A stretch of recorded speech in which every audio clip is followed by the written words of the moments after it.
Chapter 1028. Lin Xiao frowned. Why are you guys again? Is there anything else?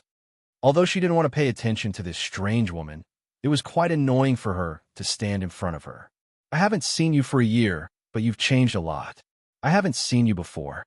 You haven't been in Sea City this year, right? Did you join that base? Bai Shui stood in the middle of the road with her arms crossed in front of her chest. She looked straight at Lin Xiao and asked. Lin Xiao walked to the side. She didn't want to talk nonsense with this woman and was about to walk around them. However, Bai Shui moved and immediately blocked in front of her.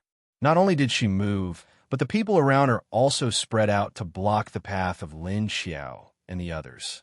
Seeing this scene, the people going in and out of the place stopped in their tracks and retreated to the side as if they were watching a show. Lin Xiao's retreat immediately boosted Bai Shui's momentum. She raised her chin and smiled. Don't go. After all, we used to be good friends. We haven't seen each other for so long. Why don't you talk to us? Whose children are these? Bai Shui felt that she was right. Lu Tianyu was in the base, and she didn't know which man she had hooked up with. However, the base was a small base that had just been built. It was said that there were only a few thousand people. How powerful could there be for Lu Tianyu to hook up with? Even if he could, he shouldn't be very powerful. Therefore, the man that Lu Tianyu hooked up with now shouldn't be as powerful as Yang Chao. However, it didn't matter whether the man she was relying on was strong or not. What was important was whether her man was from the base. If you have anything to say, please get out of the way. At this moment, Shen Yuzhen suddenly took a step forward and said coldly to Bai Shui. From the woman's words, it was obvious that she thought that the man that Lin Xiao was relying on was weaker than before, which meant that she had fallen. Without a powerful background, she would come looking for trouble. Lin Xiao narrowed her eyes and looked thoughtfully at Bai Shui and Ding Biao, who was not far away from her with a calm expression. Bai Shui looked around meaningfully, then smiled and said, This is not a good place to talk. What if we accidentally hurt the children? Let's find a quiet place to talk. As she spoke, she glanced at the children around Lin Xiao and focused on Tung Tung, who was in Duan Wan's arms. As soon as she finished speaking, the men beside her immediately took a step forward, vaguely surrounding the three of them. The meaning behind his words was also secretly threatening them. If they didn't do as they said, they would definitely die. He might have to make a move on a few children.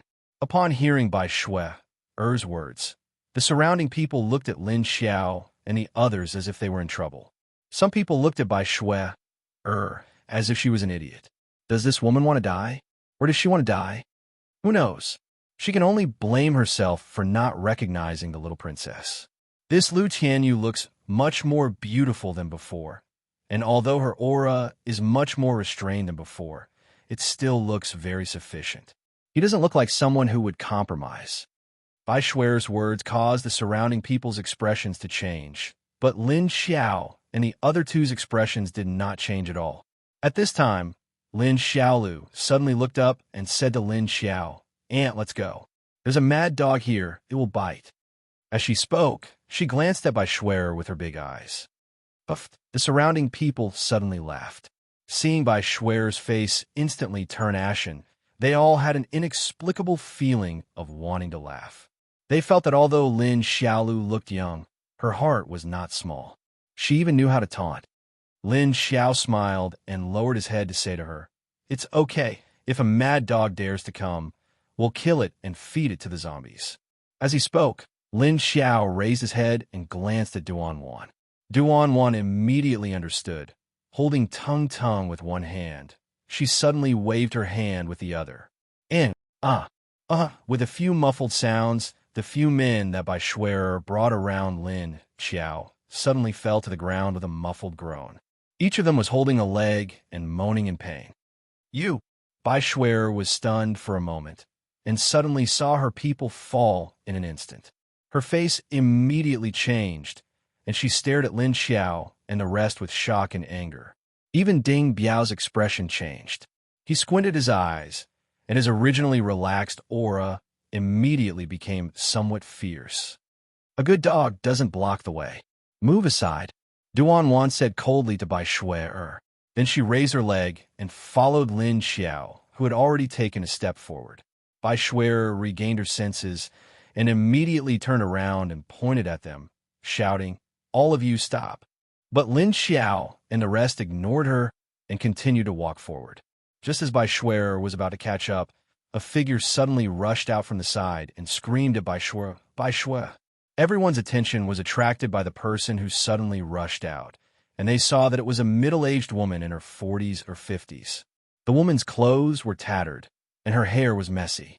She rushed to Bai Shuer with a haggard face, kneeling on the ground and hugging Bai Shuer's thigh as she shouted, "I beg you, save my Ainen.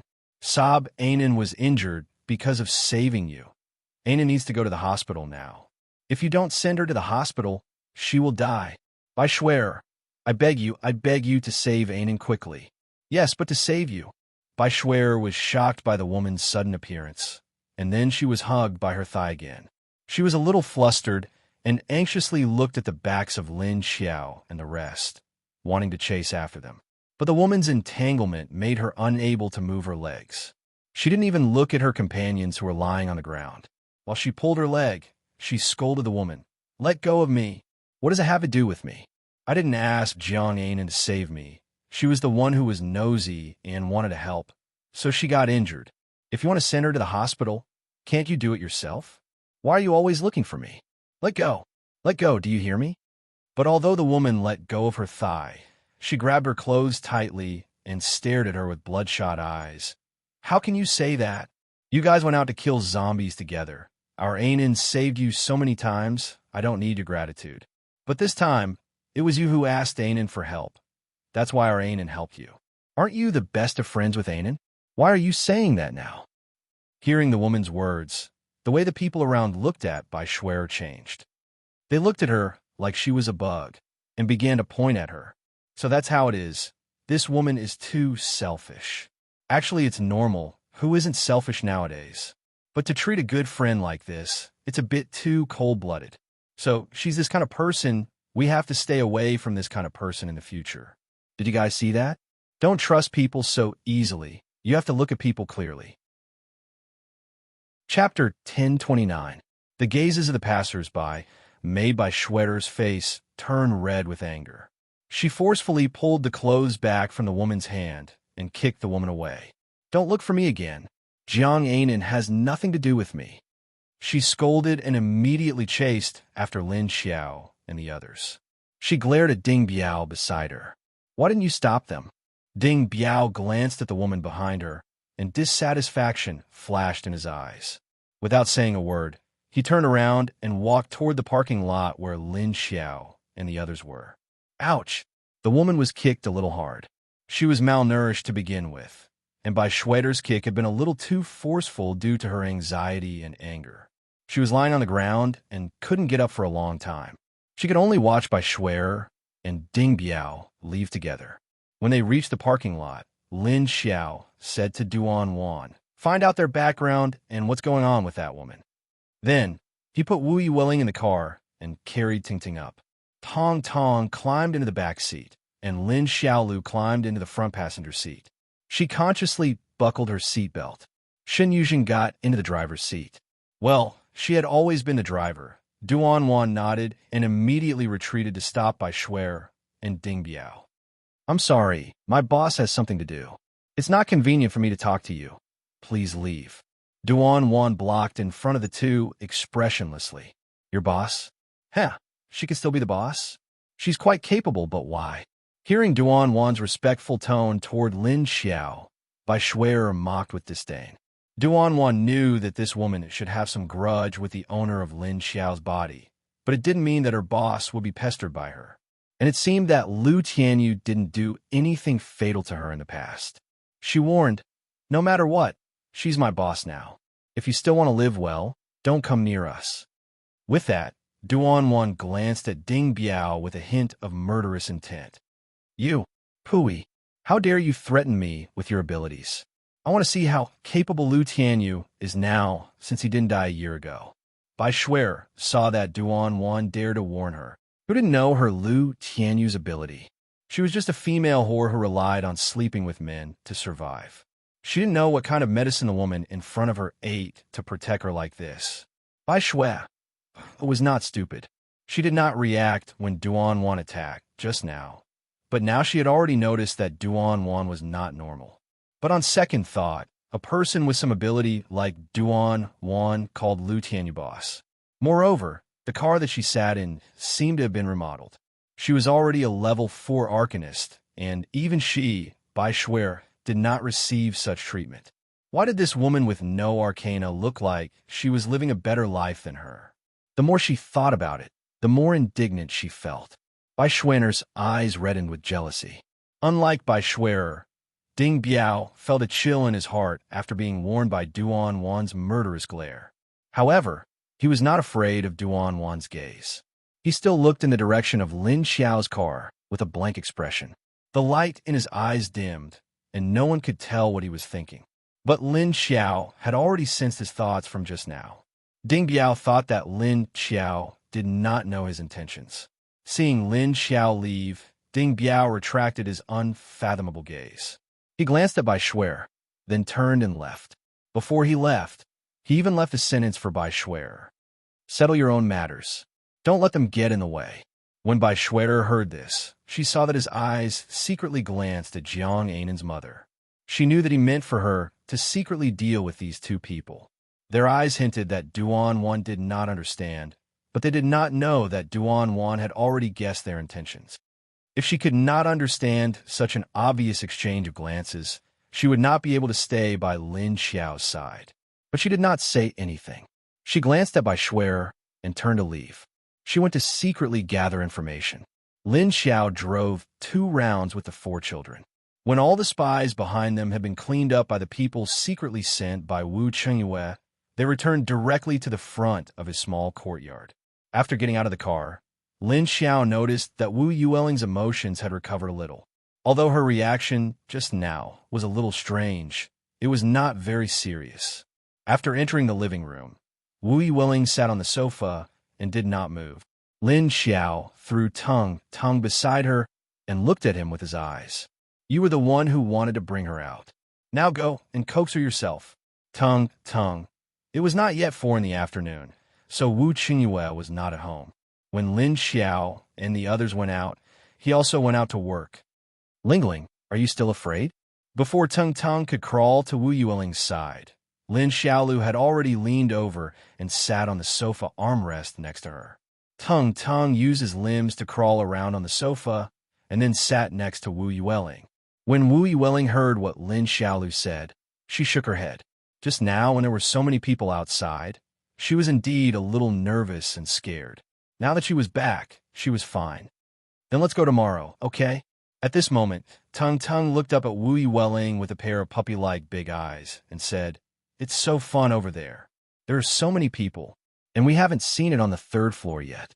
Seeing him like this, Wu Yueling was a little hesitant.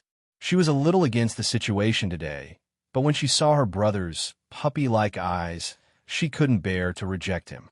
At this moment, Lin Xiaolu glanced at Tung and then at Lin Xiao.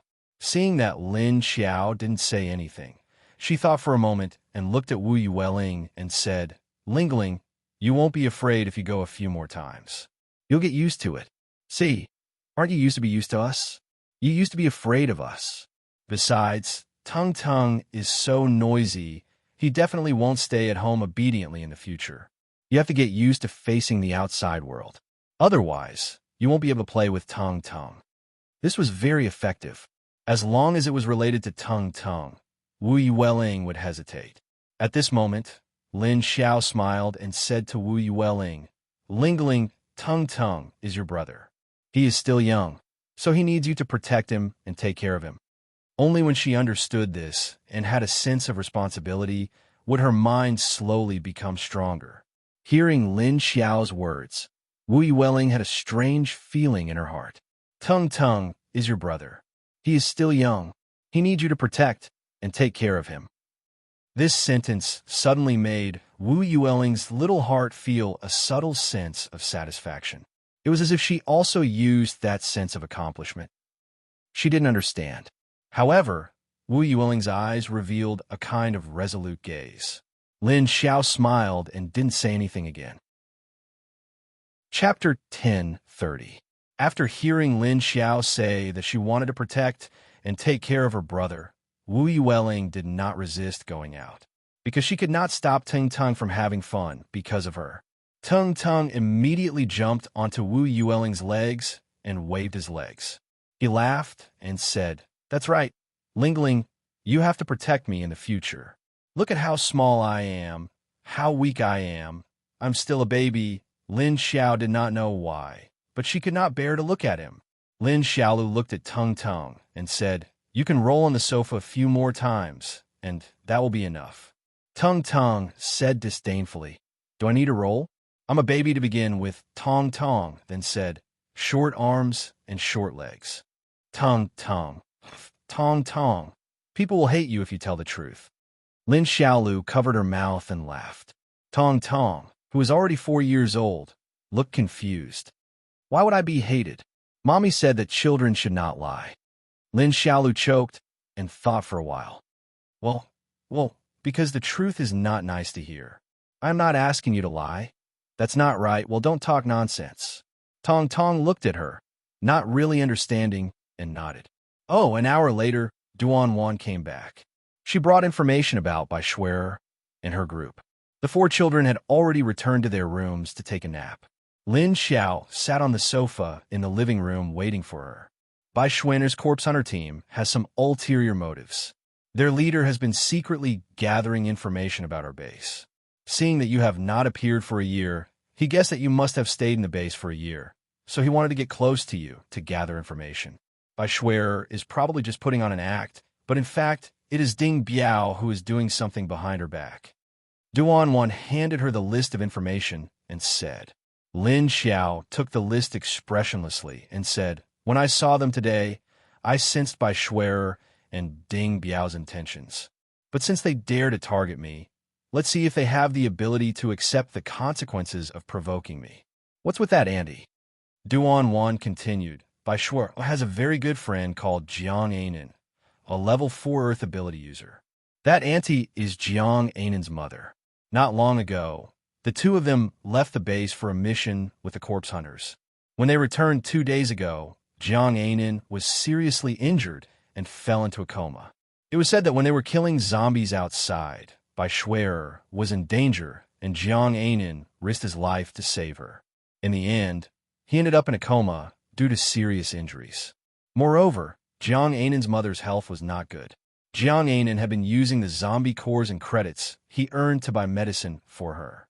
That's why Mama Jiang doesn't have the zombie cores and credits to send Jiang Ainen to the hospital." Lin Xiao understood and said, "So Madame Jiang went to find Bai Schwerer?" Duan Wan said, "Bai Schwerer has always been on good terms with Jiang Ainen, and she is his only good friend. I guess Madame Jiang was at her wit's end, so she went to look for her." Lin Xiao touched his chin and said, "Was Bai Schwerer saved by Jiang Ainen? If it's true, it doesn't seem impossible for her to leave her good friend who was seriously injured to save her. After all, this Bai Schwerer is also a very selfish person. She probably doesn't treat Jiang Ainen as a friend." Based on Lu Tianyu's blurry memory of Bai Schwerer, although he wasn't very clear about her character, she didn't seem like a good person. It's true that Jiang Ainen saved her. Many people in the Corpse Hunters know about this. Although Ding Biao intentionally covered up this matter, there's no such thing as a wall that doesn't have ears. The matter still got out. Duan Wan nodded and said, "TSK, this Jiang Ainen must be blind to be good friends with such a person." Lin Xiao curled his lips. "Not necessarily.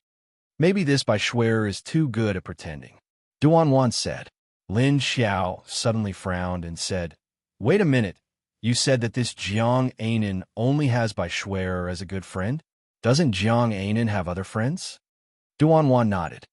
"I heard that this Jiang Ainen is a little antisocial and doesn't like to interact with others.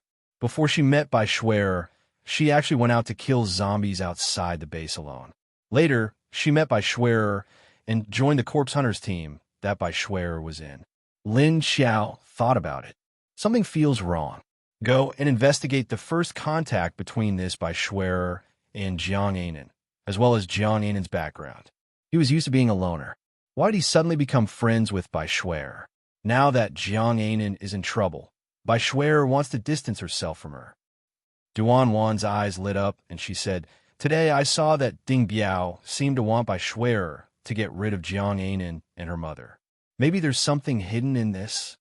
Lin Xiao waved his hand. "I think so too. Tell me Jiang Ainan's location. I'll go check on her situation." Since he felt that there was something hidden between Jiang Ainan and Bai Shuer, Lin Xiao felt that Jiang Ainan might know something. He might as well go check on the situation before she died. Yes, Duan Wan went out. Not long after, Wu Chengyue came back. "I heard that you guys encountered some trouble at the trading hall today?" Wu Chengyue asked as he walked towards the stairs. Lin Xiao nodded. He brought people with him, so he must know what happened. Wu Chengyue shrugged. "Seems like you don't need my help." Lin Xiao glanced at him indifferently and didn't say anything. Obviously, she didn't want to answer his question that she already knew the answer to. "Oh, I heard that Lingling's reaction is quite good. She used to be very resistant to unfamiliar places with many people. Today, it seems like her reaction was very mild." Wu Chengyue was very happy with this report from his subordinate. Lin Xiao looked at him and asked, "So?" Wu Chengyue smiled and squinted his eyes. "So, please bring her out more in the future. I'm quite busy and don't have time." Lin Xiao sneered. "You make it sound like I'm very free. Don't forget that Lingling is your daughter, not mine."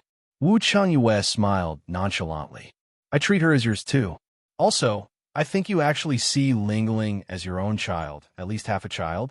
Lin Xiao. She really couldn't refute this. She liked Lingling, and Lingling was very obedient and liked Xiao Tong a lot. In Lin Xiao's heart, she had already subtly categorized Lingling under her wing. Now that Wu Chengyue pointed it out, she couldn't refute his words. Seeing Lin Xiao's silent expression, Wu Chengyue smiled and went upstairs. "I'll come down to cook later, or if you want to, I don't mind." Lin Xiao. "Unless you want me to blow up your kitchen." Chapter 1031. Wu Chengyue looked at her and paused, then turned to look at her strangely. "You don't know how to cook?" Lin Xiao looked at him calmly. "Do you want to try?" Wu Chengyue's expression. Lin Xiao. "What's wrong?" Wu Chengyue suddenly came back to his senses and shook his head. "It's nothing. No need, I'll do it." With that, he turned and walked upstairs, but there was a thoughtful look in his eyes with his back to Lin Xiao. Lin Xiao? Question mark. She felt that his expression was a little strange. What was wrong? Was it strange that she didn't know how to cook? She just said it casually. "Oh no, wait. Lu Tianyu could cook." Oh no, she was going to be exposed. Did Wu Chengyue think that she didn't want to cook at his house? It seemed that he also knew that Lu Tianyu could cook. Wu Chengyue, who was walking up, thought to himself, when this woman said that she was going to blow up the kitchen, her expression seemed to be natural. This showed that she seemed to do this kind of thing often, which was why she said this reason so smoothly. But according to the information he had checked before, Lu Tianyu could cook. Although he didn't know how good his cooking skills were, he definitely wouldn't blow up the kitchen. Was this woman lying to him just now? Or was it just an excuse because she didn't want to cook? But Wu Chengyue felt that when the woman said that just now, it felt too real. It didn't seem like she said it casually. Why did it feel so strange?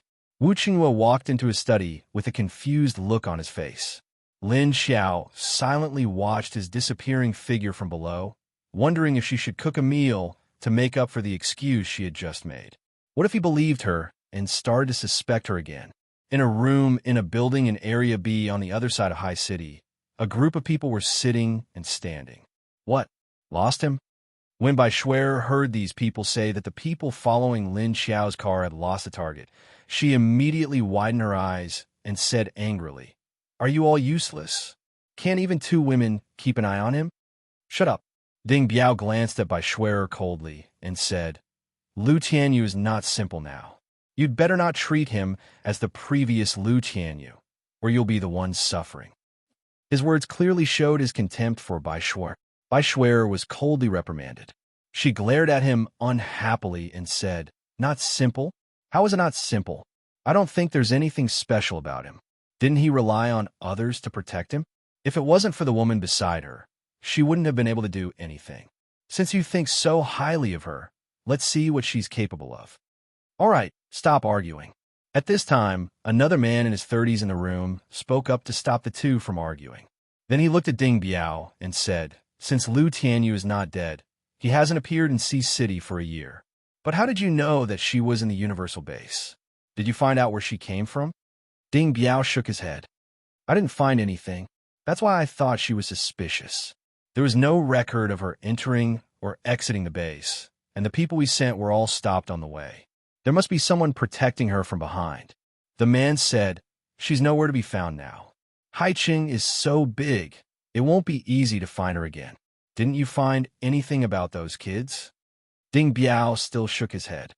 "I think since she's already appeared, she definitely won't be idle. The entire base knows Lu Tianyu's temperament.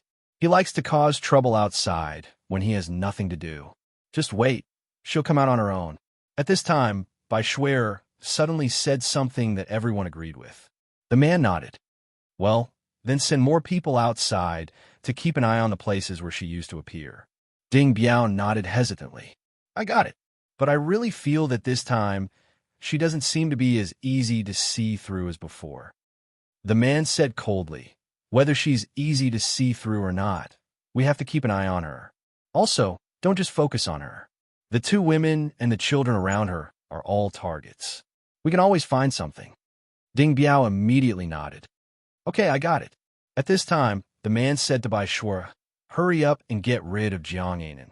If others notice her, it will only bring us trouble." Bai Shuer was stunned for a moment before nodding. "Oh, I got it. I'll bring people to take action tonight." "And her mother," the man suddenly added. Bai Shuer looked at him in confusion. "Her mother doesn't know about those things. Are we still going to do something to her?" The man glanced at her and said, "Have you forgotten what happened today? If she pesters you in the hall in public again, it will attract attention. Do you understand? What if someone notices Jiang Ainen from her?" "Oh, I got it." Bai Shuer nodded. Ding Biao suddenly said that Jiang Ainen has already been infected by the zombie virus. She won't survive no matter what. I don't think she will wake up. Even if she does, she might become a zombie. Her mother is a bigger variable. It's better to make her disappear as soon as possible." The man said, "In that case, why don't we just turn her into a zombie and bite her mother to death?" Bai Shuer's eyes lit up. "That's a good idea. Even if she is discovered, she will just be caught and turn into a zombie. They won't be able to trace it back to us." After dark that night, in an ordinary one-bedroom suite in the civilian area, there was an unconscious woman lying on the bed in the bedroom. The woman's face was pale, and her lips were so pale that they were almost black. She was covered with a quilt and lay motionless. At this moment, a middle-aged woman in her 40s or 50s walked in and looked at her daughter's appearance on the bed. Jiang Xiuran stood by the bed with despair in her eyes. She sobbed and said, "I told you not to trust people so easily, but you didn't believe me. Now, you treat them as friends, but they just want to use you. Do you know Ainen? Why won't you listen to your mother?" At this moment, there was a knock on the door. Jiang Xiuran's eyes were calm, and she didn't respond. The knock on the door didn't stop, and it seemed to be very urgent. Jiang Xiuran turned around silently and wiped her eyes and face with her sleeves. She walked out of the bedroom and looked through the peephole on the living room door. "Who is it?" There was a man's shadow standing outside the door. The light in the corridor was very dim, and the man's face couldn't be seen clearly. A man's voice sounded outside.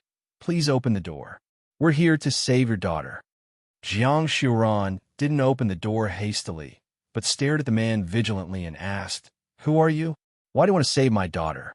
Although she really needed people to help her family now, it didn't mean that her IQ had gone offline and she would believe anyone at this time. The man outside the door took a step back so that the light shone on his face and said, "Don't worry. If we were here to harm you, we wouldn't have knocked on the door so openly." Chapter 1032. Jiang Xiuran thought about it and realized that the man was right. Furthermore, the light was already shining on the man's face. She didn't know him either, so she didn't dare to open the door. However, The other party said that he was here to save an inn. What if it was true? Jiang Xiaoran didn't dare to gamble, but she also didn't want to give up hope. Just as she was hesitating, the man outside the door was suddenly pushed aside by a hand. Then, a woman's voice was heard. "Step aside, let me speak." Then, Jiang Xiaoran saw an ordinary-looking woman wearing a camouflage military uniform appear. "Hello, it's about your daughter, Jiang Anan. I think you should open the door and let us in if you really want to save her."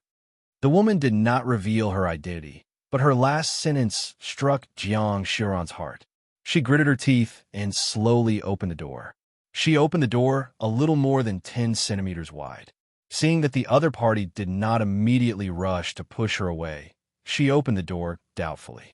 The man and woman outside looked at her quietly, their expressions calm. Jiang Xiaoran said, "Who the hell are you? It doesn't matter who we are, but there's a piece of information that should be very important to you. Do you know that someone is preparing to kill you?" Duanwan looked at Jiang Xiaoran and said. Jiang Xiaoran's expression changed when she heard her words. Then, she let the two of them into the house. After closing and locking the door, she turned to the two people in the room and asked, "Who are you? Did he know something? You said you wanted to save my daughter. Is that true?" Duanwan pointed to the man next to her and said, "Oh, you don't need to know who he is. You just need to know who he is. He works for Leader Wu. He has some information about your daughter that he wants to know from you. Before I can save your daughter, you have to let me see her injuries first." Jiang Xiaoran's eyes narrowed when she heard Duanwan say that the man was Chief Wu's man. Then he lowered his head and walked towards the bedroom door. "My daughter is inside. Go in if you want to see her." At this time, in Wu Qingyue's house, Lin Xiao secretly stared at Wu Qingyue's face. She didn't know if he believed her words. Maybe she should cook a meal to prove that she was Lu Tianyu. However, she wasn't lying when she said that she would blow up the kitchen. In the past, Lin Xiao often cooked in the kitchen, so she didn't have to cook at home. Later, after she had her second boyfriend, she was forced to be trained by him like a recruit. At that time, when she entered the kitchen, it was like a training ground. Now, her cooking was just so. Although it wasn't very good, it wasn't that bad either. At least she wouldn't blow up the kitchen anymore. The last time he made it for Lin Hao, he complained that it was a little salty. Looking at Wu Qingyue's previous expression, it seemed that he was really suspicious of her. He wondered how he would feel if one day he found out that he wasn't the real Lu Tianyu. Who was it that he liked? Was it Lu Tianyu himself, or Lu Tianyu's appearance? Or was it Lin Xiao's inside? Lin Xiao was a little puzzled and curious. She thought that Wu Qingyue might only like Lu Tianyu or Lu Tianyu's face. After knowing that she wasn't Lu Tianyu, he would probably be disappointed. He felt a little upset. Lin Xiao pursed his lips and swept away the uncomfortable darkness in his heart. Even though she was now using Lu Tianyu's identity and face, she was still Lin Xiao. If Wu Qingyue didn't like her now, then there was no need for her to think about it. After dinner, the group of children went back to their rooms to play. Lin Xiaolu was older, so she acted as the little brat and took care of the three younger ones. She read a children's storybook that Wu Qiangyue had given her to the three younger ones. From time to time, she would be scolded by little Tung Tung, scolding the protagonist of the story for being either stupid or silly. Lin Xiaolu. I really want to throw the storybook in my hand at his face. No wonder my aunt always wanted to scold him when she was with this kid. Lin Xiao, on the other hand, went into the space and picked a large plate of strawberries for the children. What the hell? Who said that monkeys are smart? You don't even want such a big watermelon. Why are you chasing after a little rabbit? Can that rabbit be eaten as a meal? Tung Tung rolled around on the bed and shouted. Lin Xiaolu looked at him with a depressed expression. Holding the book, she finally couldn't help but say, "Okay, you can shut up. I'm just telling a story. If you don't want to listen, then don't be noisy." She was annoyed by this kid who kept interrupting her story. In the end, she even had to listen to him complain about the intelligence of monkeys. However, she felt that this kid was very reasonable, and she couldn't refute him. Lin Xiao put the strawberries on the table in their room and said, "Eat the strawberries. You have so many questions. Do you know why the little monkey didn't get anything in the end?" Tung Tung rolled his eyes and looked at her if I were that little monkey, wouldn't I go back to pick up the watermelon if I couldn't catch the rabbit? It's because the rabbit is too stupid. Lin Xiao slapped his butt, then sat next to the bed with him in her arms and said, "Yes, yes, yes, you are the smartest." But the little monkey's story not only tells you that it is stupid, but also tells you that you can't do things half-heartedly and can't see the value in front of you. Also, don't interrupt others when they are talking. It's too impolite. Lin Xiao's last sentence, except for Tung Tung. The other three children nodded in agreement. Tong Tong looked at Tung Tung and said, "Well, Mommy also said that it's impolite." Lin Xiaolu looked at Tung Tung and said, "That's too impolite." Wu Yueling also looked at Tung Tung with a burning gaze and nodded heavily. Tung Tung, who had been stabbed a few times, was speechless. After playing with the children for a while, Lin Xiao told them to go to bed early. Then, she turned around and walked out of the room, entering another room. Lin Xiao took out a pile of documents that Shan Yuzhen had sent over that night and sat at the table, reading and signing. After midnight, Lin Xiao had just finished her work for the night. When she was about to sit and absorb the zombie cores until dawn, she felt Wu Qingyue walking toward her door. "Come in. There's no need to knock," Lin Xiao said as soon as the man stopped. Wu Qingyue opened the door and walked in, then slowly closed the door. "What's the matter?" Lin Xiao turned the chair over, sat with her legs crossed, and looked up at him. Wu Qingyue stood by the door and looked at her for a few seconds, then walked over and looked down at her, asking, "You really don't know how to cook?" Lin Xiao shrugged and said, "Did I say that? I only said that I would blow up the kitchen, but it doesn't mean that I don't know how to cook." Wu Qingyue looked at her strangely and said, "Usually, the probability of people who blow up the kitchen knowing how to cook is very small." Lin Xiao looked at him coldly and said, "So you came in the middle of the night to talk to me about the probability of people who blow up the kitchen knowing how to cook?" Wu Qingyue looked at her, narrowed his eyes, and said, "I've been thinking about why a person will suddenly change so much before and after death. A drastic change in personality may be understandable, but if some of the small problems and instinctive habits also change, it is a bit suspicious, right?" Chapter 1033. Wu Qingyue's words made Lin Xiao's expression slightly stunned, but she quickly returned to normal. However, she was very surprised in her heart. She was a little surprised by Wu Qingyue's attitude at this time.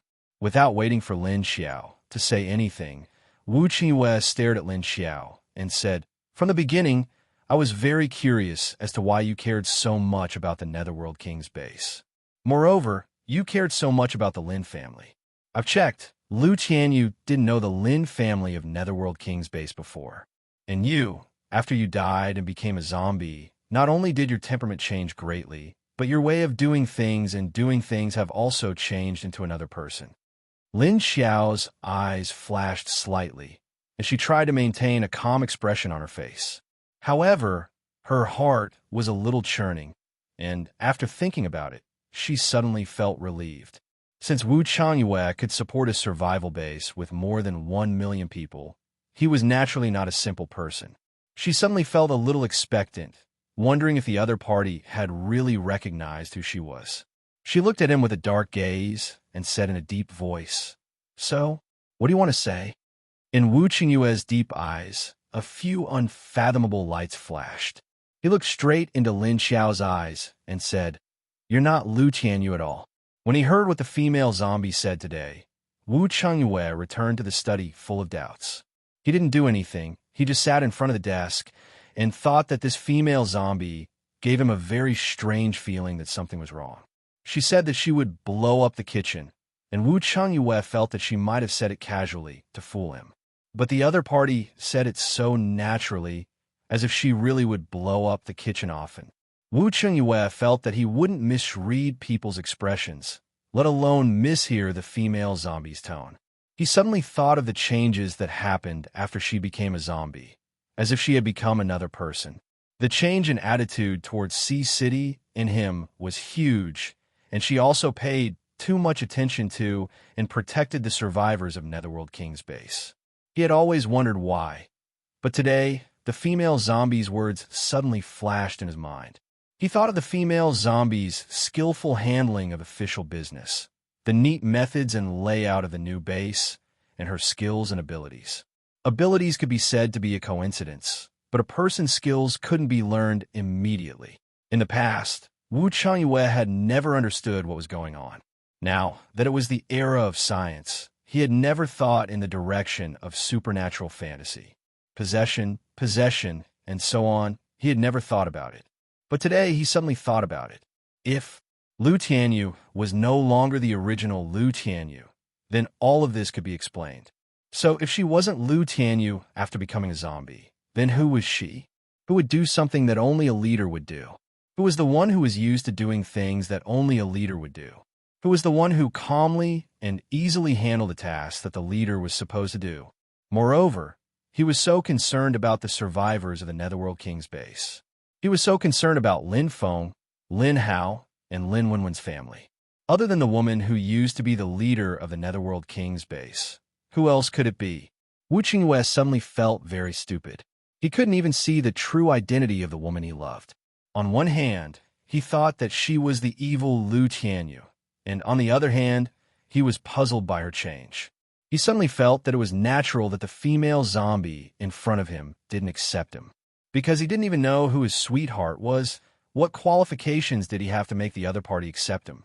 Wu Qingyue had never felt that his IQ had dropped so much until today. Lin Xiao looked at him in silence, then smiled calmly and said, "Oh, if I'm not Liu Tianyu, then do you think this face is fake?" Although she was sitting, the other party was standing. But she didn't feel pressured, and the aura of both sides wasn't weak. Even if Wu Qingyue's eyes told her that the other party had suddenly figured something out and guessed something, she wouldn't directly admit it like a fool. Besides, would a normal person really believe this kind of thing?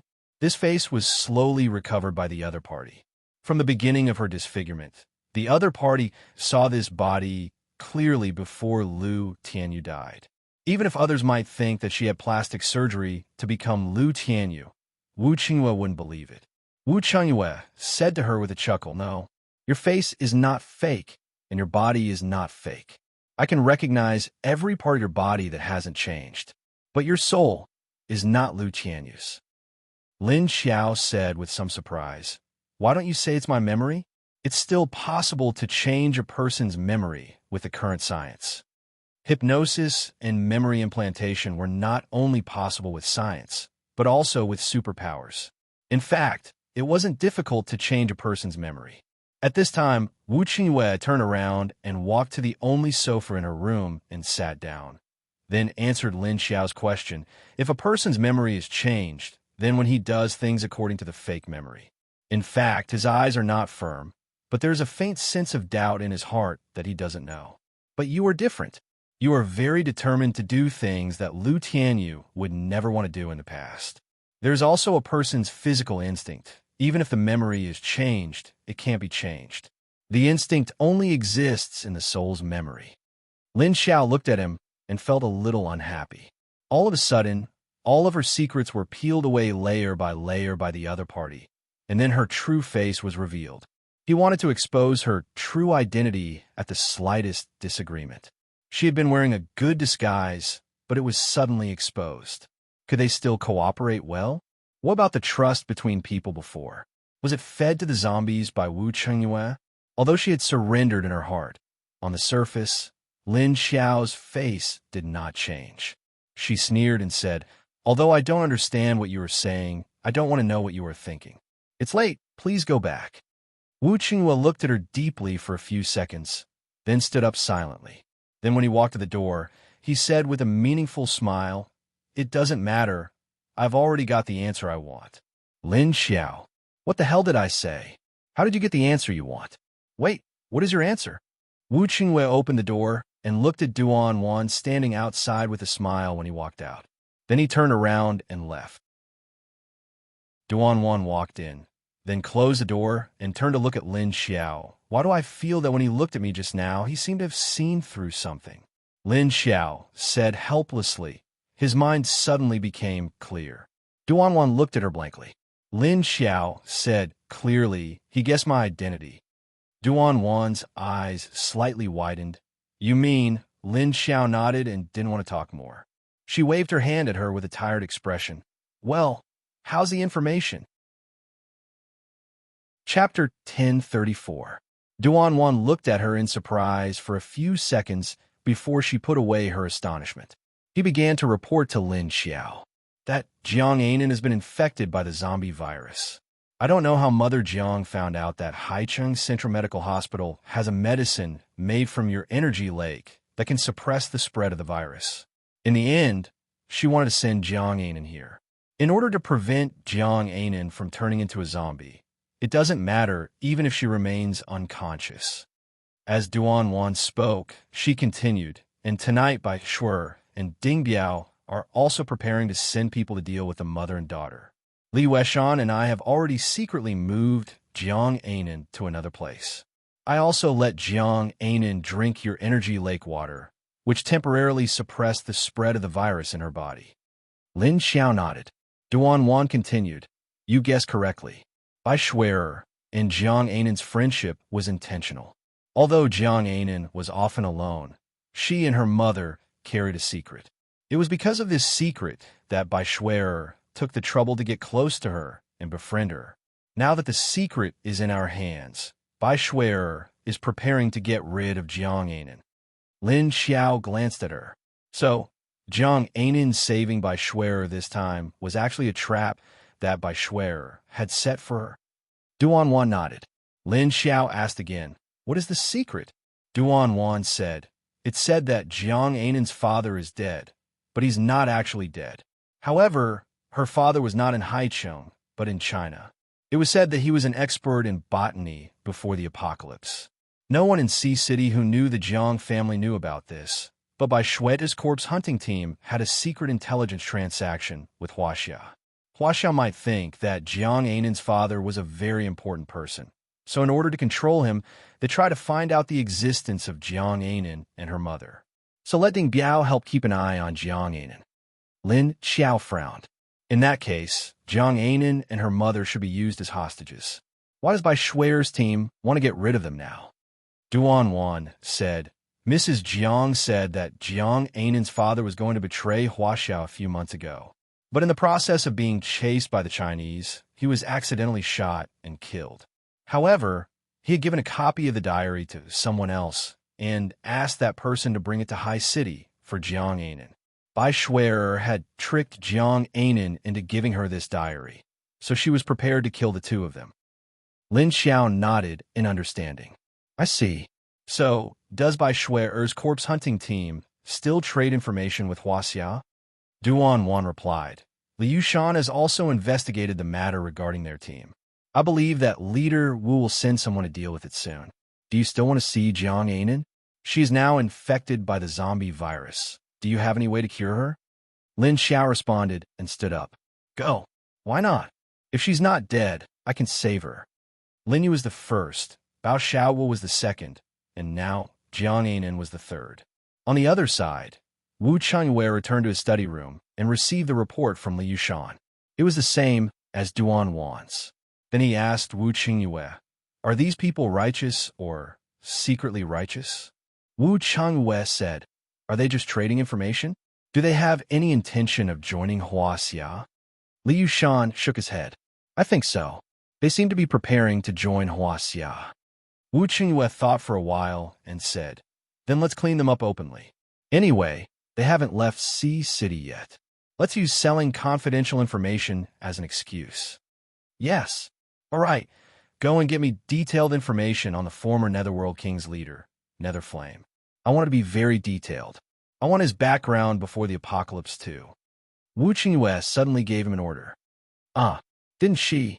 Li Yushan looked at him in confusion. He didn't know why his leader suddenly wanted him to investigate the background information of the dead Netherworld King's base leader. But thinking that he was just a subordinate, he could only do his job first. Oh yes. Wu Chengyue smiled mysteriously and murmured, No wonder your interaction with Lin Hao gave me a very familiar feeling, and Duan Wan too. Li Yushan was confused. He didn't understand what his leader was talking about. When Bai Shuer and Ding Biao secretly brought people to Jiang Ainan's house. They looked at the empty house with a gloomy expression. Where are they? Didn't you guys send people to keep an eye on our house? Ding Biao looked at a man beside him and asked. The man seemed to be a little flustered and said, They suddenly lost contact. I haven't been able to contact them now. So? Bai Shui'er frowned and said, Jiang Ainan is already in this state. If she's discovered, she'll be immediately captured and locked up. They don't dare to appear outside casually. But where can they go now? Ding Biao thought for a while and looked inside and outside the house with a flashlight. Everything is still there. It seems like they left temporarily. Bai Shui'er suddenly sneered and said, Jiang Ainan is already in this state. She might turn into a zombie at any time. That old woman even dared to bring her out. Does she want to die faster? Although Mother Jiang was young, she looked older because of her poor health. So Bai Shui'er called her old woman behind her back. Ding Biao said with a serious expression, Quickly find out where they are. Don't let them expose the diary to others. It'll definitely cause us a lot of trouble. Oh, Bai Shui'er replied woodenly. The few of them quickly left the Jiang family and went around to find out where Jiang Ainan and her daughter went. But after a night of searching, there were no clues. Lin Xiao arrived at the place where Jiang Ainan was. It was a rather remote place in the Central Medical Center. There was a tightly guarded building there. There were many rooms in the building. She followed Duan Wan into the building. The guard at the corridor door didn't stop them. Duan Wan brought Lin Xiao into the building and walked up the stairs. When they reached the third floor, they turned and walked along the side corridor. He only stopped when he reached the door of one of the rooms. They're inside. Duan Wan looked at the closed door and said. As she spoke, she raised her hand and knocked on the door. Soon, the door opened from the inside. The middle-aged woman that Lin Xiao saw during the day stood behind the door and was stunned when she saw Lin Xiao. It's you. When she looked at Duan Wan again, her expression turned into one of realization. She didn't notice Duan Wan's face during the day, so she didn't remember that she was the person who fought with Bai Shui'er during the day. But when she saw Lu Tianyu's face, she remembered. Chapter 1035. Mrs. Jiang knew Lu Tianyu. Many people in the entire Sea City base knew Lu Tianyu, and many people had seen her. But very few people had seen her without makeup. However, she also recognized Lin Xiao's face as Lu Tianyu's, and when she went to see Bai Shui'er today, she also noticed Lin Xiao. Because of the discussion around them, she didn't notice Duan Wan. Now that she saw the two of them together, she remembered that she seemed to have seen Duan Wan during the day. She is the one who can save your daughter. Duan Wan pointed to Lin Xiao and said. Mrs. Jiang looked at her hesitantly, but she didn't resist. She took a step back, which meant that she agreed with Duan Wan's words. Lin Xiao walked in through the passage she made. Without saying anything, she went straight to the bed in the room. Duan Wan locked the door, then took out an agreement and handed it to her. She said cautiously to Mrs. Jiang, You can't tell anyone what you see later. If you leak the news, it won't do you any good. Madame Jiang looked at Lin Xiao and then at her daughter. She looked a little sad and nodded to take the agreement from Duan Wan. Lin Xiao looked at Jiang Ainan's face and saw that she had a very beautiful face and facial features. But there was a scar from the end of her right eyebrow to the bottom of the corner of her eye, which completely ruined the beauty of her face. There were some eyebrow lines between her eyebrows, which only appeared when she frowned often. It seemed that there was a reason why she was a loner. Lin Xiao looked at Jiang Ainan's face and reached out to touch the carotid artery on the side of her neck. After feeling a slight pulse, she turned to look at Mrs. Jiang. She said, You should have heard about me. Everyone thought I was dead. In fact, I was really dead, but I came back to life. Mrs. Jiang looked at her in confusion. Lin Xiao continued to say to her, I can't show you the way to save your daughter, so please go out for a while. Can I? Mrs. Jiang looked at Lin Xiao with some resistance, as if she couldn't accept this condition. Lu Tianyu's character had always been bad in Sea City. If he left his daughter alone with him in the same room, Lu Tianyu wouldn't be able to escape. She didn't know what she would do to her daughter. However, the other party was here to save her and so she couldn't refuse him directly. Can't I watch from the side?" she said hesitantly to Lin Xiao. Lin Xiao shook his head. "There are some things that you can't know. It won't do you any good if you know." Nanny Jiang looked at her in silence. Duanwan placed her hand on Mother Jiang's shoulder and said, "Don't worry. Our leader is here to save people, not to harm them. Follow me out first. Please trust me." Nanny Jiang turned to look at Duanwan and Lin Xiao before gritting her teeth. Turning around, he walked to the door, opened it, and walked out. Since things had come to this, Nanny Jiang had no reason to refuse. Duanwan followed her out, leaving Lin Xiao alone in the room. Only then did Lin Xiao hold Jiang Ainan's hand and roll up her sleeves. Green veins popped up on the skin of his arm. The corners of her eyes began to overflow with an eerie darkness that began to devour the whites of her eyes. In less than a second, her eyes were already pitch black. Lin Xiao opened her mouth and revealed her teeth. Then, she bit down on Jiang Ainan's arm. She easily bit through her skin and stopped her teeth in her flesh for 3 seconds before letting go. After letting go, her eyes quickly returned to black and white. She rolled up Jiang Ainan's sleeves and stuffed them under the quilt. Lin Xiao narrowed her eyes and watched as the virus she injected into Jiang Ainan's arm began to spread and devour the virus in her body. Then, she took out a glass of pure lake water and poured it into Jiang Ainan's mouth. Seeing the virus in Jiang Ainan's body quickly dissipating, the energy of the lake water immediately began to spread from her stomach, replenishing and restoring her body functions. Lin Xiao turned to the door and opened it. She said to the outside, "Come in." Nanny Jiang immediately rushed in and leaned against the bed to carefully observe Jiang Ainan's situation.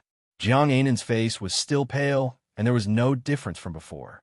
Nanny Jiang turned to look at Lin Xiao with some doubt. "This, Ainan's situation, how is it?" Lin Xiao said, "Just watch. The effects will slowly show in an hour. Don't worry." Duanwan also walked over and looked at Jiang Ainan's face. Then, she rolled up her eyelids. Then, she said to Nanny Jiang, "Look, her eyes have deteriorated." Hearing this, Nanny Jiang immediately came over and looked at Jiang Ainan's eyes. She saw that the purplish blood vessels in the whites of her eyes had faded a lot.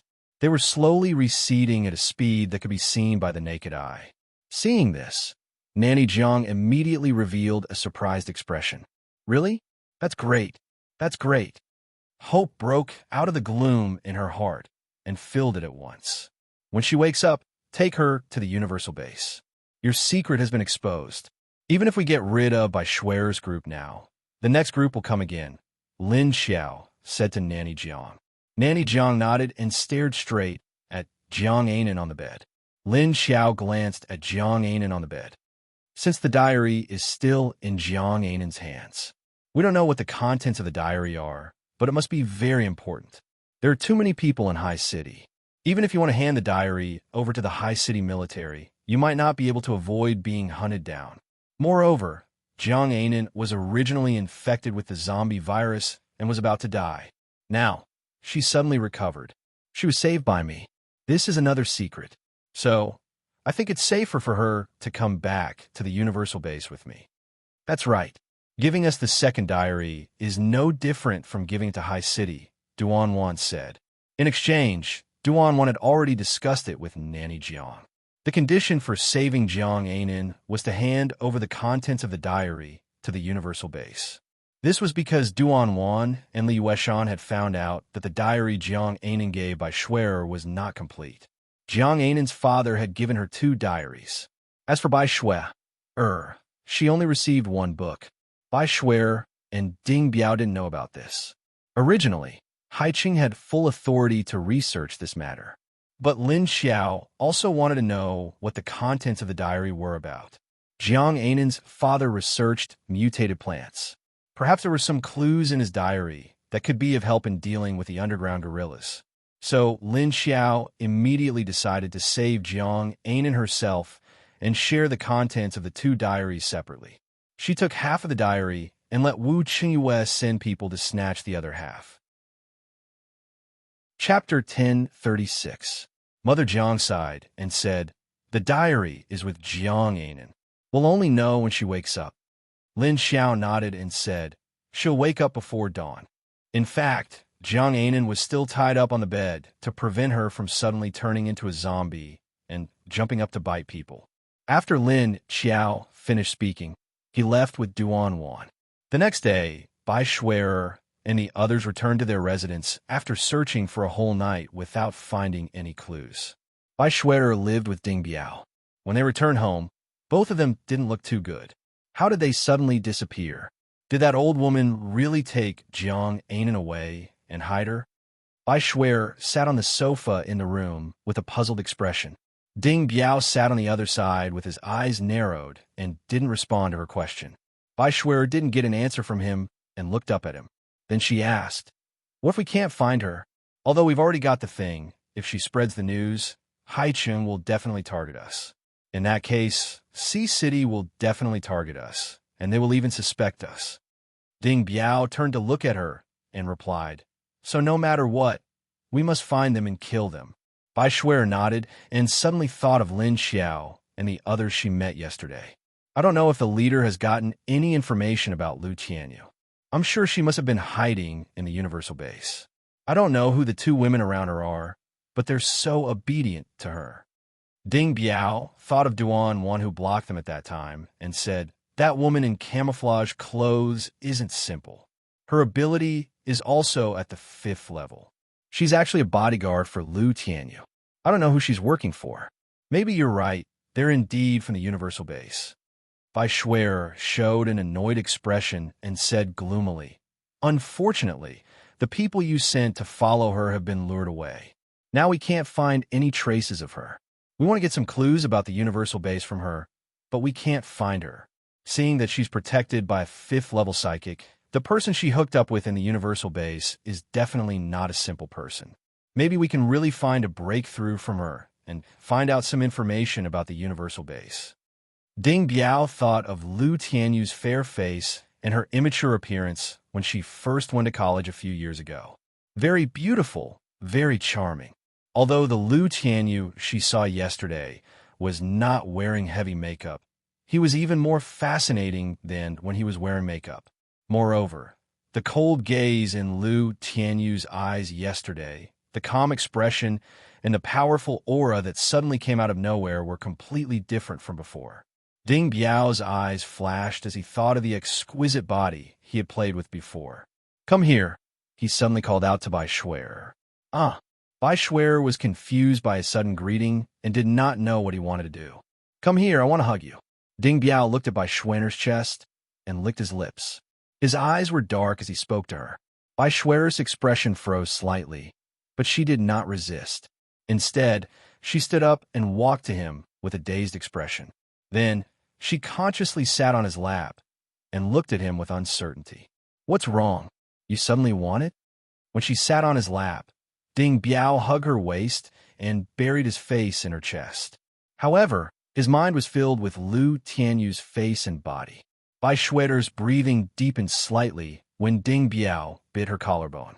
Then, she relaxed her body and allowed him to take off her clothes. Mother Jiang leaned against the recliner in the ward and fell asleep. She had been worried about Jiang Anan for the past few days and had exhausted her mind. After Lin Xiao left last night, she watched as Jiang Anan's expression gradually recovered. Only then did she relax and sleep for a while at 4 or 5 o'clock in the morning. At this moment, Jiang Anan, who was lying on the bed, moved her eyelids. Her thick eyelashes trembled slightly and then slowly opened. After opening her eyes, she stared blankly at the ceiling. After more than 10 seconds, her eyeballs moved and then rolled a few times. Her eyes also regained consciousness. After looking around, she saw her mother sleeping on the recliner. Jiang Anan turned her head to look at a very high and small window next to her. The light outside the window was very bright. It looked like the sun had just risen in the morning. Where was this? Why was she here? Jiang Anan thought about these two questions. She frowned and began to move her body as she thought. She found that her body was imprisoned on the bed and something was tying her up. There was a dull pain coming from several parts of her body. It was the pain of external injuries. A thought flashed in her mind. Jiang Anan suddenly remembered that she should have gone out on a mission at the base not long ago. Suddenly thinking of something, Jiang Anan's expression changed a few times, and finally, she revealed a sinister look. She closed her eyes and restrained the emotions in her eyes, covering them with a layer of coldness. Her fingers moved, and her hands slowly turned into stone. Pa. She struggled with her hands, and the restraints on her hands were broken. She knew why these restraints were holding her down, because she was infected with the zombie virus. After her hands were free, she immediately untied the restraints on her neck and upper body before sitting up. She looked at her hands in confusion. They were still her hands, but her nails were pink and white. There was no change of blackening, and her skin looked normal. She rolled up the sleeves on her forearms in disbelief and found that the skin was normal. There were no blue veins floating, and the color had turned pale. Anan, you're awake. At this time, Mother Jiang's voice suddenly sounded. Jiang Anan looked up and saw her mother standing up from the recliner. She walked toward her with a face full of surprise. Mom, Jiang Anan calmly said to her. Great. Anan, my Anan, you really woke up? You didn't turn into a zombie. You didn't turn into a zombie. Mother Jiang rushed over and sat on the bed, holding her face with both hands. She looked at her with red eyes and cried tears of joy. Mom, how did I? Jiang Anan was also very puzzled and wanted to know what was going on. According to her last conscious mind, her whole body was cold and her limbs were stiff. There were signs of zombification all over her body. Why did it all disappear now? From her mother's words, it seemed that she knew why she didn't turn into a zombie. Great. They didn't lie to Mom. Anan, how do you feel? Have you recovered your consciousness? Mother Jiang was excited for a while, but she quickly recovered.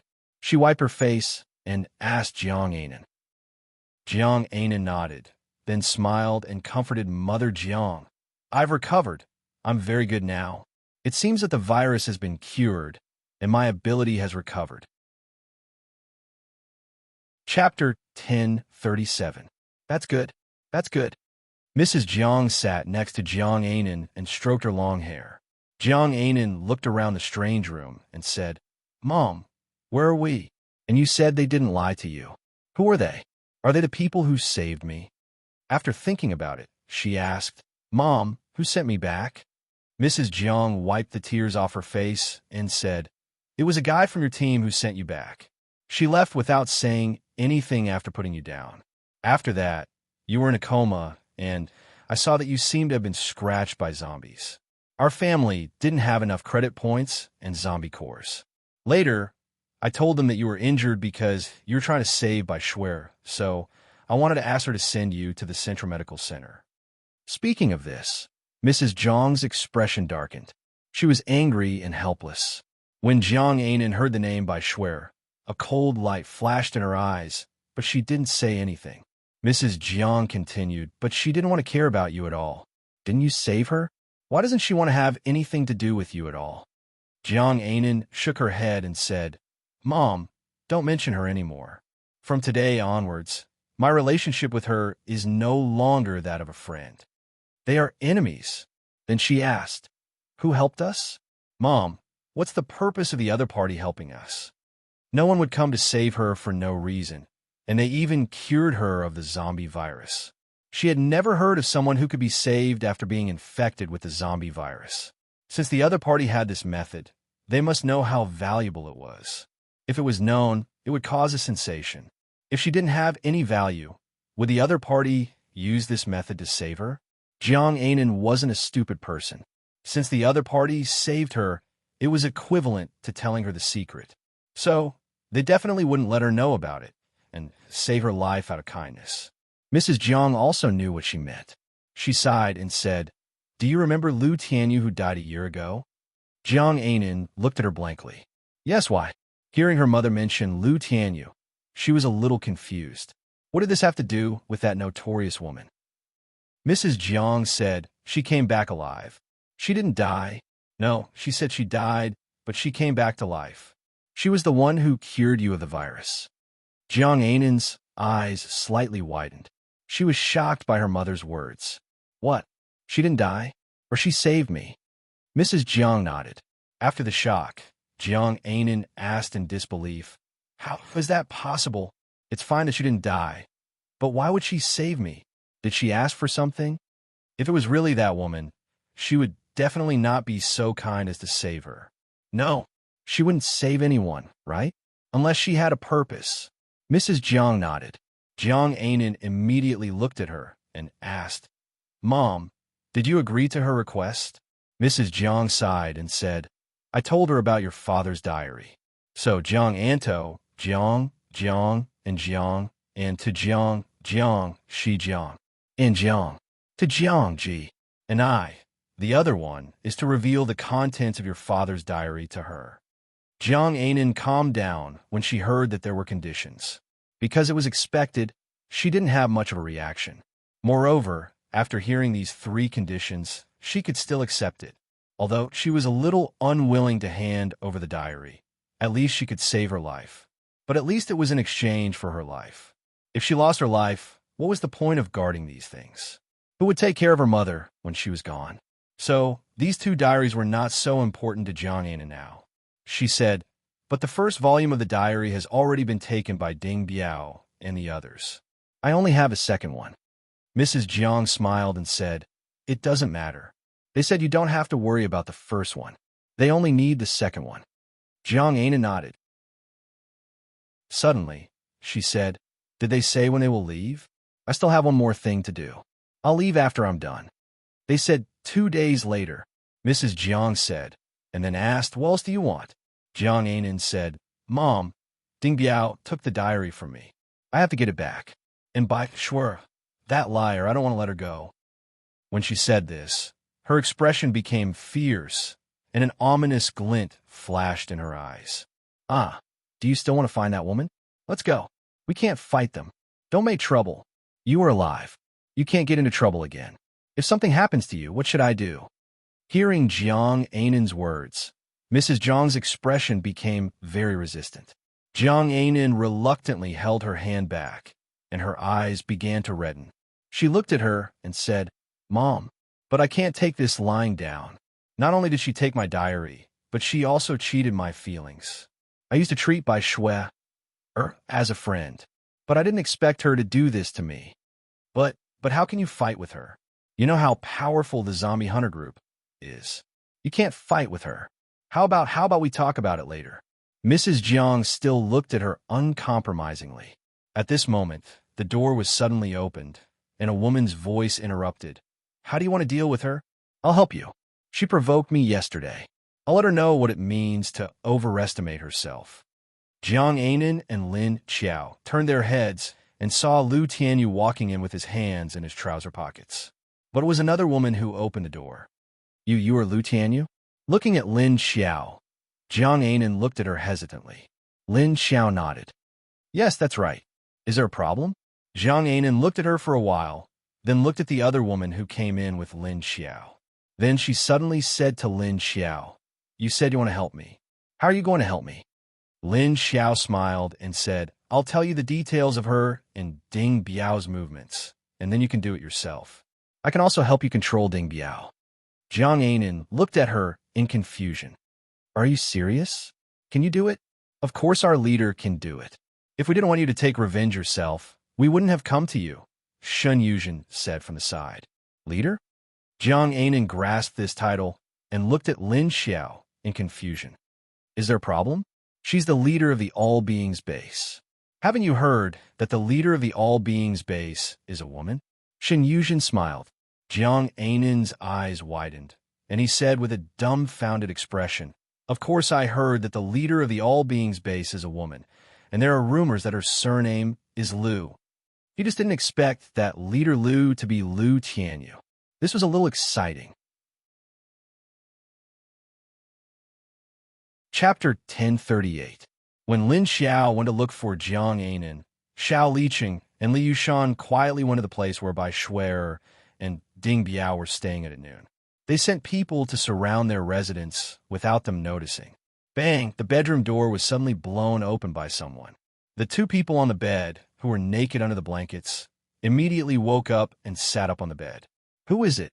Ding Biao yelled and sat up, looking around cautiously. He saw a group of soldiers walking in from the bedroom door. "Put on your clothes and follow us," Xiao Liqing said coldly, staring at the two of them. The surrounding soldiers had already raised their guns and surrounded the two people's bed. "Deputy Leader Xiao, what's going on? Breaking into a private house is one thing, but you suddenly want us to follow you. May I know the reason?" Ding Biao calmed down and asked Xiao Liqing. "Follow us and you'll know. Don't ask so much now. Put on your clothes," Xiao Liqing said to him calmly. "Put on your clothes." The soldiers pointed their guns at the two of them and shouted coldly. They had no reaction to Bai Shuer's exposed skin. Bai Shuer grabbed the blanket and covered her chest. She glared at them angrily and anxiously. "How am I supposed to put on my clothes like this? You see me naked, okay? Cut the crap and wear yours." A soldier standing closest to Bai Shuer yelled at her impatiently. He continued, "If you don't put on your clothes, you can come with us naked."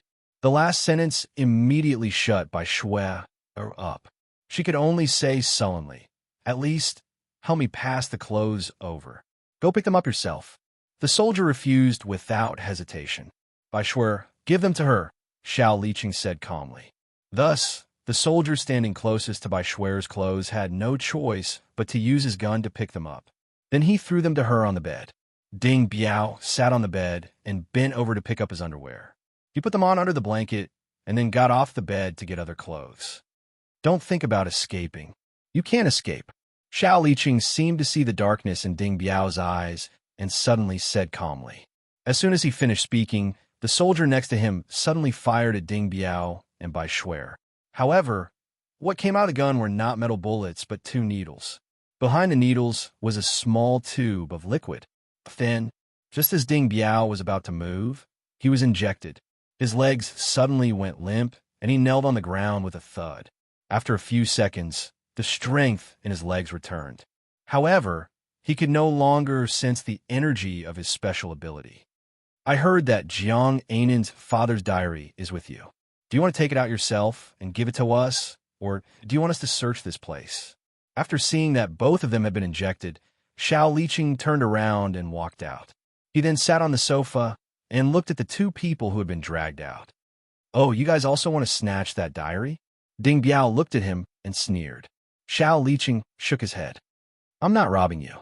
I'm returning this diary to its owner." "Return it to master? Jiang Ainan is about to become a zombie. Will you give it to her? Do you think we're idiots?" Bai Shuer stood at the side and rolled her eyes. Xiao Liqing shrugged. "Who said we want to return it to Jiang Ainan? Returning it to her mother is also returning it to master. However, you don't have to worry about that.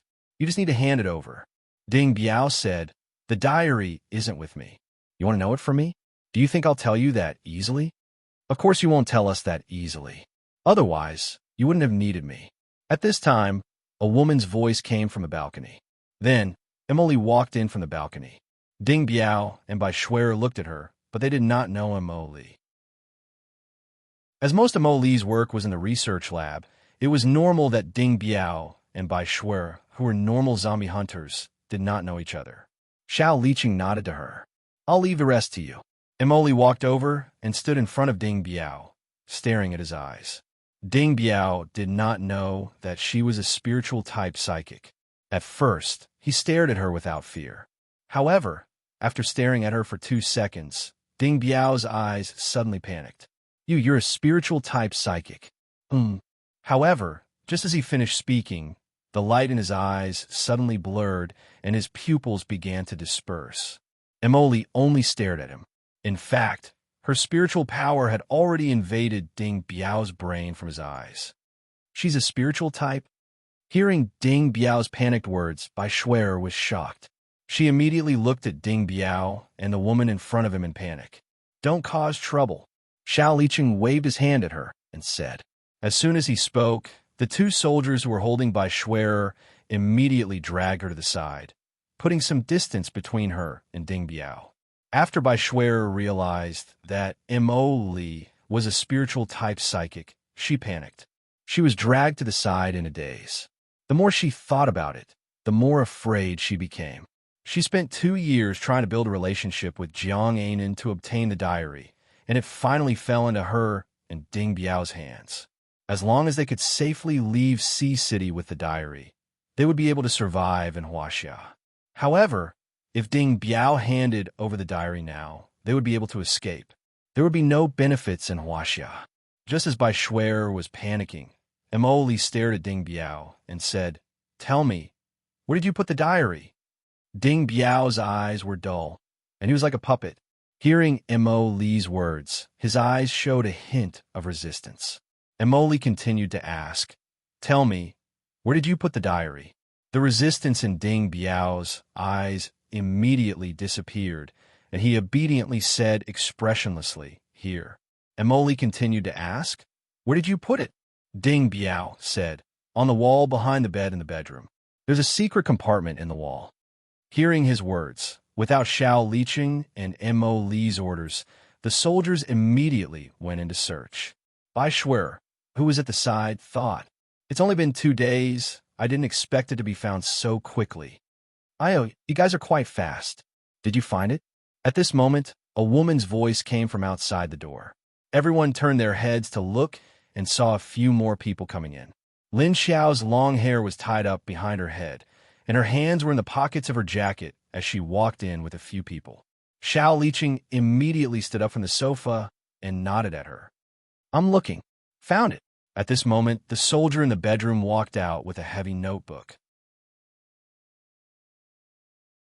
Chapter 1039.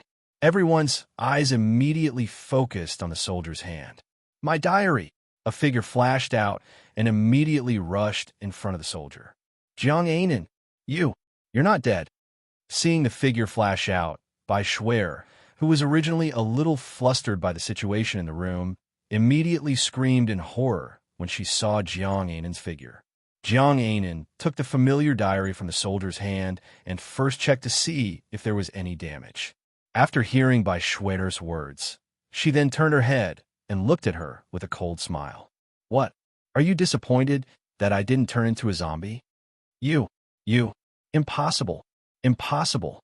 Bai Shuer could no longer think at this time, her eyes staring at her blankly. She mumbled, then suddenly stared at her and shouted in disbelief, "Impossible! You are clearly scratched by zombies and infected with the zombie virus. It's already been 3 or 4 days. How can you still wake up?" Bang dash. The door was closed by Lin Xiao with a wave of her hand. Then she said to Xiao Liqing, "Ask the others to leave." Xiao Liqing didn't say anything and just waved to the people in the room, knowing that these subordinates wouldn't say anything. The soldiers all left, leaving Xiao Liqing standing beside the sofa in the room. Lin Xiao walked over and sat down. Shun Yuzhen retreated to the door and stood there. Duanwan walked to the balcony door and stood there to look outside. Lin Xiao sat on the sofa with her legs crossed. Then she said nothing with everyone else, starting to watch the drama. Jiang Anan took the diary and walked in front of Bai Shuer, her eyes cold as she said, "You spent more than 2 years to get close to me with this thing and lied to my feelings. I treat you as my only friend now, but you only treat me like a fool." Saying this, she took 2 steps back and suddenly laughed. There was a hint of disdain and mockery in her laughter. "But in the end, do you think that the diary you got will bring you a better life in China? The real value is not this diary, but the second one. But you don't seem to know that there are 2 scientific research diaries of my dad, and the one that the Chinese base really wants is the second one." Hearing her words, seeing the disdain and mockery on her face, Bai Shuer's eyes widened, and she only reacted after a few seconds. What did you say?" "No, you're lying, right?" You were deceived by me and hate me in your heart. That's why you said that, right?" Jiang Anan's words seemed to be mocking her for being too stupid. She had spent more than 2 years, but had not clearly seen the true value. Jiang Anan's words told her that she was lying to him like a fool, but he seemed to have seen through her. Was she acting like a clown in his eyes? "It's up to you whether you believe me or not. There's no need for me to lie to you. I plan to hand over these 2 diaries anyway." Jiang Anan looked at her coldly. "No, impossible. You must be lying to me. You hate me. Hate me for letting you get scratched by zombies. But that's your own fault. It's because you're not strong enough that you got infected by the zombie virus. Bai Schwer roared at her agitatedly. Her eyes were already wide open, and her brows furrowed together as she opened her mouth wide. Then she smiled again. Her smile was twisted as she said to Jiang Anan, "You think that I should thank you for saving me? Ha ha ha. Actually, I didn't need you to save me. Oh no, I didn't need you to save me. If you didn't come, how could we let you get hurt? But I didn't expect you to be so lucky. In the end, you actually managed to escape into that broken warehouse with me." Jiang Anan heard her words. Although it was a little confusing, it reminded her of what happened before. A flash of hatred flashed in her eyes, but it was quickly replaced by murderous intent. Yes, it was my mistake to save you. It was also my mistake to trust you, but I didn't die, and you, Ding Biao, and the entire zombie hunter group have to pay the price. Although I didn't die, unfortunately, all of you will die. So, do you hate me? Do you hate me now? Jiang Anan reached out and pinched Bai Schwer's chin, then stared at her with murderous intent. Being oppressed by the cold, murderous intent in Jiang Anan's eyes, Bai Schwer felt a chill run through her body, and her legs began to weaken. Plop! Jiang Anan's gaze forced her to sit on the ground. Jiang Anan used to live alone outside the base. Naturally, she wasn't a simple person. The murderous intent and hostility on her body were stronger than the average level for a mutant. How'd you get to know Bai Schwer back then? It was only because she unintentionally helped her mother a few times, and then they got to know each other. Now that she thought about it, perhaps when she wasn't at the base, the trouble her mother encountered might have been set up by someone else. No, Anan, I was wrong. Don't kill me. I don't want to die. They forced me to get close to you. Yes, they were the ones who forced me to do this. I had no choice. Anan, save me, please let me go. After Bai Schwer knelt on the ground, she looked around blankly. After seeing the circle of people quietly watching the show, her expression suddenly changed. She threw herself on Jiang Anan's legs and hugged her, crying, "Get lost. Do you think I'm an idiot? I'd be retarded to let you go. Bai Schwer, I don't hate you for trying to steal my father's diary, but I won't let you off for tricking me to save you. And you came back and tried to harm my mother's life. I definitely won't let you off again. You're even more disgusting than Lu Tianyu back then. At least everything she does is above board, and she won't cheat other people's feelings." Jiang Anan kicked Bai Schwer away. Lin Xiao, who was inexplicably implicated. "Why are you all looking at me? I don't care about my reputation." Seeing Lin Xiao's somewhat fierce gaze, Jiang Anan also realized what she had said. She immediately glared at Bai Schwer, who was on the ground, guiltily. Yes, she was right. Lu Tianyu was indeed like that in the past. It was just that he had high status now. More importantly, she had accidentally compared him in front of him, which was not giving him face. Hearing Jiang Anan's merciless words, Bai Schwer panicked and wanted to climb on her legs again. "No, Anan, listen to me. They arranged for me to get close to you, and I really treat you as a friend. Are you still trying to lie to me? Do you really think I'm stupid?" Jiang Anan looked at her with disgust, then continued. "Seeing that I used to treat you as a friend, I'll personally send you on your way." Then, one of her hands suddenly stabbed towards Bai Schwer's forehead at lightning speed. Poof! A crisp sound was heard, and her fingers instantly turned into stone, directly penetrating Bai Schwer's forehead. Not even a drop of blood flowed out. Chapter 1040. Jiang Anan pulled out her petrified finger and heard a soft sound. She didn't look at Bai Schwer, whose eyes were wide open as she collapsed with a frozen expression. She raised her blood-stained finger and looked around the room. Then, she found a box of tissues and pulled out a tissue to wipe her hands. Bai Schwer's corpse fell to the ground, her expression still on her face. However, the light in her widened eyes had disappeared and were lifeless. Ding Biao, who was beside her, had been hypnotized by M.O. Li when he revealed the location of the diary after being controlled by her psychic ability. He stood at the side in a daze. When Jiang Anan looked at the dead Bai Schwer, she suddenly turned to Lin Xiao and the rest and said, "If I kill her, you won't arrest me, right?" Killing people was not allowed in a safe base. Lin Xiao looked at Xiao Liqing and the rest. Of course not. She deserved to die. And this Ding Biao and his corpse hunting team are all criminals who betrayed the base. They will all be executed. Xiao Liqing immediately shook his head. Jiang Anan immediately looked at Ding Biao and frowned. She hated Bai Shuer because she felt that Bai Shuer had lied to her. And this Ding Biao was Bai Shuer's accomplice. So Jiang Anan also wanted to kill him. After some thought, she brought the diary in her hand to Xiao Liqing and said, "This is the first diary. I'll give it to you first. Anyway, it's useless to me. I was going to give it to C City Base anyway."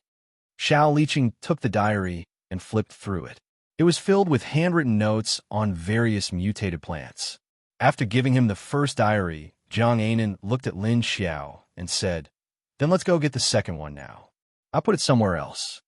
Lin Xiao looked at Ding Biao in surprise and asked her, "What about him? Aren't you going to do it?" Jiang Anan glanced at Ding Biao coldly and said, "I've already gotten the diary back, so I'm too lazy to do it. Anyway, even if I don't do it, he won't end up any better than me. There's no meaning to me anymore. The only person I want to kill is her." As she spoke, she calmly glanced at Bai Shuer's corpse. Lin Xiao stared at Bai Shuer, and suddenly smiled as he sighed.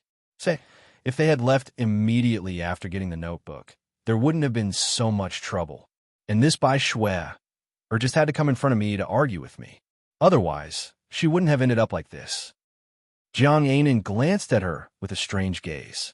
She had been friends with Bai Shuer for so long, so she naturally knew about the conflict between Lu Tianyu and Bai Shuer. She also knew about Lu Tianyu's previous performance. But the Lu Tianyu in front of her, she couldn't overlap with the Lu Tianyu of the past no matter what. It felt like there were two of them. Lin Xiao brought them away, leaving Xiao Liqing to clean up the scene. Tomorrow was Xiao Tingting's 1-month birthday party. Wu Chengyue said that would be held at night. Everyone might not have time during the day, so it was arranged to be at night. Xiao Lily and the others should be able to make it back in time. When Lin Xiao walked out of the building, he raised his head and looked in the general direction of Lake Tai. At this time, Xiao Lily was waving a few huge fire tornadoes as she chased after a group of people who were fleeing in a sorry state. Her level 7 tornado was not comparable to the tornadoes created by level 5 zombies like Yu Shaoxian and Lu Mingsong. The wind was as strong as level 15, and the surrounding desolate and dilapidated buildings were all lifted from their ceilings, doors, and windows. Even the walls were directly torn into pieces and flew into the sky, swept into the tornado. The red tornado swept up a scorching wave of wind within a radius of 2 or 3 miles. All the objects swept into the tornado were torn apart and burned, and finally turned into flying ashes. 5 huge fire tornadoes connected the sky. If it was at night, it might have been a very beautiful scene. But in the daytime, it only made people feel that the sky was reflected red. Run!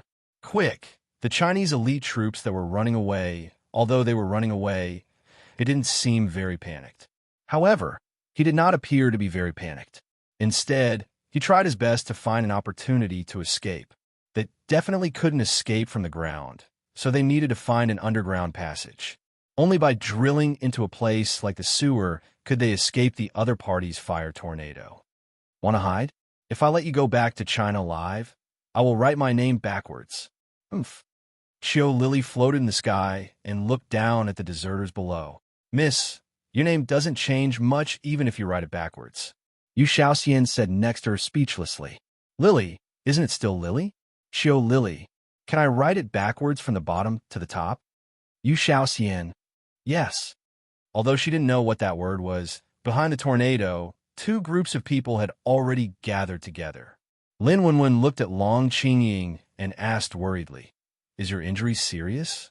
Although Long Qingying was now standing upright, like a person who was fine. But Lin Wenwen saw her fall after being shot, and Kong Qingming saved her in time. And looking at her face, it didn't look very good.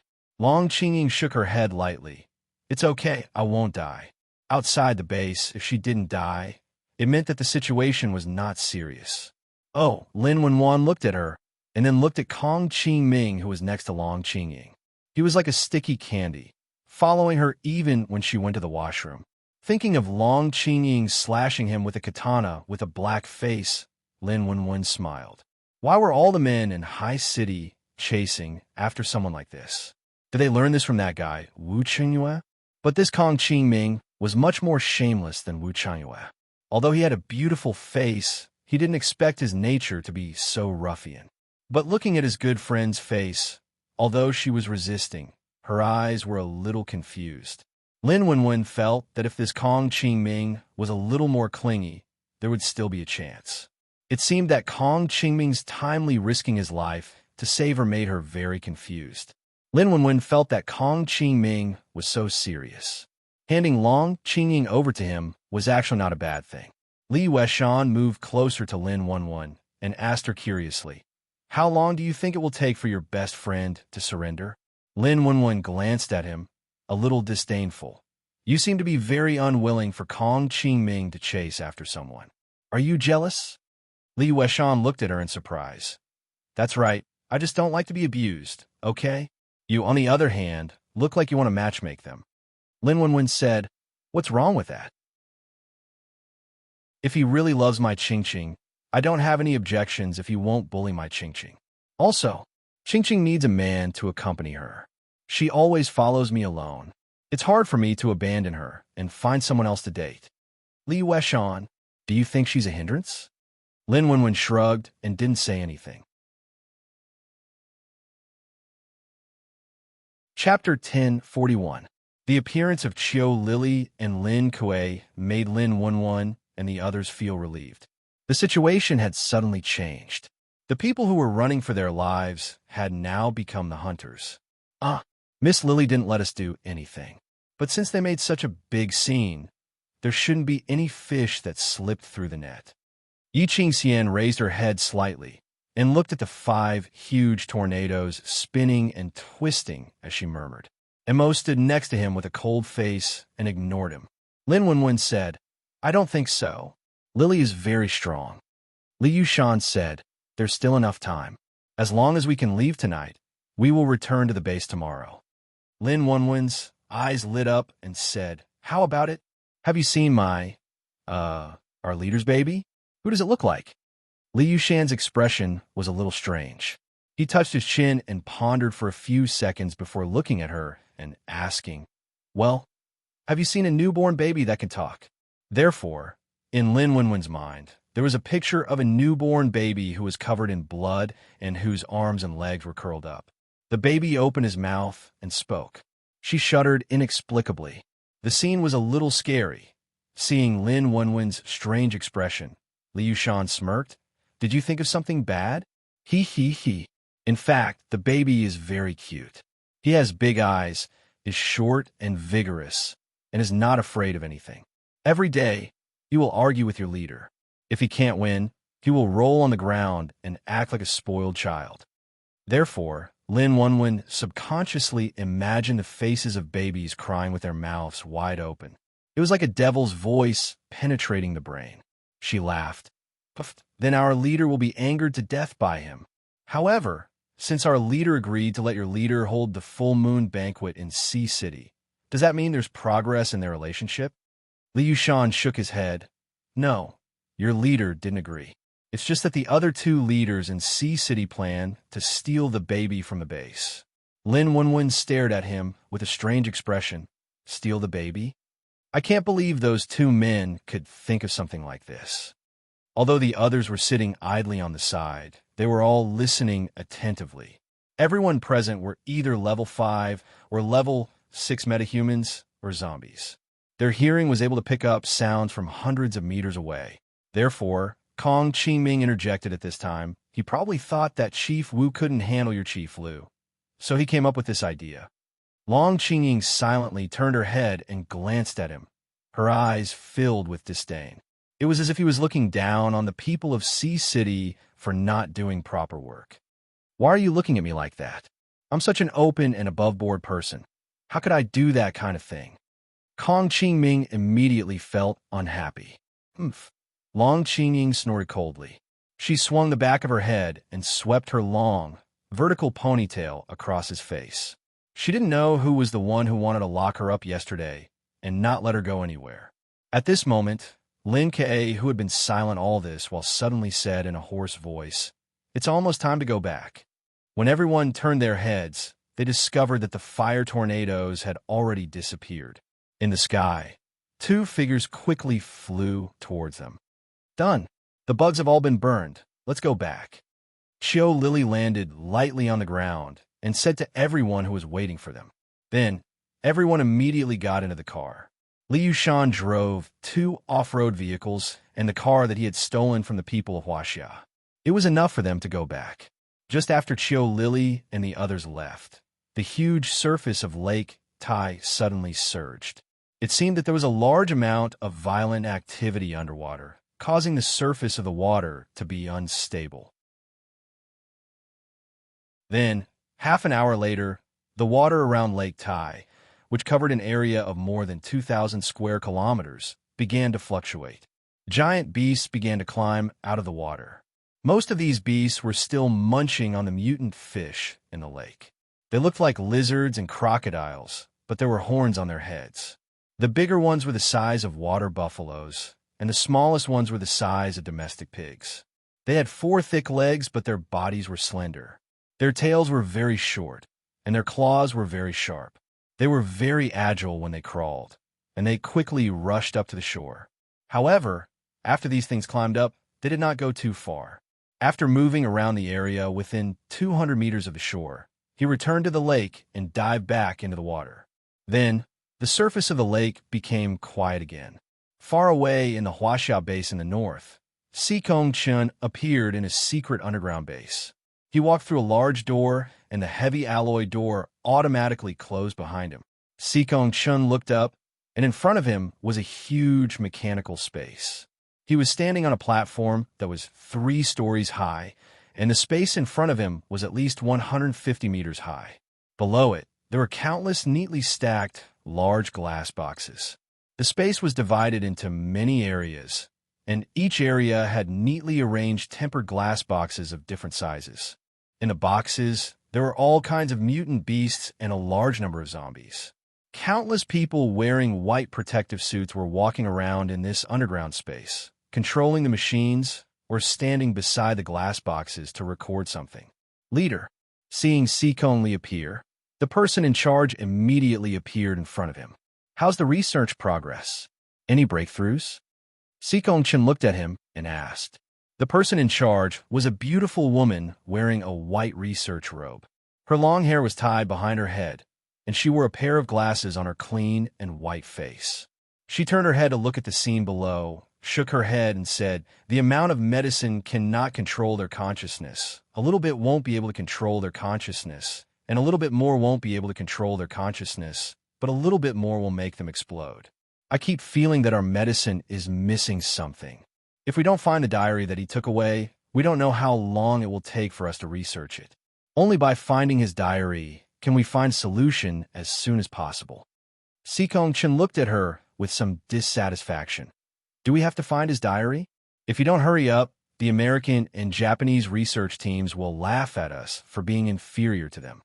He didn't want the foreign people to look down on him, and he had already found all the famous researchers in the country. But they couldn't find a solution, and now they had to put their hope on the 2 diaries. This was not his style. "Our technology has always been a step behind the American, and there is nothing we can do about it. I have tried many kinds of special energy, but I can't reach this level of compatibility. Now we can only continue to experiment to find the energy with the highest compatibility." The woman's expression was calm as she pushed up the glasses on the bridge of her nose. Chapter 1042. For the time being, no one knew that a group of exotic beasts had suddenly climbed ashore and returned to the lake, and that the major bases were secretly plotting something. When Lin Xiao returned to Wu Qingyue's house with the diary given by Jiang Anan, he sat on the sofa in the living room and flipped through it. For children were playing on the carpet in the living room and on the sofa. Wu sat on the sofa on the other side, holding a document in his hand. As soon as Xiao Yunlong and Mengyu came in, they saw two adults sitting on one side, either looking at documents or notes. Several children were playing on the floor and on the sofa. In fact, there were 3 older children sitting on the sofa. Only little Tung Tung was crawling on the carpet in a black and white panda costume. Is this child little Tung? Hello, little Tung. I'm Mengyu. You can call me Aunt Yu. Mengyu came in and saw little Tung crawling on the carpet with short arms and legs, and immediately came over. She stretched out her arms to hug him. As a result, little Tung turned around and climbed onto the sofa with a whoosh. He turned his head and stared at her without making a sound. The sequence of movements was not at all like that of a baby of his age. In order to make it convenient for the children to play in the living room, Wu Chengyue had moved the coffee table in front of the sofa to a corner, so the empty space in front of the sofa was left empty. Xiao Yunlong came in and saw Meng Yu's disappointed look. He said to little Tung, "Little brat, don't pretend little Yu knows about you." When little Tung heard this, he immediately pointed a short finger at him and said angrily, "You traitor! How can you betray my information?" Xiao Yunlong walked over with his long legs, stretched out his arms, and quickly hugged him before he was about to crawl away. He said with a smile, "What betray? Yu is one of us. She won't tell anyone about you. Don't be afraid." When the two arrived, Wu Chengyue and Lin Xiao both raised their eyes. Mengyu also came to his side and looked at him curiously. Then she reached out and poked his little face. "You really know how to talk. It looks like you don't know how to walk yet, but you crawl so fast. It shouldn't take long for you to stand up and walk, right?" Moreover, the tone of the child's voice didn't sound like that of a child. Mengyu turned to look at Lin Xiao and then at Wu Chengyue. His eyes darkened slightly. These two people. No, how did this man and corpse do it? Not only did she give birth to a child that was crawling around, but the child's performance was also so magical. No wonder Brother Yu was so obsessed with this female zombie. Was it because he already had a child? Could it be, what about that time? But the last time they had sex was in July last year, and it was already October now. It was born last month. Do zombies need 15 months to give birth? It's been so long. Lin Xiao didn't miss Meng Yu's gaze. His heart moved slightly, and he sensed her thoughts. Seeing that the other party was just purely curious and puzzled, and didn't have any negative or dark emotions, he ignored her. "By the way, the table and chairs are ready. Who are you going to find to be your assistant chef?" Xiao Yunlong, while holding Tung Ting's soft body, suddenly turned to look at Wu Chengyue and asked, "Wait for Qingming to come back, and Li Chang will also help." Wu Chengyue looked at his watch. It was already 3 o'clock in the afternoon. He should go cook. So he got up and walked toward the kitchen. "I don't know if Qingming can make it back tomorrow," Xiao Yunlong said uncertainly.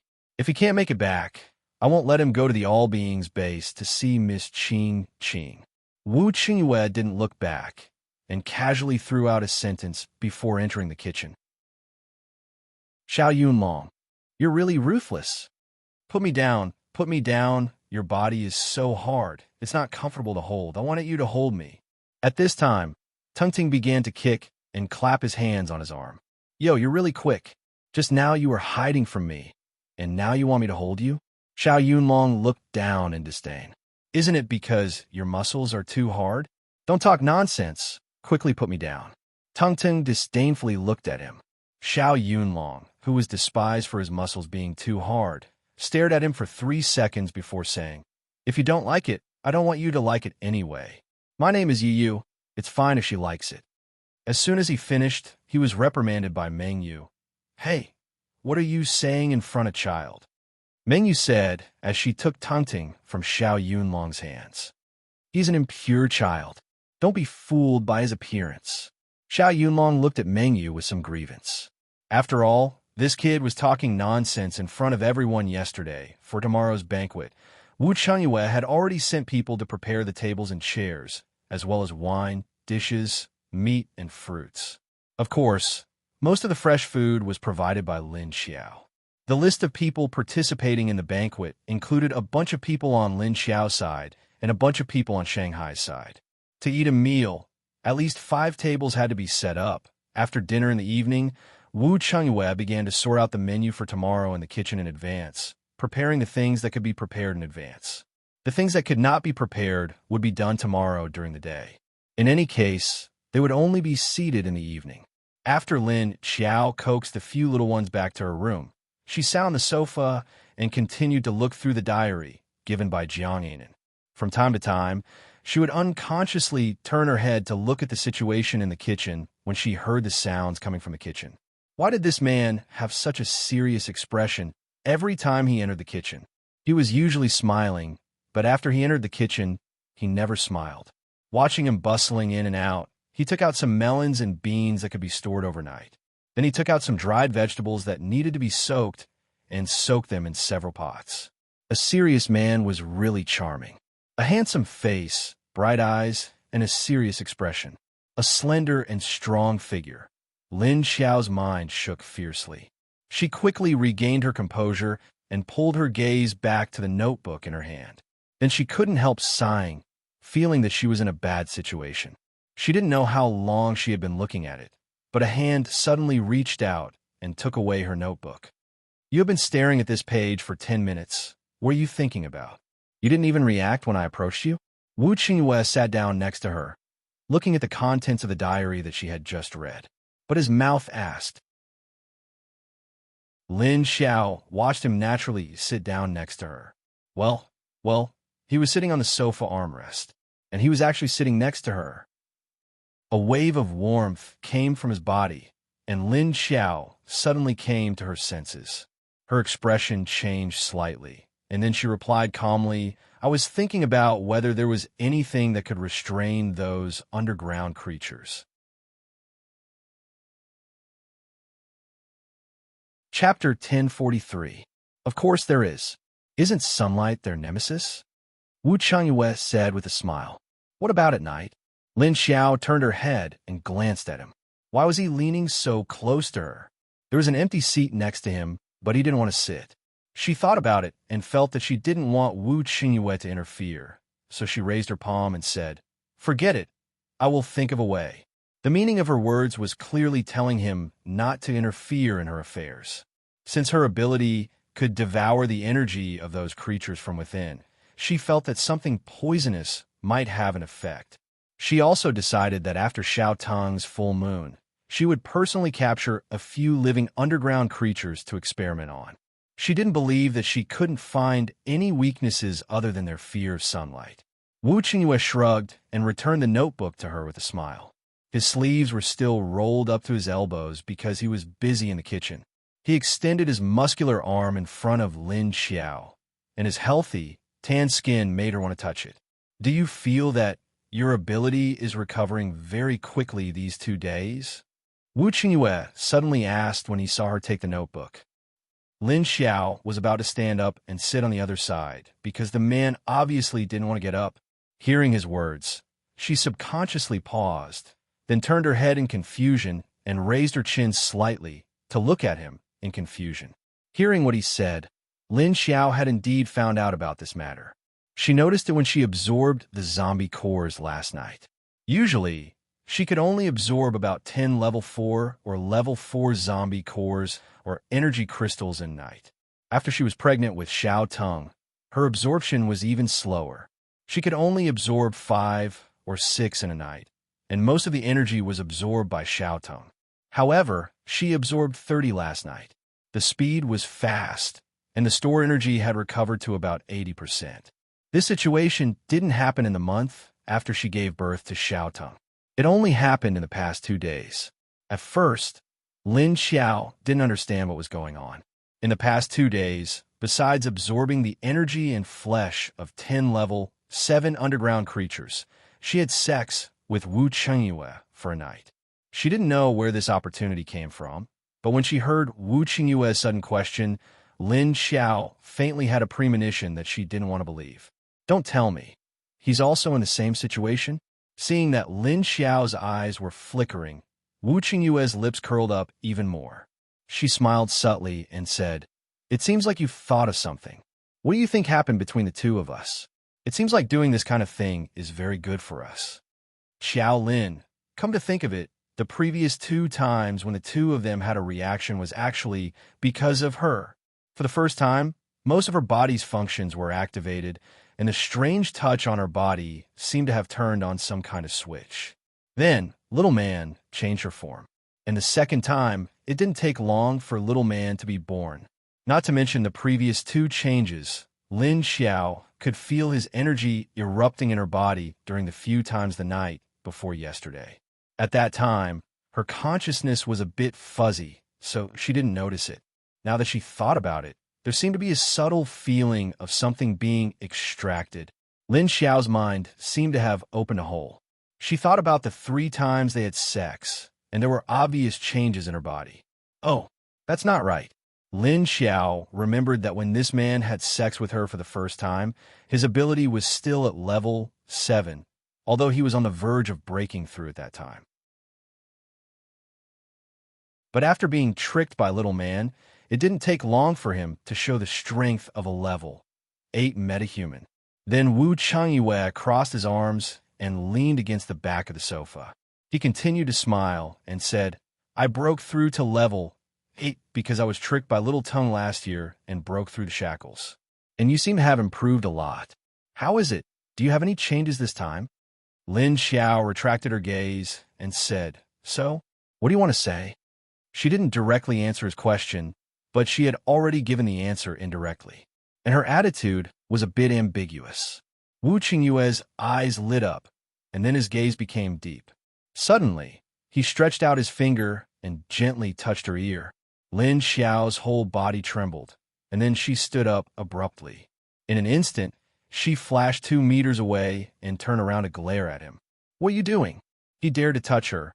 He really wanted a foot after giving her an inch. Wu Qingyue looked at her meaningfully, and his eyes flickered faintly. He opened his mouth and said with a chuckle, What are you nervous about? I don't plan to do anything. Lin Xiao stared at him coldly and pursed her lips. Then she coldly snorted and turned to walk to the stairs with her notebook. It's getting late, Leader Wu, rest early. As soon as she walked to the stairs, she saw a shadow moving at the end of the stairs. She immediately rolled her eyes and raised her legs to walk up. These 2 brats, did they think that her nose was a decoration? Couldn't they smell them? Lin Xiaolu sneaked back to her room with Little Tung-Ting in her arms, and then immediately threw Little Tung-Ting onto the bed. She also climbed up neatly and pulled the quilt over her. She pretended to be asleep. After a while, Lin Xiao opened the door of their room and stood at the door to look at the situation on the bed inside. She walked over and pulled the quilt for Tong Tong, who had rolled to the side. Seeing that the 4 children's bodies were not exposed outside the quilt, she turned around and walked out.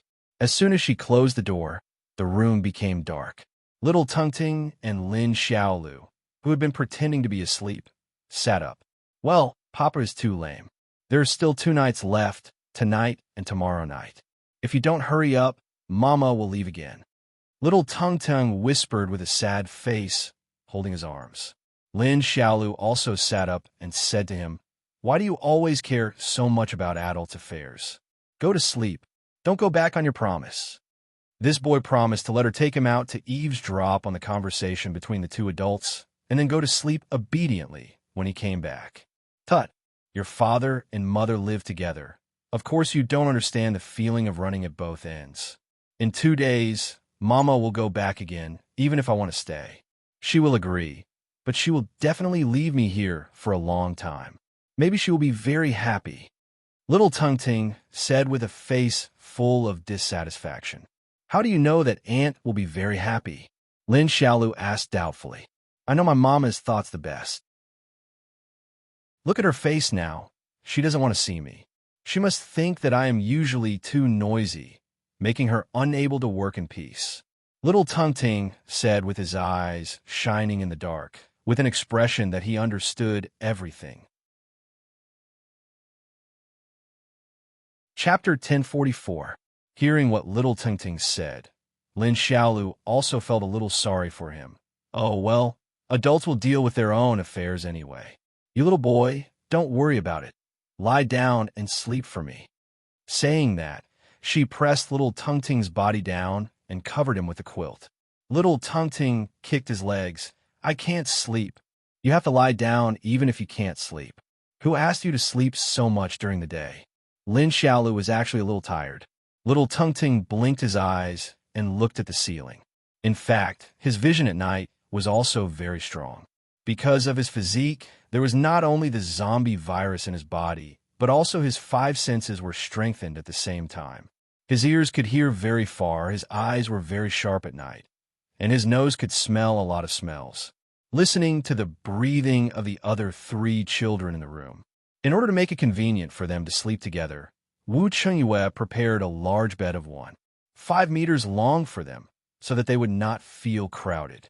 Wu Yiweiling was now willing to play with them and sleep with them.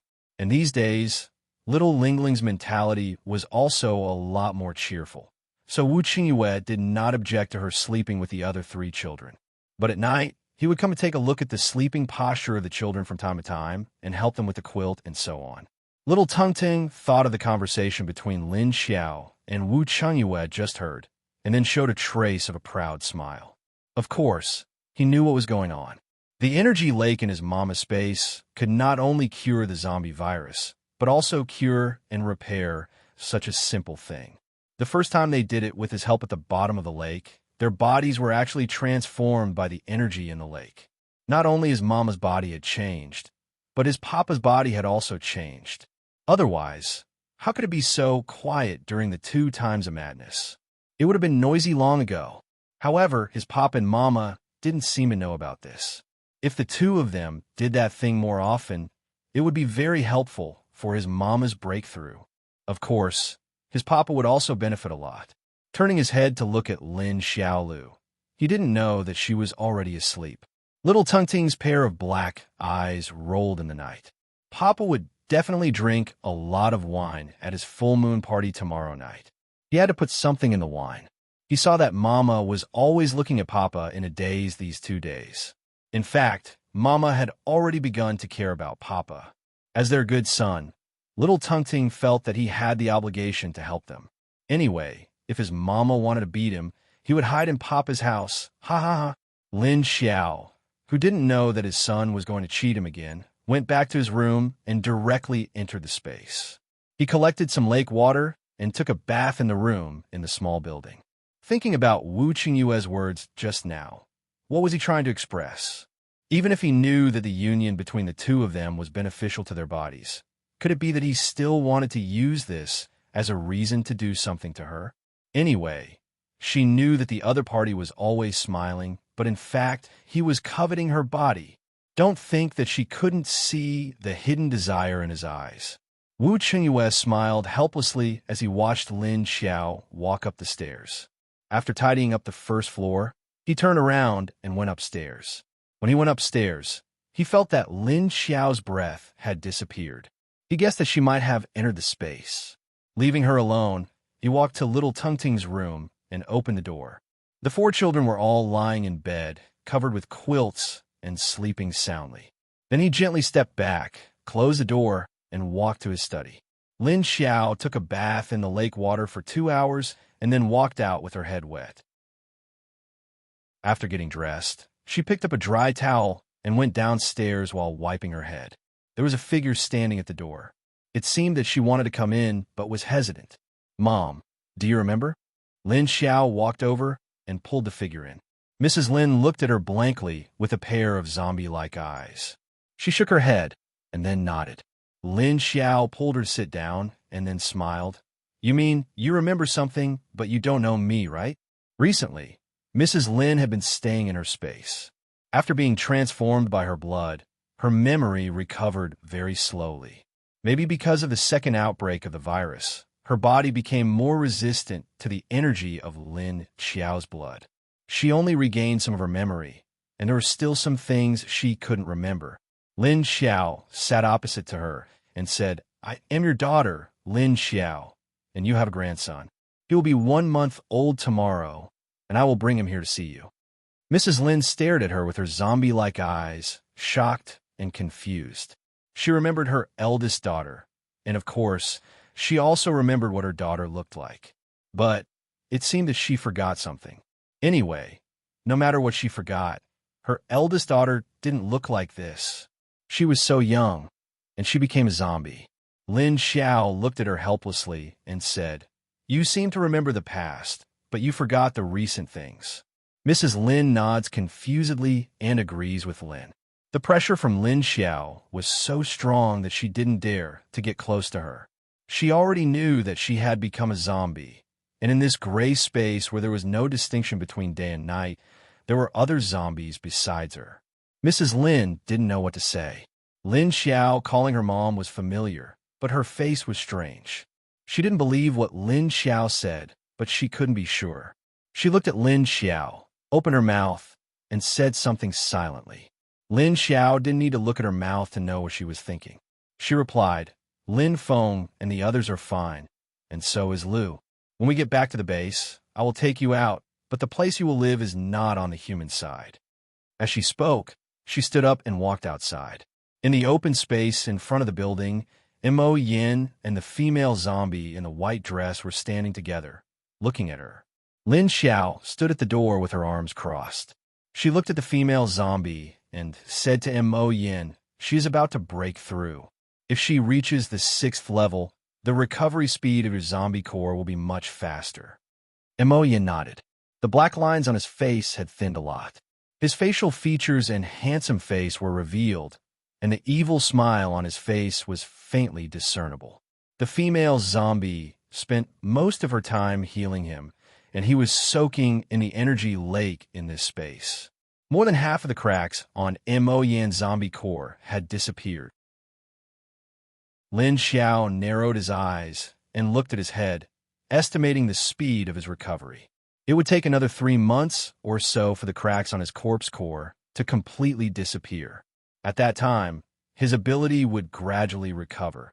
Mo Yan's eyes darkened when Lin Xiao stared at his zombie core. It was not a good feeling. It was as if someone had locked onto his life. Fortunately, Lin Xiao didn't show any malice, so Mo Yin could bear it. Chapter 1045. Hurry up and recover. Your lightning element can help a lot. Unfortunately, you can't do it now. Lin Xiao looked at him and sighed helplessly. If his lightning element recovered, he wouldn't need Wu Qingyue's help.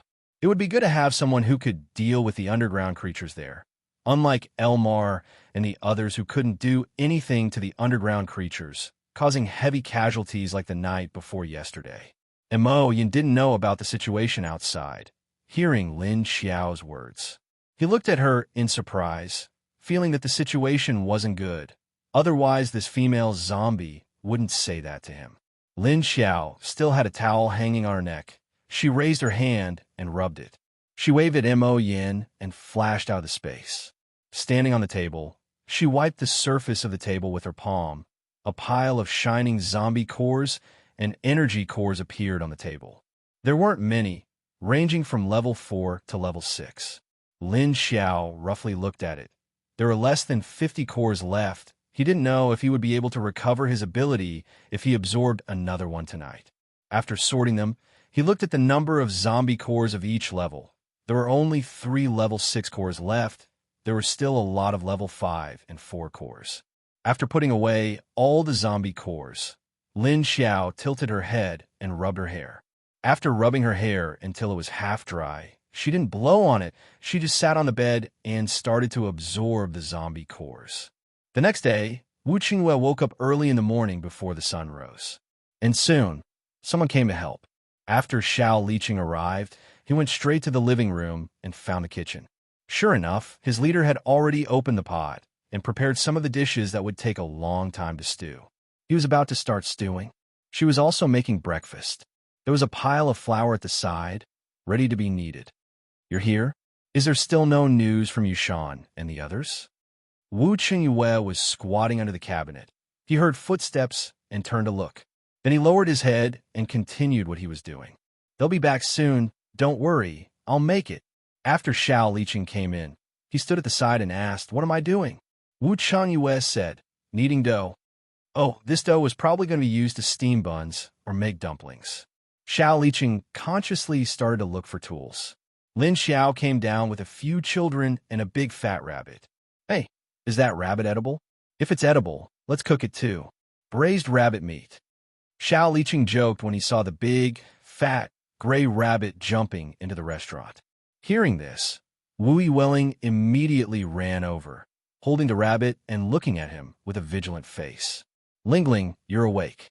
Did you sleep well last night? Xiao Liqing greeted her with a smile. His joke, just now, was actually to get her to come over. Wu Welling glared at him, then turned around and ran away. Where are you going? Time for breakfast. Wu Chengyue was carrying a big bowl of noodles when he saw his baby running away. He immediately said, Good morning, Uncle Wu, Uncle Xiao. Good morning, Uncle Wu, Uncle Xiao. Lin Xiaolu and Tong Tong obediently greeted Wu Chengyue and Xiao Liqing. Morning, sit down and have breakfast. Wu Chengyue smiled and nodded to the two children. Tungting was carried by Lin Xiaolu as he stretched his neck to look at the breakfast on the table. He sighed, Oh, why haven't I grown teeth yet? I want to eat those too. Wait a little longer. I heard that babies usually grow teeth at 6 months old. You still have to wait a few more months. Seeing Tungting looking at the table with a greedy and resentful face, Lin Xiaolu laughed and said to him, Eat your porridge. They make different kinds of porridge for you every day. Isn't it delicious? Lin Xiao glanced at her son coldly. But I want to eat something else. I can only look at the delicious food all day, but I can't eat it. I can't eat it even when it smells good. I can't eat it even when it looks good. You don't understand my pain. You don't understand my feelings at all. Is there a mother like you? Tungting angrily rebuked his own mother. Lin Xiao was unmoved and said to him, You're not sleeping and running around in the middle of the night. Whose baby would run around like you when it's just a month old? This brat hid and eavesdropped on their conversation last night. She didn't even teach him a lesson. How dare he question her? Hearing this, Tungting immediately looked up at the ceiling and didn't say anything. But after thinking for a while, he suddenly looked at Lin Xiao and said, Am I a normal child? I'm a child prodigy. I can't be compared to a normal child. Lin Xiao, why is there a layer of cement on your face? It was thick and hard. As she said this, she took Tungting from Lin Xiaolu's arms and sat on his seat. She used her hands to pinch the flesh on his little face. Wah, it hurts so much. Are you still my real mother? You're so heavy-handed. Tungting cried out in pain. Xiao Liqing took a bowl of noodles for Tong Tong next to him and said with a smile, It's so lively with children in the morning. Unlike us single people who wake up in the morning, it's so miserable. Wu Qingyue was also taking noodles for Wu Yueling. Hearing this, he glanced at him with a smile and said, Then hurry up and find one. It's useless to be envious. Xiao Liqing shrugged and said, I haven't met one yet. Let's just muddle through. You still want to wait for one? Don't you know how many girls there are now? When you meet one, she'll already be someone else's. Lin Xiao couldn't help but stab him in the back. Xiao Liqing. His heart was so tired. Could she not tell him this cruel fact? At this time, Tungting stretched out his head from Lin Xiao's arms and looked at Xiao Liqing with his eyes and said, Uncle Xiao, what do you think of my Annie Duan? Do you need my help? Pa, don't mess around. Lin Xiao slapped his bald head. Can you be more gentle? Stepmother. Tungting's face was pinched by her just now, and now she hid his head. He immediately glared at her with a pair of tearful eyes. Pa, Lin Xiao sneered and pinched his ear and said, How dare you call me stepmother? Who worked so hard to give birth to you? You little bastard. Wawa Papa, save me. Mama mistreated me. Seeing Lin Xiao pinching his ear, Tungting immediately surrendered. He struggled to free his hands and feet and asked Wu Chengyue for help. Xiao Liqing looked at him with a speechless smile. The Auntie Duan you're talking about can't be Duan Wan, right? Well, I don't get along with her. Although he said that, Xiao Liqing didn't realize that his eyes were a little fluttering.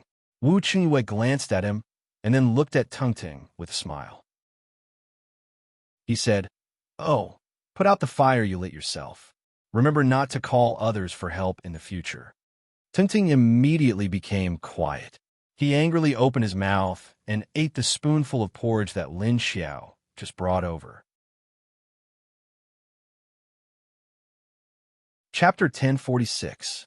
Not long after breakfast, a few cars arrived outside the courtyard. Lin Xiao turned to look outside, but didn't say anything. Tung Tung's ears twitched, and he sniffed. He suddenly said, Sister Lily and the rest are here. The few cars stopped outside the courtyard. Xiao Lily, Lin Kei, Lin Wen, Long Qingying, and the rest got off the cars.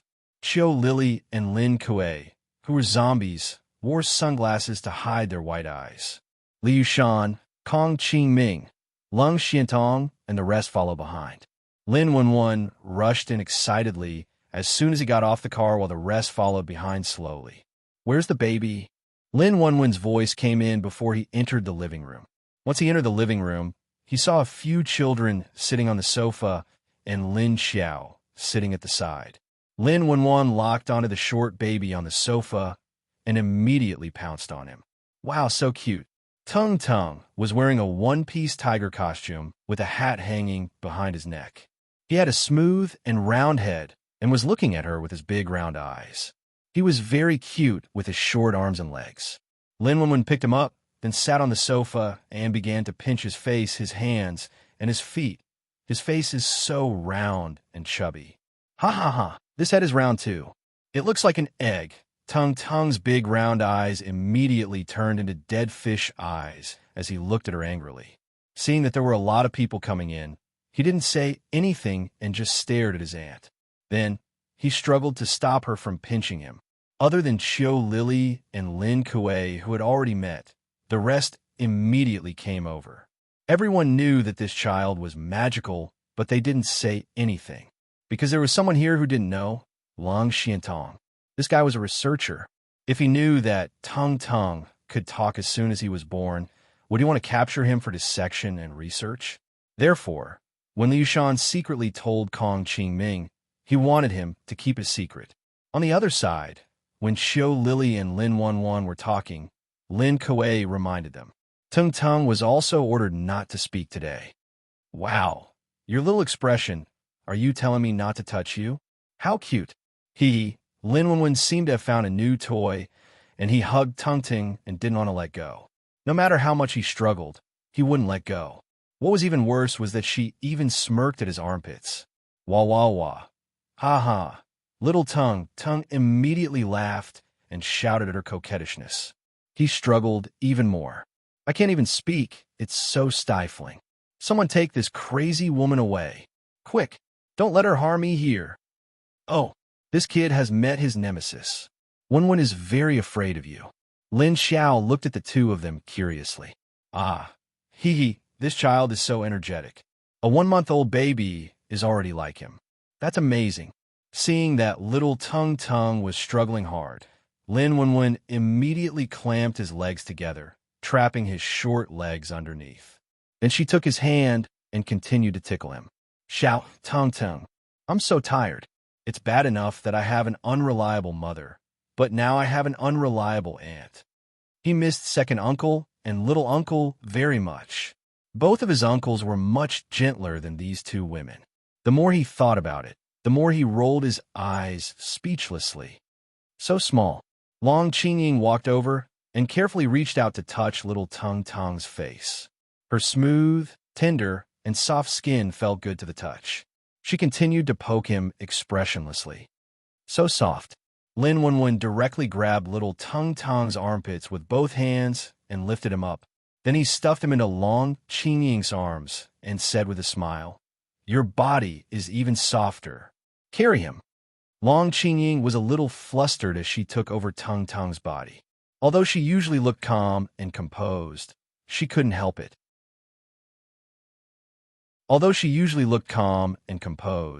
She would become cautious when facing a soft baby. He was afraid that if he was not careful, he would cause harm to the child. In her eyes, babies were very fragile creatures that needed to be protected. Lin Xiao stood up and waved at Lung Xiantong, Xiao Lily, and Lin Kuei. Come with me for a while. This was the home of the leader of Sea City, a private residence. Other than Lin Wenwen and Long Qingying, who had been here before, they weren't familiar with the other three. So they stood at the side and watched quietly. Oh, Xiao Lily wasn't so restrained. She found a chair and sat down. Seeing that Lin Xiao had spoken, the three immediately followed her upstairs. The others also knew that Lin Xiao wanted to understand their mission progress during this period of time. Seeing that Long Qingying was carrying little Tung carefully, as if she was afraid that he would fall, Kong Qingming seemed to come over. He asked her, "Do you like it?" Long Qingying was staring at little Tung intently. Children's eyes were really very bright, very clear, and very clean. Hearing Kong Qingming's question, she didn't understand what he meant. She only raised her head to take a quick glance at him before she began to stare at Tung again. Little Tung. This any seems to be more normal. Kong Qingming smiled with some evil intentions as he leaned towards Long Qingying and whispered in her ear, "If you like it, let's have one too." Long Qingying. She quickly retreated to the side and then glared at him expressionlessly. Little Tung looked at Kong Qingming curiously, and then at Long Qingying, who was holding him. He immediately revealed an expression of understanding. These two people had a JQ. Moreover, looking at the tenderness in Kong Qingming's eyes and Long Qingying's evasive attitude, little Tung's chubby little hand touched his chin as his eyes wandered back and forth between the two people. This scene seemed a little familiar. Lin Wenwen's expression was similar to little Tung's as he looked at the two people meaningfully. "I think this is a good idea. Qingming, you have to work harder." Li Yushan said at the side with a smile. "Work harder for what?" "Qingming, come over and help." Yushan, prepare to set up the table outside the courtyard. Fortunately, the weather is good today. Xiao Liqing came out of the kitchen and happened to hear Li Yushan's words. "Oh, coming." The two of them immediately replied and went over to help. When Kong Qingming entered the kitchen, Xiao Liqing immediately came over and asked him nosily, "And look at what you did just now. Did something happen between you two? Why did your attitude change so much?" "It's nothing. I just got a benefit once. I'm still chasing after her, but I'll get it sooner or later. I have a goal now." "How about it? What's your goal?" Kong Qingming immediately smiled at him proudly. Speaking of the bachelors in Sea City, in fact, besides him and Lu Tianyi as the popular people around Wu Chengwei, Xiao Liqing, Xiao Yunlong, Li Yushan, and others were all quite popular. Then Xiao Yunlong's goal had always been Mengyu, which everyone knew. Li Yushan was also very low-key, and his sense of existence was actually a little weak. So most people's eyes first fell on Xiao Liqing. Chapter 10:47. Looking at Kong Qingming's satisfied expression, Xiao Liqing inexplicably felt that he had just asked a stupid question. "Tisk, look at her. You still have a long way to go. Just look at our leader. It's not easy to woo a girl from the universal base," Xiao Liqing said. Kong Qingming looked at Wu Changyue, who was peeling at the back door of the kitchen, and felt pity for him. Then he said, "That's not for sure. Maybe I'm one step faster than the leader." Wu Qingwe looked back at them and said, "How fast can you be? Are you going to have a baby earlier than me?" Kong Qingming. Damn, he was speechless. That's true. But boss, you even let her have a baby. But you haven't brought your wife home yet. Isn't that a little inappropriate? Xiao Liqing laughed and said, "Wu Changyue." The people in the living room didn't pay attention to what the three men were talking about in the kitchen. Lin Xiao went to her room upstairs and let the three of them in. She then passed the notebook and the first copy to Lung Xiantong. She said, "This is a mutated plant research diary I got recently. Take it and see if you found anything." Lung Xuantong's eyes lit up. He took it and flipped through it. Lin Xiao looked at Xiao Lily. "Have you taken care of the people from Huaxia?" Xiao Lily nodded and sat on the sofa in her room. She crossed her legs and played with her long hair. "Of course, how could I let them get away? The news in Haiqing isn't confidential enough. There are too many people, the news will spread." Lin Xiao touched her chin and said. Then she looked at Lung Xiantong. "Did you guys find that stone?" Lung Xiantong looked up from a notebook and nodded at her. He then took out a stone the size of an egg from his pocket and handed it to her. Lin Xiao sat on the chair and took the stone. The stone looked normal and had an irregular shape. Its surface was smoother than normal stones on land. She squinted and looked at the energy in the stone. There was a faint purple color in the center of the stone. That was the color of energy. There's indeed an energy in here. It's at the center, Lin Xiao said. He then brought the stone up to his nose and sniffed it. A faint and strange smell came from the stone. It was very light and very floaty. Even Lin Xiao's nose could only smell it when he got close, let alone the others. Lin Xiao sniffed the smell and felt that it was a very strange energy. However, Lin Xiao felt that this kind of energy was somewhat similar to the energy in the bodies of the underground creatures. She immediately looked up at Lung Xiantong and asked, "How many did you bring back?" Lung Xiantong said, "One inside has about 200 kilograms. Lin Xiao raised the stone, his eyes flashing with a glimmer of light.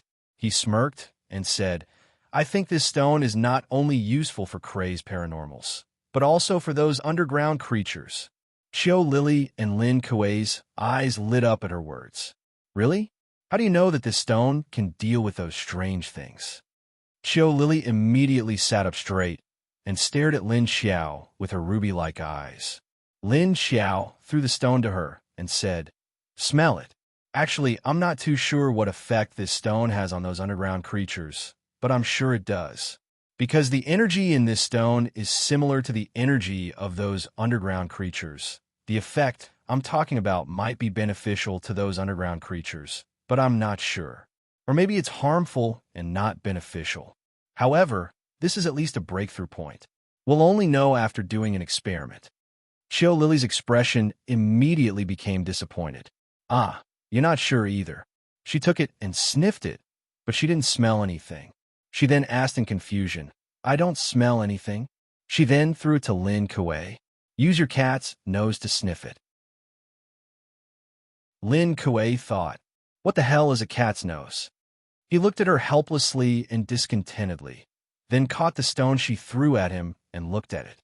He put his nose and sniffed it too before saying, "There's a fishy smell." It smelled like the stone beside a freshwater lake.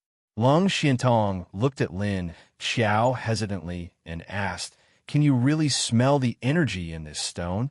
Lin Xiao glanced at him and said, "Not only can I smell it, but I can also see it. Anyway, no matter what, immediately study the energy in these stones when you get back. I'll capture some live underworld creatures for you to experiment on." At that time, she would be the only one who would be able to capture those things. Lung Xiantong nodded. Not long after lunch, Lu Qianni and Lin Hao appeared at the entrance of Wu Qingyue's courtyard. Cheng Wangxue and Lu Jun, "My brother said he has something to do, so he can only come in the afternoon," Lin Hao said to Wu Qingyue after entering. Wu Qingyue smiled and nodded.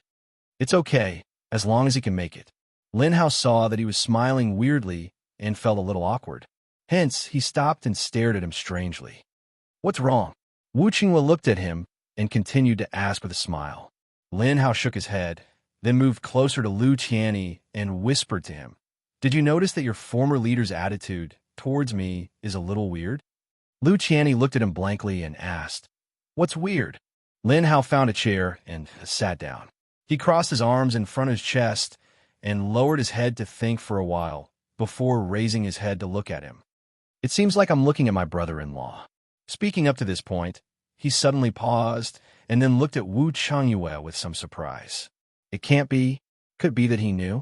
Lu Qianni looked at him strangely and said, "I'm the real brother-in-law, okay? Who are you?" Lin Hao glanced at him. "TCH, don't be too proud. I'm the real deal too." Lu Qianni couldn't be bothered with him and moved towards the kitchen. "What are you doing? Unauthorized people are not allowed to enter the kitchen."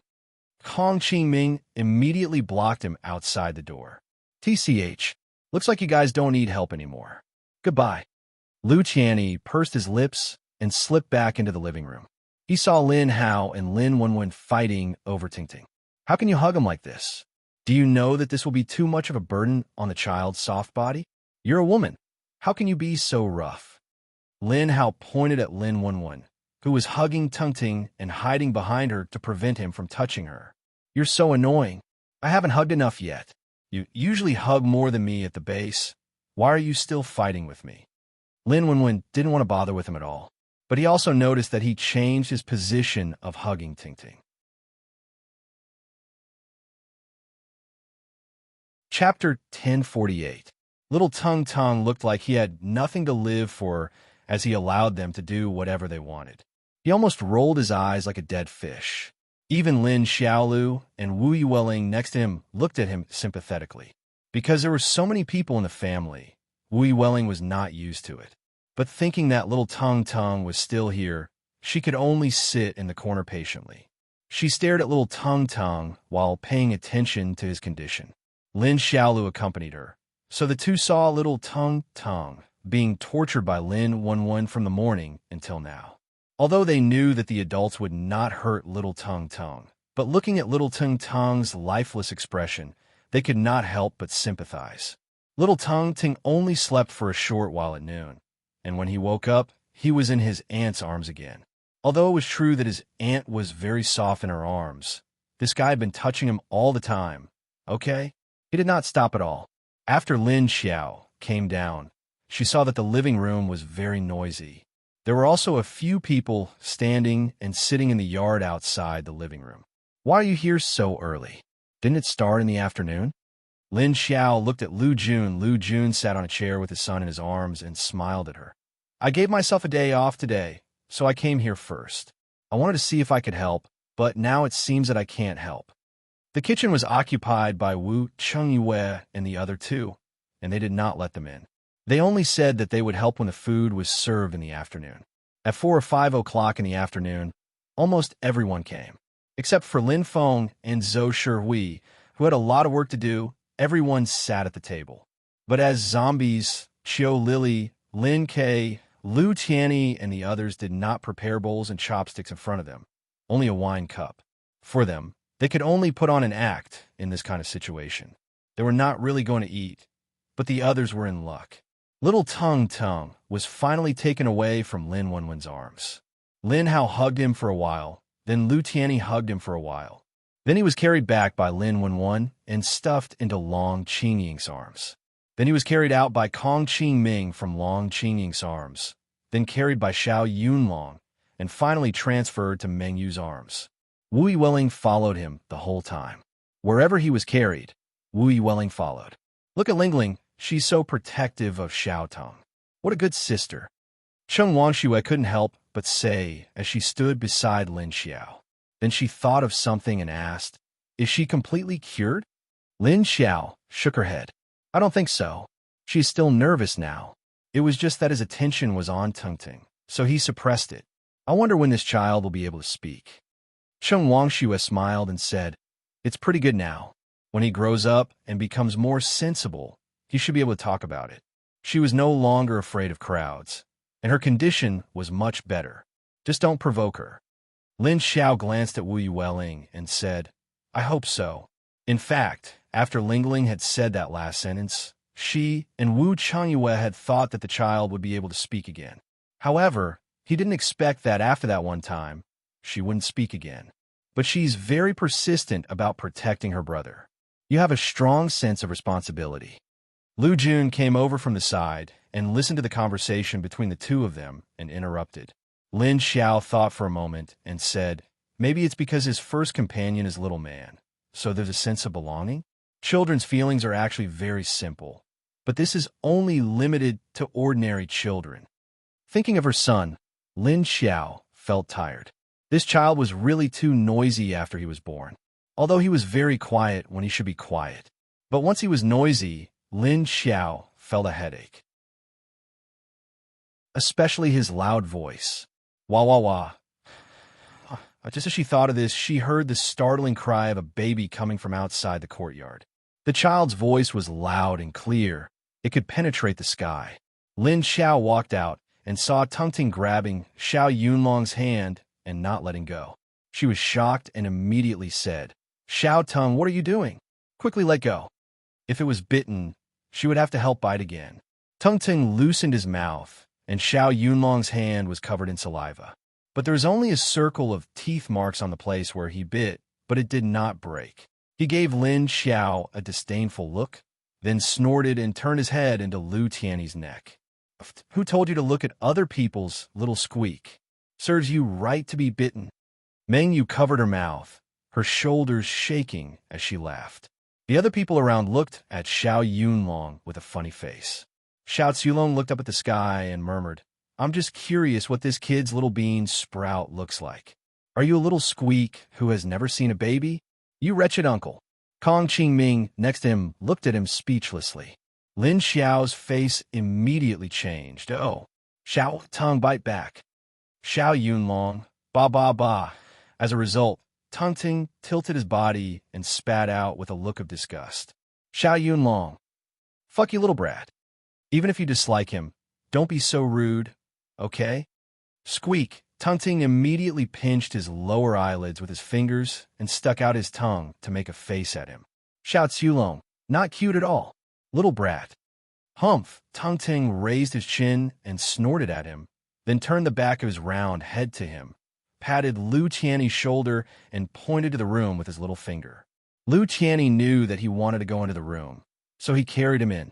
The banquet is starting. The banquet is starting. Why haven't Lin Feng and old Zhou come yet? Wu Qingyue clapped his hands, greeted them, and said with some doubts.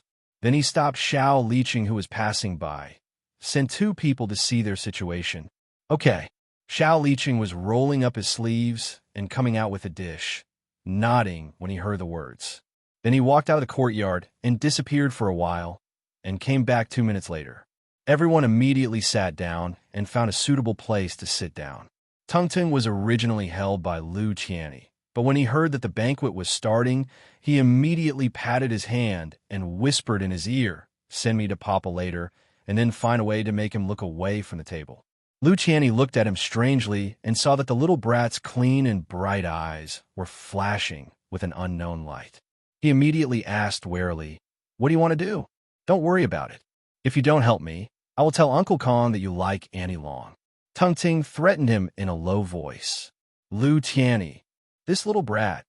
I know. Lu Qianni promised him with a black face. Then he asked curiously, what do you want to do to your father? Tung Ting said, help him chase Mama. Lu Qianni did not understand. How do you want to chase? Tung Ting, let them sleep together and make love. Lu Qianni.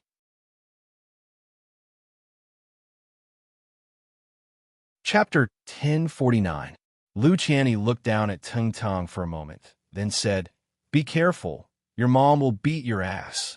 Tung Tong said nonchalantly, don't worry, we'll run away tomorrow morning. Lu Qianni felt something was wrong. Wait, why are you asking me to run away with you? Tung Tong looked at him with disdain. Don't you know you're an accomplice? Lu Qianni was speechless. Lin Xiao's voice came from the side. Tung Tong, come here. Lu Qianni carried him to Lin Xiao's side and passed him to her, his face expressionless. Lin Xiao looked at him strangely. The kid didn't show it on his face, but he felt like he had just dropped a hot potato. Ahem. Tung Tong cleared his throat and looked at Lin Xiao. What are you doing? Lin Xiao smiled at him. I'm taking you to see Grandma. She walked into the living room and disappeared into thin air with Tung Tong in her arms. Grandma. Lu Qianni looked at where Lin Xiao had disappeared. He asked in confusion, where was this Grandma? His mom was dead a long time ago. What are you spacing out for? Come and drink. At this time, Kong Qingming suddenly appeared, stretched out his arm, grabbed his neck, and dragged him out. You think you can drink better than me? Lu Qianni looked at him with disdain. He was a zombie now. He had no reaction to alcohol. Kong Qingming clicked his tongue. All right, come drink with us. Xiadong, who hadn't shown up until now, suddenly appeared at the door. He walked in and looked around. He didn't see his leader anywhere. He walked over to Lu Jun. Where's the leader? Lu Jun was arranging Tong Tong's bowls and chopsticks. She looked up when she heard his voice. Oh, I think she said she wanted to go into the space. I think she did. What's wrong? Xiadong pulled out a chair and sat down next to her. His expression was serious. Something's going on at Skyfire Base. Lu Jun was stunned and immediately looked up at him. Oh, what's going on? Xiadong said, the thing that the man brought back for Li Zhengye. Now Li Zhengye has begun to take action. However, He only targeted ability users, and he did not distinguish between his own people and outsiders. Right now, a large number of metahumans from the corpse hunting team are being captured in secret. I heard that he did not even let off the metahumans from his own army. A dark light flashed in Lu Jun's eyes. When he heard Xie Dong's words, he knew that Li Zhengye was definitely doing some shady business by secretly arresting people. Didn't you find out why he captured them? Xie Dong shook his head. There's still too little time, and he's only focused on capturing people. What are we going to do with him? There doesn't seem to be any next steps. It took time to catch people in secret. They couldn't let so many people in the base go missing at once. He had to find an excuse to cover it up so that the other survivors would not panic. What does he want to do to these metahumans? Lu Jun asked with a frown. In any case, it's not something good. The second thing was that Li Zhengye had sent a large number of people to capture the corpse hunters from other bases.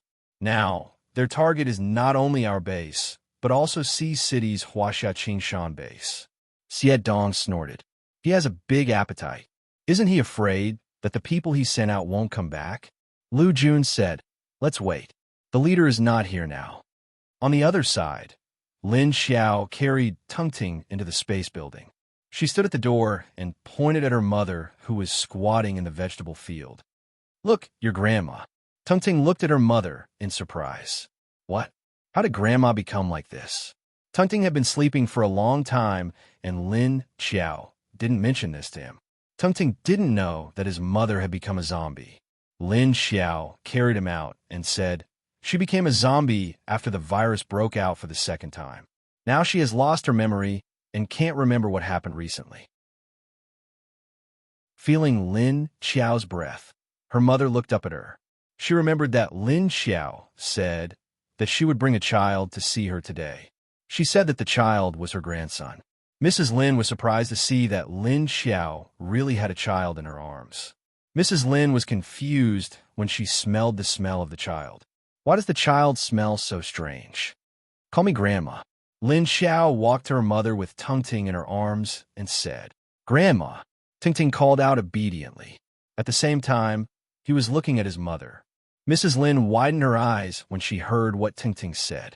Then she looked at Lin Xiao in shock. She couldn't believe that a 1-month-old baby could talk. He is special. I gave birth to him. Lin Xiao explained to her mother. You may have forgotten that you knew about this before. You won't be surprised when you remember. Mrs. Lin was still shocked. After hearing Lin Xiao's explanation, she looked at Tungting in surprise. In her eyes, Tungting was just a baby in a gray baby suit. There was no bright color. However, Tungting's eyes were the only bright ones in her eyes. It was the eyes of a baby, pure and clean. Mrs. Lin couldn't help but feel soft-hearted. She raised her hand to touch Tungting, but found that her hand was dirty. She was a zombie. What if she scratched Tungting's skin with her nails? Thinking of this, she immediately withdrew her hand. Don't worry, his body is special. He won't be infected by the zombie virus. Besides, he has the virus. Lin Xiao held Tungting's butt. On the other side, Mo Yin was standing on a balcony on the second floor of the building in the middle. He bent down and looked at Lin Xiao. The female zombie next to him looked at Tungting in Lin Xiao's arms in confusion. Even though Lin Xiao was 200 to 300 meters away from them, they could still hear him clearly. So Lin Xiao said that she gave birth to Tungting, which made the two zombies curious. Mo Yin looked at Lin Xiao. He didn't expect that she could give birth to a living baby.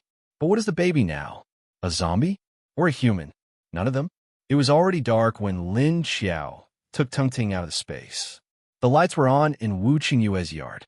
There were 3 tables of people sitting outside. One table was in the living room, and the other table was in the dining room. Oh, he came out. He came out. Come on, let me see the baby. Zhou Shihui saw Lin Xiao and immediately stared at Tungting.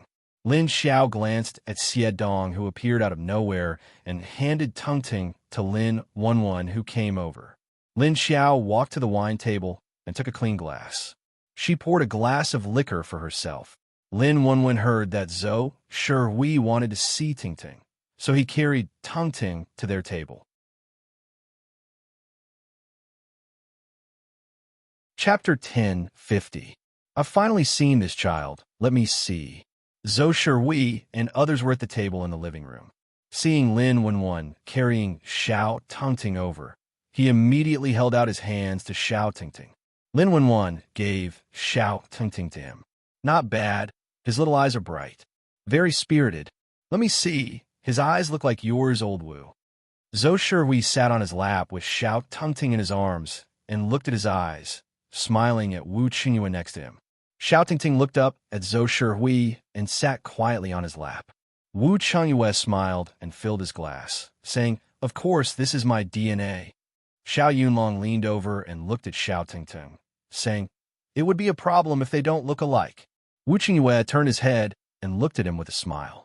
Xiao Yunlong immediately changed his words and said, "Well, they look alike. Their eyes, nose, and mouth are alike. You can't even flirt with me. He really can't take a joke." Humph. Then he immediately said to Xiao Tingting, "O little devil, you are so obedient when old Zhou carries you. Why are you so noisy when I carry you?" Xiao Tingting immediately rolled his eyes at him. "If you don't look at me, we can still be good friends. Don't think you can molest me just because you are an adult." Humph. Wu Qingyue smiled as he poured wine for Xiao Yunlong and said, "If you don't look at my son's little baby, he is still very obedient." What he meant was that there was no need to give him face, you wretched uncle. Lin Xiao sat on the sofa in the corner of the living room with a glass of wine, waiting for Xie Dong to come over. As soon as Xie Dong saw Lin Xiao appear, he stood beside her. "What's the situation with Heaven Fire?" Lin Xiao glanced at Wu Qingyue's table and asked lightly. The three leaders of High City were all at Wu Qingyue's table, and Lin Feng was also at that table. Their respective women were also sitting next to them. In fact, there were only 4 men and 2 women. Cheng Wangxue and Meng Yu sat next to them. Zhou Shui was still single. At the dining room table were the children, Lin Wenwen, Long Qingying, Lu Jun, Duan Wan, Shun Yuzhen, and Xiu Lily. Outside the courtyard were Lin Xiao and Wu Qingyue's other subordinates, such as Kong Qingming, Lin Hao, Lu Tianyi, and Liu Shan. They were all trusted subordinates. Of course, Lin Xiao's subordinates were mostly zombies. Therefore, they could only watch the others eat happily. They could only watch and recall the taste they had tasted as humans. Yes, Li Jingye began to secretly attack the metahumans in his base and captured them. I don't know what he's trying to do. They've also sent a lot of troops out of the base, heading towards us, Huaxia and Qingshan base, Xie Dong said to her in a low voice. Another army? Li Jingye's army was really able to withstand the exhaustion. That's right, only 3,000 people came last time. He still has over 200,000 soldiers in his base, Lin Xiao said with a sneer. But most of the people he has captured are arcanists from Earth Dragon Base and Hidden Cloud City. The survivors of Skyfire have not been touched.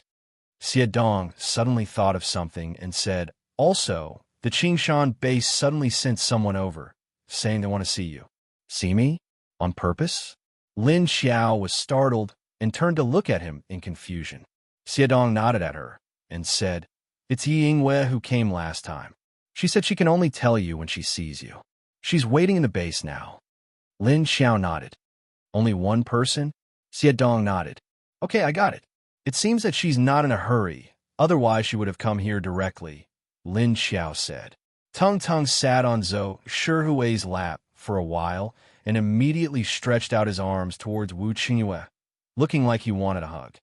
"Does he want you to hug him?" Zhou Shui looked at Wu Qingyue when he saw Tung Tung's actions. Wu Qingyue put down his chopsticks and said, "He might be hungry. I'll go get his porridge first." He stood up and walked into the kitchen. After a while, he came out with a bowl of hot porridge. After putting the porridge on the table, Wu Qingyue put Tung Tung in his arms and sat him on his lap. Lu Tianyi, who was outside, glanced at Wu Qingyue from time to time. Now that he saw Wu Qingyue put Tung Tung on his lap, he knew that this little devil was looking for a chance to trick his parents, and he even wanted his help. If he didn't help, he even dared to threaten him. Lu Tianyi thought about it and decided to drag his good friend into the water as well. He said to Kong Qingming, "Let me tell you something. Go talk to old Wu. ever since he became a zombie. He didn't call Wu Qingwu leader anymore. Of course, he didn't call his big sister that either. What is it? Aren't you going to talk to her yourself? Kong Qingming was drinking with Lin Hao and looked at him in confusion when he was pulled by Lu Tianyi. Although he drank a lot of white wine and his face was slightly red, his eyes were still clear. After all, he was a level 6 paranormal. He wouldn't get drunk so easily. This was the good thing about being a paranormal. It's not easy to get drunk. My identity is awkward now. It's about Haicheng.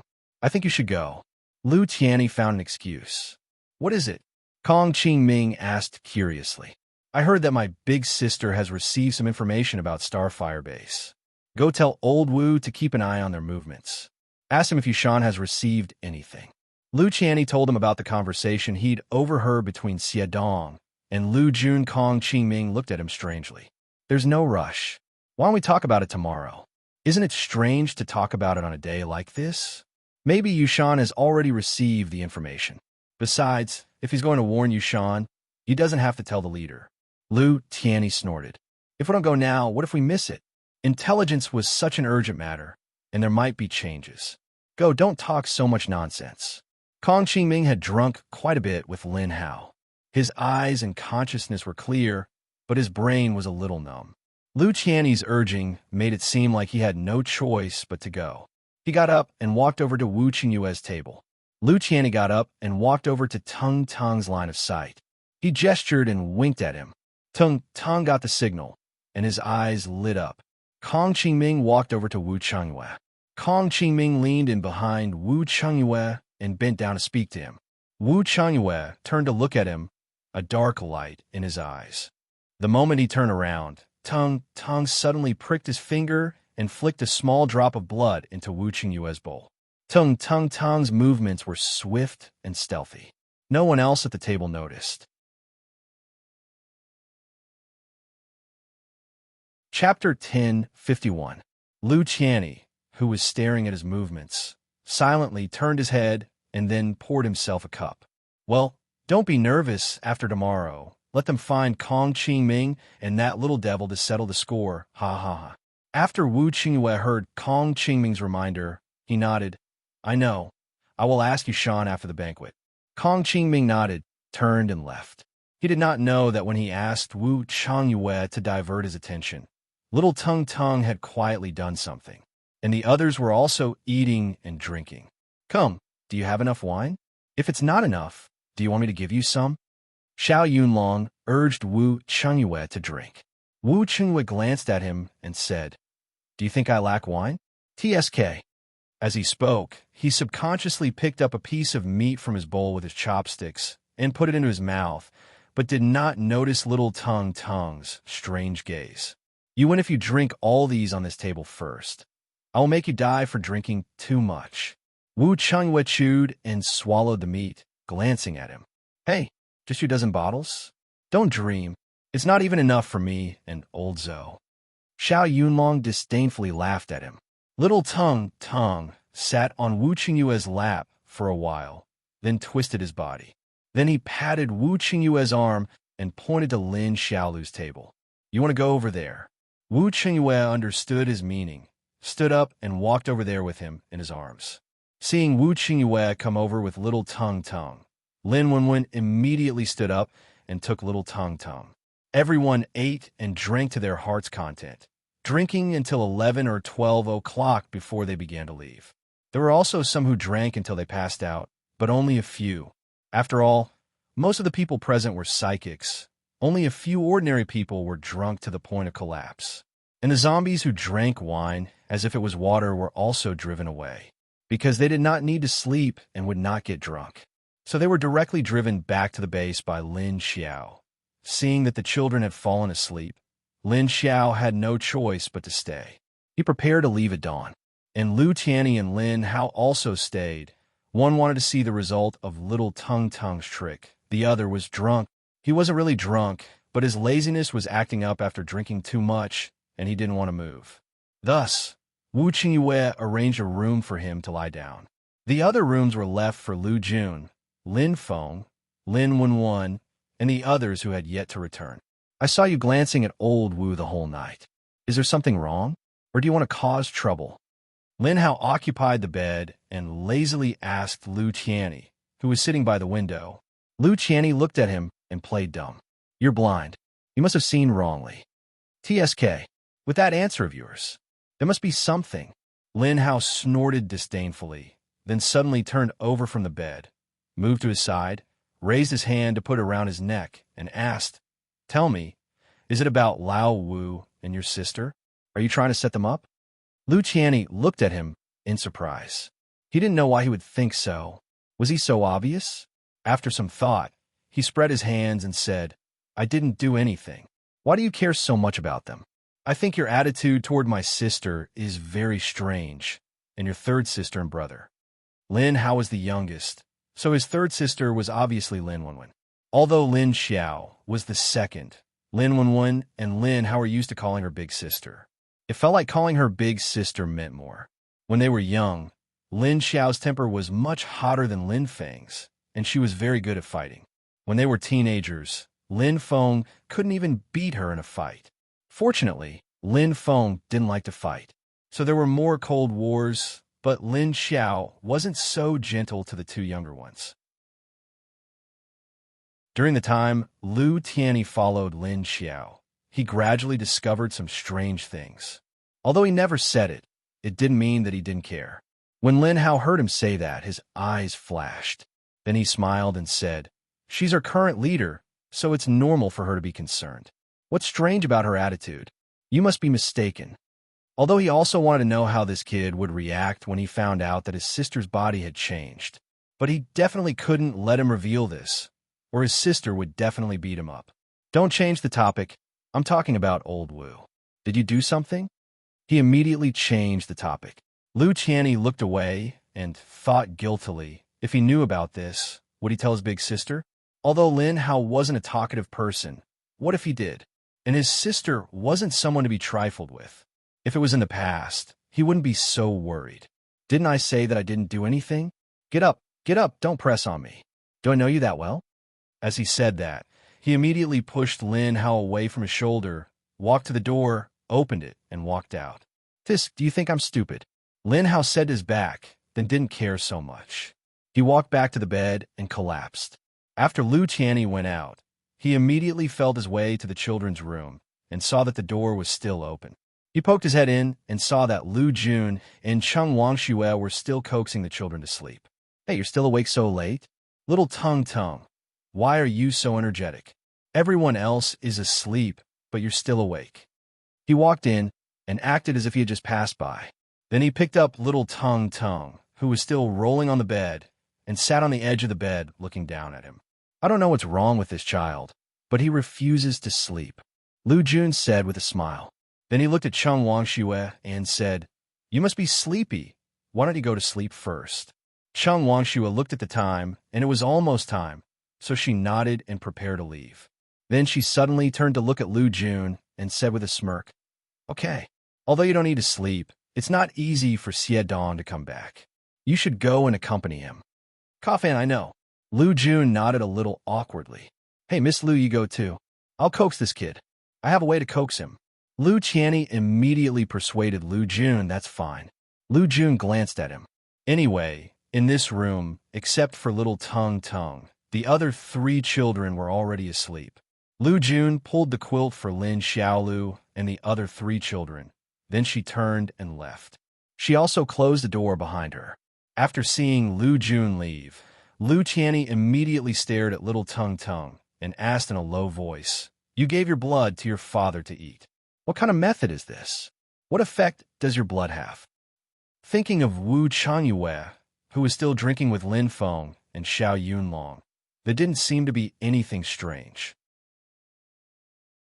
Lu Qianni expressed his curiosity. Little Tung smiled proudly. You don't understand. My blood has many magical uses, and not everyone can eat my blood, except for my parents. Lu Qianni looked at him with suspicion. There won't be any side effects, right? Chapter 1052. Little Tung rolled his eyes at him. Would I let Papa eat it if there were side effects?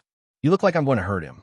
Lu Qianni said, It's good that he's fine, but is your blood really useful? Why doesn't he seem to have changed?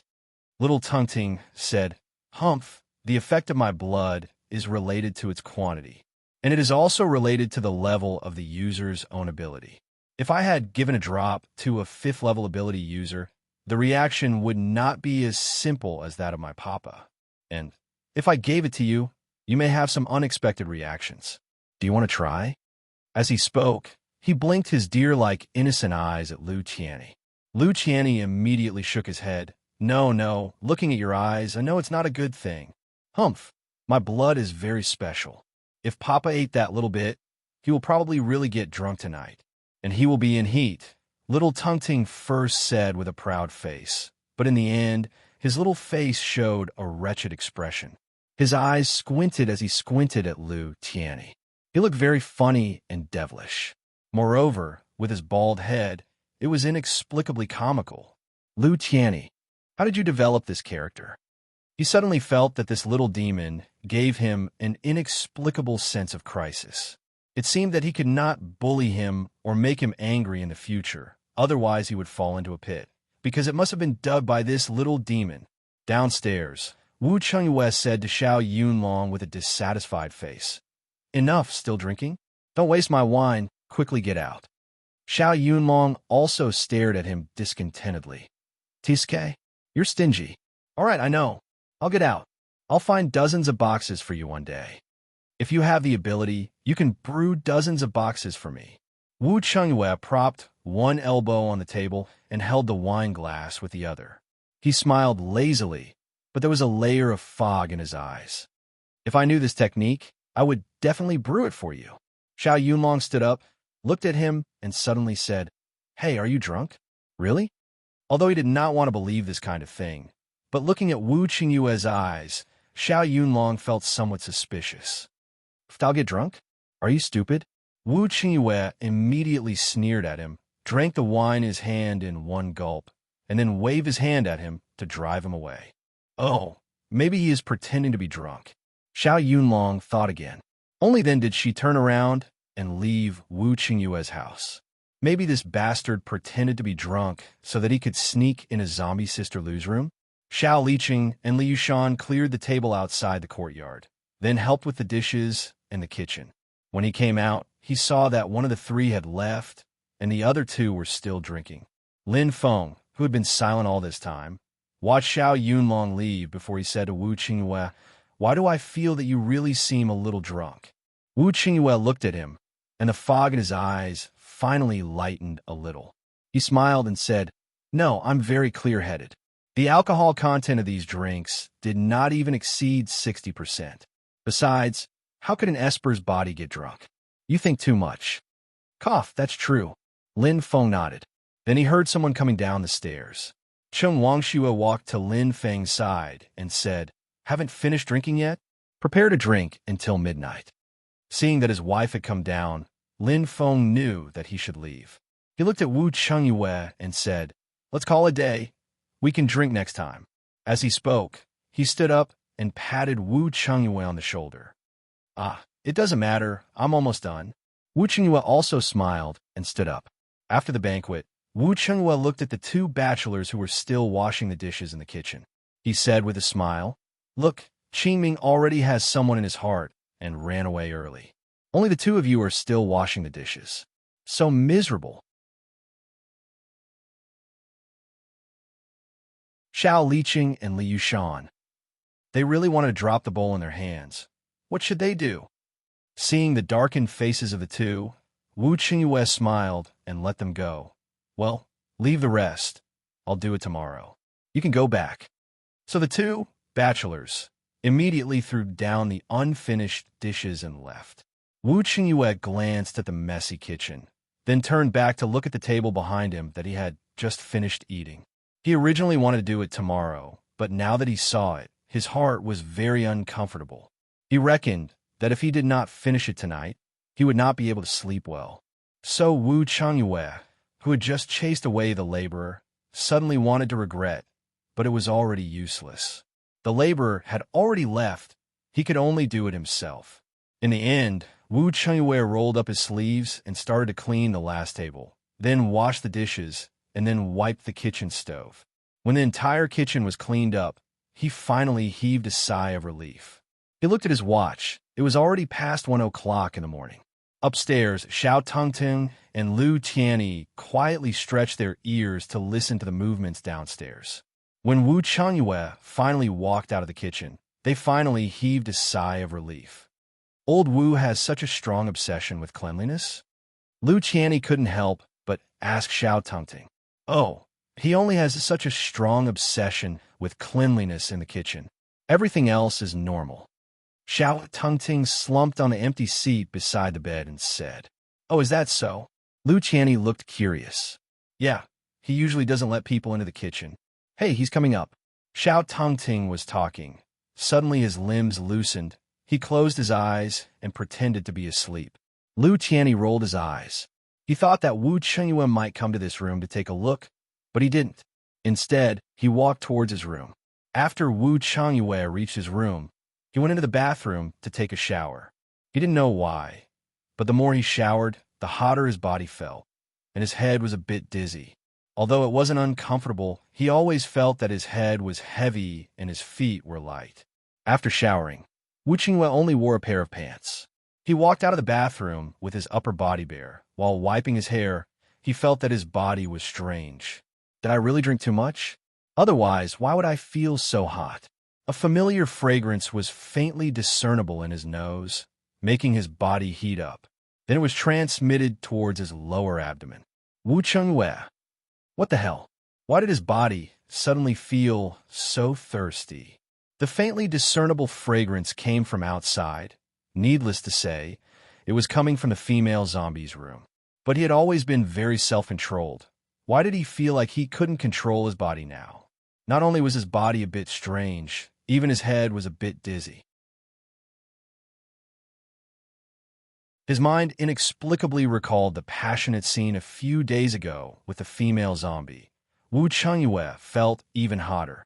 As soon as he thought about it, the beautiful body of the female zombie couldn't be erased from his mind. That pair of soft and bouncy breasts, that delicate and slender waist, those long and slender legs. Wu Chengyue felt that his breathing was a bit chaotic. Chapter 1053. Just when Wu Chengyue thought that his entire body was about to burst into flames, a sudden chill came from his heart, instantly dispersing the heat in his body. However, it also made him unable to help himself from bending over and shrinking his shoulders. What's going on? Wu Chengyue was shocked, and his mind suddenly became sober. This is not right. How can my body be like this? What the hell is going on? It can't be that there's something wrong with the food and drinks today. It's all made by himself. There must be no problem. There was a sense of suffocation in his chest. Wu Chengyue took a few deep breaths. Then, his body was a little unstable as he leaned towards his bed step by step. At this time, the energy of his physical strength began to jump around in his body and began to rush uncontrollably in his blood vessels. On the other side of Tongting's room, he immediately turned over and sat up. He whispered, "It's coming." Lu Tianyi looked up. Wu Chengyue's room was on the 3rd floor. Sensing that Wu Chengyue's state seemed to be a little abnormal, he couldn't help but say worriedly, "Will something happen to you? Old Wu's situation doesn't seem to be right." Tongting shook his head carelessly. "It's okay. Even if he doesn't do that with Mama, he won't be hurt too much. It won't cause too much damage, but it will be very uncomfortable and blurry for the next 2 days." Lu Tianyi said, "How can you trick your parents like this? I really pity them." "Ha, what do you know?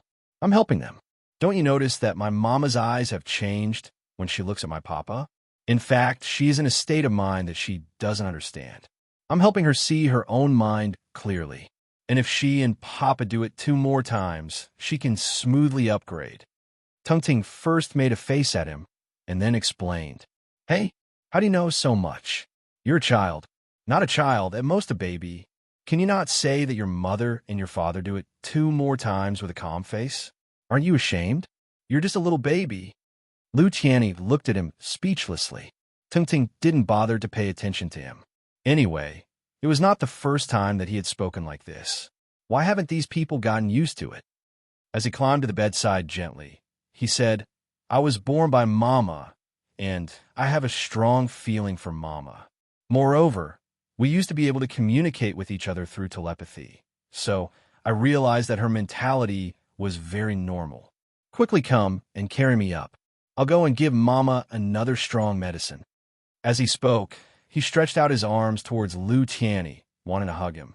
Lu Tianyi was stunned, then looked at him in surprise and said, What did you say? Do I still have to appear in front of them? Wouldn't that be telling them that you did it? Aren't you afraid of being beaten up by your mother? I'm not afraid. If I don't explain it to the two of them, I'm afraid that Mama will shake her hand and quit. Little Tung Tung was not worried about being cut at all. Lu Tianyi looked at him in silence for a few seconds and said, I'm not convinced by heaven or earth, but I'm convinced by you. You cheater. As she spoke, she stood up from the sofa, walked over and picked him up. Then he quietly left the room, turned off the light, and closed the door. On the other side, Lin Xiao also turned her head to look at the room upstairs strangely. Her room had always been the guest room on the second floor. So when she sensed that Wu Qingyue's breath on the third floor was a little strange, she could not help but suddenly think of his sudden crazy state a few days ago. Could it be the sequela left over from a few days ago? Or could it be that his previous frenzied state was only temporarily lifted? Was it starting to flare up again now? In any case, Lin Xiao subconsciously went out of her room. As a result, she saw Lu Tianyi appear with little Tung Tung in his arms. Why are you still awake? After a slight pause, she blurted out as she looked at the adult and the child. Ahem, little Tung said that he has something to say to you. Lu Tianyi immediately pushed little Tung Tung towards Lin Xiao unkindly, shifting the blame to her. Lin Xiao looked at the two hesitantly, then looked at little Tung Tung. Suddenly, her eyes flashed, then she stared at her son and said, Does his current situation have anything to do with you? Little Tung Tung was a little unbearably stared at by her so fiercely. He secretly pinched Lu Tianyi's flesh and pushed him back, indicating for him to retreat a little. Lu Tianyi's skin was pinched on his back, and he took 2 steps back. He distanced himself from Lin Xiao. Ahem, it's nothing serious, because I saw that there seemed to be some abnormal energy lurking in Papa's body, so I wanted to help him get it out as soon as possible. It's just that the reaction is a little big. Hee. Little Tung Tung began to talk nonsense. His small eyes glanced left and right guiltily, not daring to look at Lin Xiao's face. Lin Xiao's face darkened, and then she said indifferently, And then, what's the situation now? Little Tung Tung immediately said, If I let Papa go on like this, he may be crazy for a few days or more, and then he will slowly wake up. At that time, the abnormal energy in his body will disappear. But if he wanted to wake up earlier, well, there is another way. Lin Xiao narrowed her eyes and looked at him without saying anything. Seeing that little Tung Tung was unwilling to say anything, she suddenly guessed his intention. She moved and quickly walked up the stairs. She threw out a sentence. You come up here. Lu Tianyi looked at little Tung Tung with a little schadenfreude, but he rolled his eyes. Then he carried him up to the 3rd floor uninterestedly.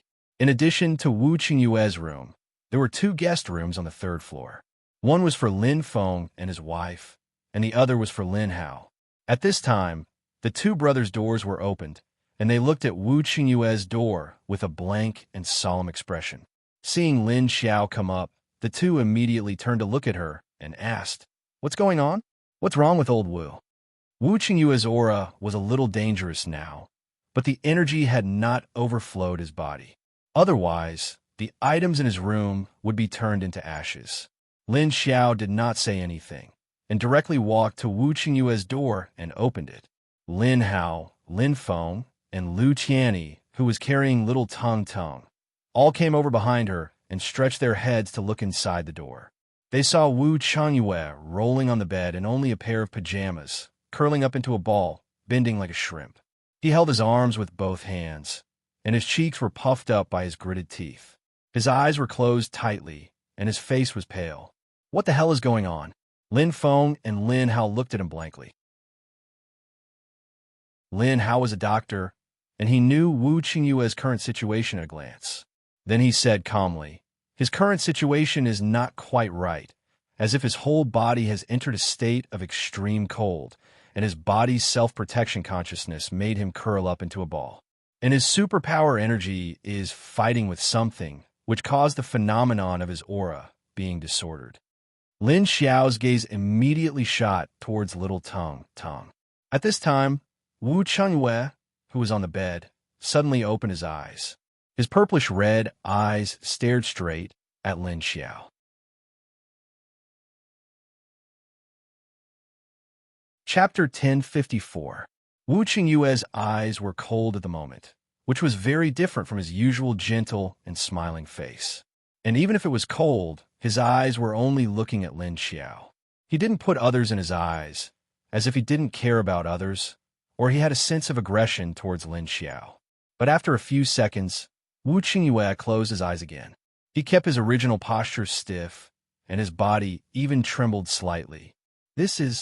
Why did he suddenly become like this? Lin Feng frowned and asked with a serious expression. Lin Hao was also very confused and said, he seems to be going crazy now, but he is suppressing it.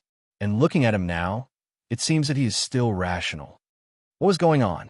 He was already very confused when he heard that old Wu went crazy for the second time, and now he was going to go crazy for the third time? By the way, how did you wake him up that night? Lin Hao suddenly looked at Lin Xiao and asked. Lin Xiao was stunned, and then the expression on her face changed subtly. Then she didn't answer Lin Hao's question, but suddenly walked towards Wu Chengyue. She didn't know when an egg-sized stone appeared in her hand. Open your mouth. Standing in front of Wu Chengyue, Lin Xiao put the stone in front of his mouth. Wu Chengyue opened his eyes and looked at the stone in front of him. Lin Feng, Lin Hao, and Lu Qianni were all dumbfounded. Did she want old Wu to eat the stone? Mama, I actually want Papa to eat the stone? That's too cruel. At this time, little Tang suddenly spoke and looked at his papa with sympathy. Seeing that Wu Chengyue was not moved, Lin Xiao turned around and glared at little Tang. The energy in this stone can suppress the situation of going crazy. I just let him eat it for a while. It might be useful. As a result, little Tang immediately waved his little hand and said to her, it's useless. If Papa can calm down so easily, then my blood will be wasted.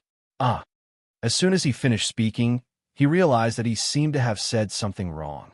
Lin Xiao stared at him dangerously and said, you gave him your blood to eat? Is this what you did to catalyze the strange energy in his body? By the way, why didn't I feel the hidden abnormal energy in his body before? What energy couldn't she see with her eyes? This little brat actually dared to trick her. Little Tang's shifty eyes immediately looked at the ceiling, the walls, the floor, but not at Lin Xiao. Listening to the conversation between the mother and son, the others immediately understood what was going on. It was obvious that someone had done this intentionally. Since the instigator was Xiao Tang, then old Wu should not be a big problem. Thus, Lin Feng and Lin Hao, who were relieved, immediately changed their attitude and started to watch the show. Wu Qingyue, whose body was alternating between hot and cold but was still conscious, was at a loss for words. He had thought that something had happened to him, but it turned out that his son had dug a hole for him. But this female zombie actually wanted him to hold a stone in his mouth. That was enough. He really owed this mother and son. Otherwise, why would they treat him like this? At this time, Lin Hao said, there is a virus in little Tungting's blood. No wonder he looked so cold right now. Actually, it was just hot and cold at the same time. After a while, it would be so hot that it felt like his whole body was on fire. So the energy in his body was fighting against the virus in Xiao Tang's blood? No wonder it was wreaking havoc. But why would it cause him to go crazy? Saying that, he looked at little Tungting inquisitively, as if he wanted to find an answer. Little Tungting's gaze drifted left and right, then pouted and said to Lin Xiao, your sensing system is different from mine, and you always stay far away from Dad. It would be strange if he saw it. Anyway, he is already like this now. The solution lies with you. If you don't care, then Papa may go crazy and lose his mind anyway. Papa will wake up on his own. It's just that the time is uncertain. Wu Qinghua looked at little Tungting's small face and didn't know whether to laugh or cry. He felt that little Tungting must have some other reason for doing this to him. But looking at the conversation between him and this female zombie, he didn't know if he was wrong. He seemed to be doing this for his own benefit. Was this true? Could it be that he was thinking too much? Lin Xiao immediately knew that little Tung was blatantly and openly fighting against him. What solution lies with me? Are you sure that I will help him? Aren't you afraid that I will leave him alone? Anyway, you've already said that he will wake up in the end. The process in the middle doesn't matter. Lin Xiao stared at little Tungting and snorted. Oh, so that's how it is. I didn't expect that little Tungting's blood could be used in this way. Hee hee, you little devil. Lin Hao revealed an expression of realization at this time, and then said to little Tungting with a smirk. Little Tungting looked at the sky. Lin Hao immediately pointed at Lu Tianyi and said, no wonder this kid is acting weird tonight. So he's also involved. Lu Tianyi was stunned. He didn't expect this bastard to suddenly throw the blame on him. His expression changed, and then he said to him snappily, how am I acting weird? I don't understand what you are talking about. Little Tungting, you have finished speaking. There is nothing else for us to do. Let's go back to sleep. Saying that, he immediately retreated with little Tungting in his arms, turned around, and was about to escape. But Lin Hao stared at him and said, oh, you want to squeeze with little Tungting? Aren't you ashamed? Such an adult squeezing into a bed with a child? Shouldn't you go back to this room with me? Saying that, Lin Hao pointed to his room door. Bah, who wants to share a room with you? Go away. Lu Tianyi rolled his eyes at him and said in a hoarse voice. Then he quickly carried little Tungting and slipped away before Lin Xiao could make a move. Seeing this, Lin Feng looked at Lin Xiao and said, you do as you see fit. Then he turned around and left. Lin Hao was the last, and he even considerately closed the door for the two of them, leaving one person and one corpse in the room. The two of them looked at each other silently. At this time, the cold feeling in Wu Qingyue's body suddenly began to recede like a tide, and then a familiar heat began to rise from his body. He immediately loosened his body and let out a long breath. It was as if he had exhaled the coldness in his heart, and his whole body began to relax. But with the stimulation of this alternating cold and hot, a certain part of Wu Qingyue's body quickly stood up. Feeling this, he immediately turned over again and then pulled the quilt on the bed to cover his abdomen. He raised his still purple-red eyes and stared at Lin Xiao and said with a rough voice, do you want to leave me like this?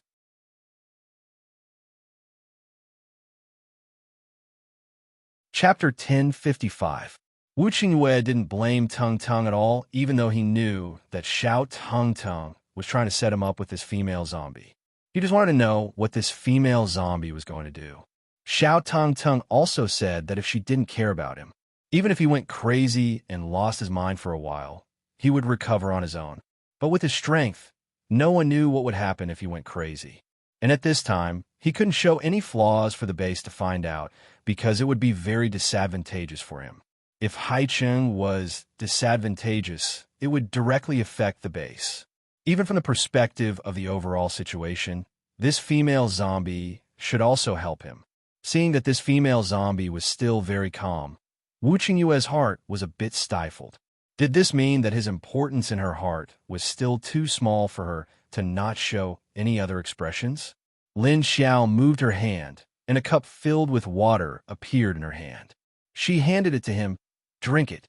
Wu Qingyue looked at her and said speechlessly, since you have this, why did you give me the stone just now? Lin Xiao pursed her lips and said indifferently, I just wanted to see if the stone was really effective. Wu Qingyue, enduring the burning sensation in his body, Wu Qingyue sat up. He raised his hand and took the water from her hand, then drank it. Lin Xiao took the empty cup and wiped the rim of the cup with her other hand. The cup was immediately filled again. She continued to hand it to him. Wu Qingyue didn't say anything and took it again.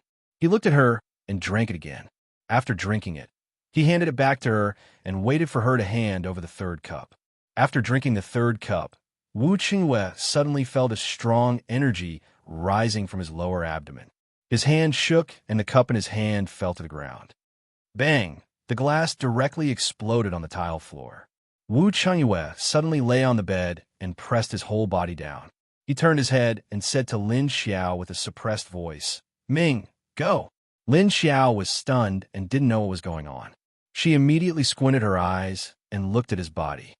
She saw a strong and aggressive red energy slowly growing in his lower abdomen. It swallowed all the energy that Wu Qingyue just drank. How could this be? A trace of confusion flashed through Lin Xiao's mind. Did the energy from her spatial lake have no effect on him? Xiao Teng's blood was actually so tyrannical?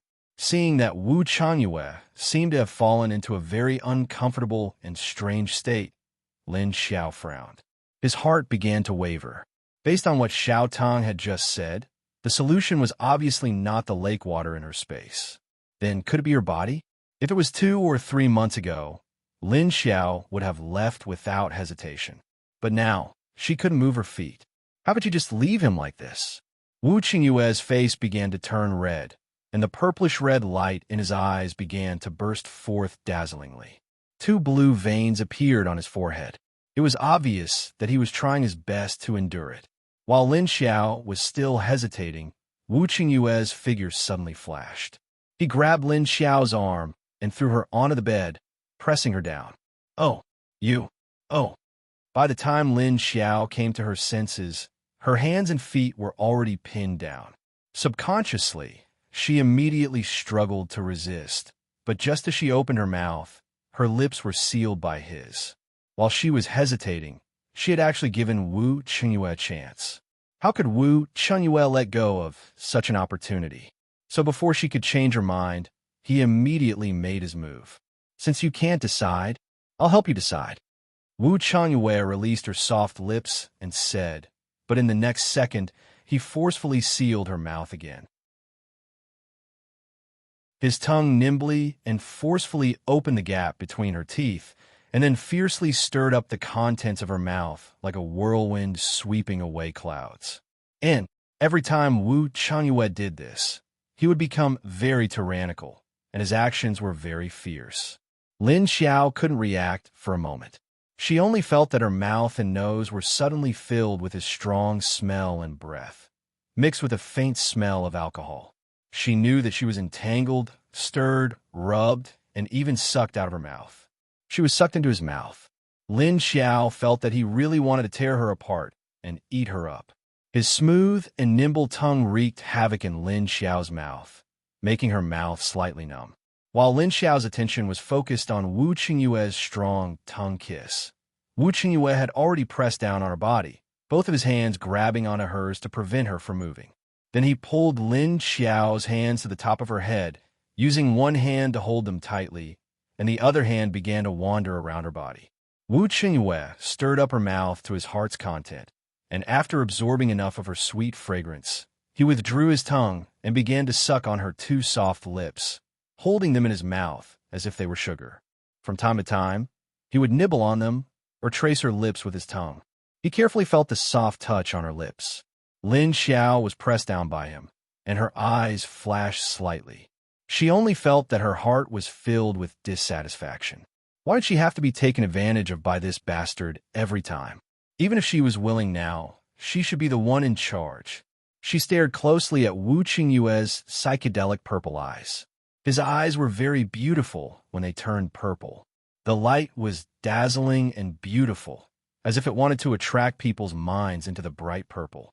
If this pair of eyes only belonged to her, it would also be very good. Her heart moved slightly, but then she felt a tingling sensation on her lips. Wu Qingyue let go of her lips, narrowed his purple eyes and stared into her eyes, saying, "You're so inattentive. Is my service not good enough?" As he said this, he suppressed the impulse in his body, lowered his head to smell the corner of her mouth, and then press his lips on hers. Then he repeatedly placed a series of delicate kisses on her smooth and elastic face, and then along her chin. He took the opportunity to smell the slender, white swan neck. Feeling his hard thing pressing against her body, looking at his purplish-red eyes, Lin Xiao suddenly licked her lips. Then she struggled with both hands and suddenly broke free from his hands that were pressing down on her. Her hands suddenly hugged his chest and shoulders, and one of Lin Xiao's legs wrapped around his waist. Then she twisted her waist forcefully, and the other leg pushed against him. She immediately flipped Wu Chengyue over. Then her whole body was pressed down on Wu Chengyue's body, and her hands quickly grabbed his hands and pulled them above his head. The situation between the two of them was immediately reversed. Lin Xiao lowered her head and stared at him, pressing her face in front of his. When their noses were about to touch, she said, "That depends on your ability." Now that she had recovered 90% of her strength, he wanted to suppress her in his dreams. Yes, yes, yes, join the group if you want to see the details.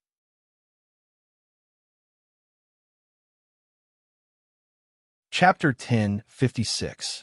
Tung Tung and Lu Tianyi weren't the only ones who heard the commotion in Lin Xiao's room. The two rooms next to Wu Qingyue's on the same floor also heard the commotion.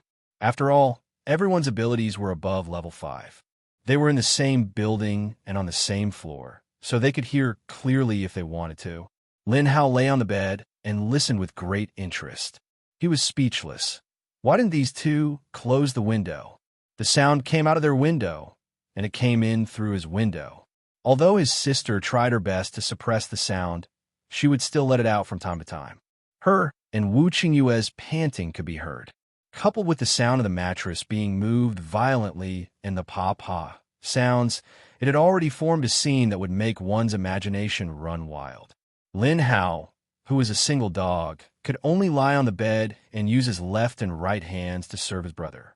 Lin Feng was much luckier, because his wife was next to him. Enough. Enough. Don't. Please rest. I can't take it anymore. When the sky was about to brighten, Lin Xiao laid on the bed listlessly. He closed his eyes and spoke to Wu Chengyue, who was lying on his back, with a look of despair. God knows why a zombie like her couldn't beat a human's physical strength. Was a level 8 psychic's physical strength already this strong? From 1 or 2 o'clock last night until dawn, Lin Xiao looked at the alarm clock on the nightstand beside Wu Qingyue's bed. It was already past 7 o'clock, damn. They did it 5 times in one night. Wu Qingyue lay on her back and pressed against her. When he heard her words, he turned his head and looked out of the window. Then he used his hand to hook Lin Xiao's hair behind her ear. Then he hugged her waist and stuck out his tongue to lick her ear. Lin Xiao instantly shrunk her neck.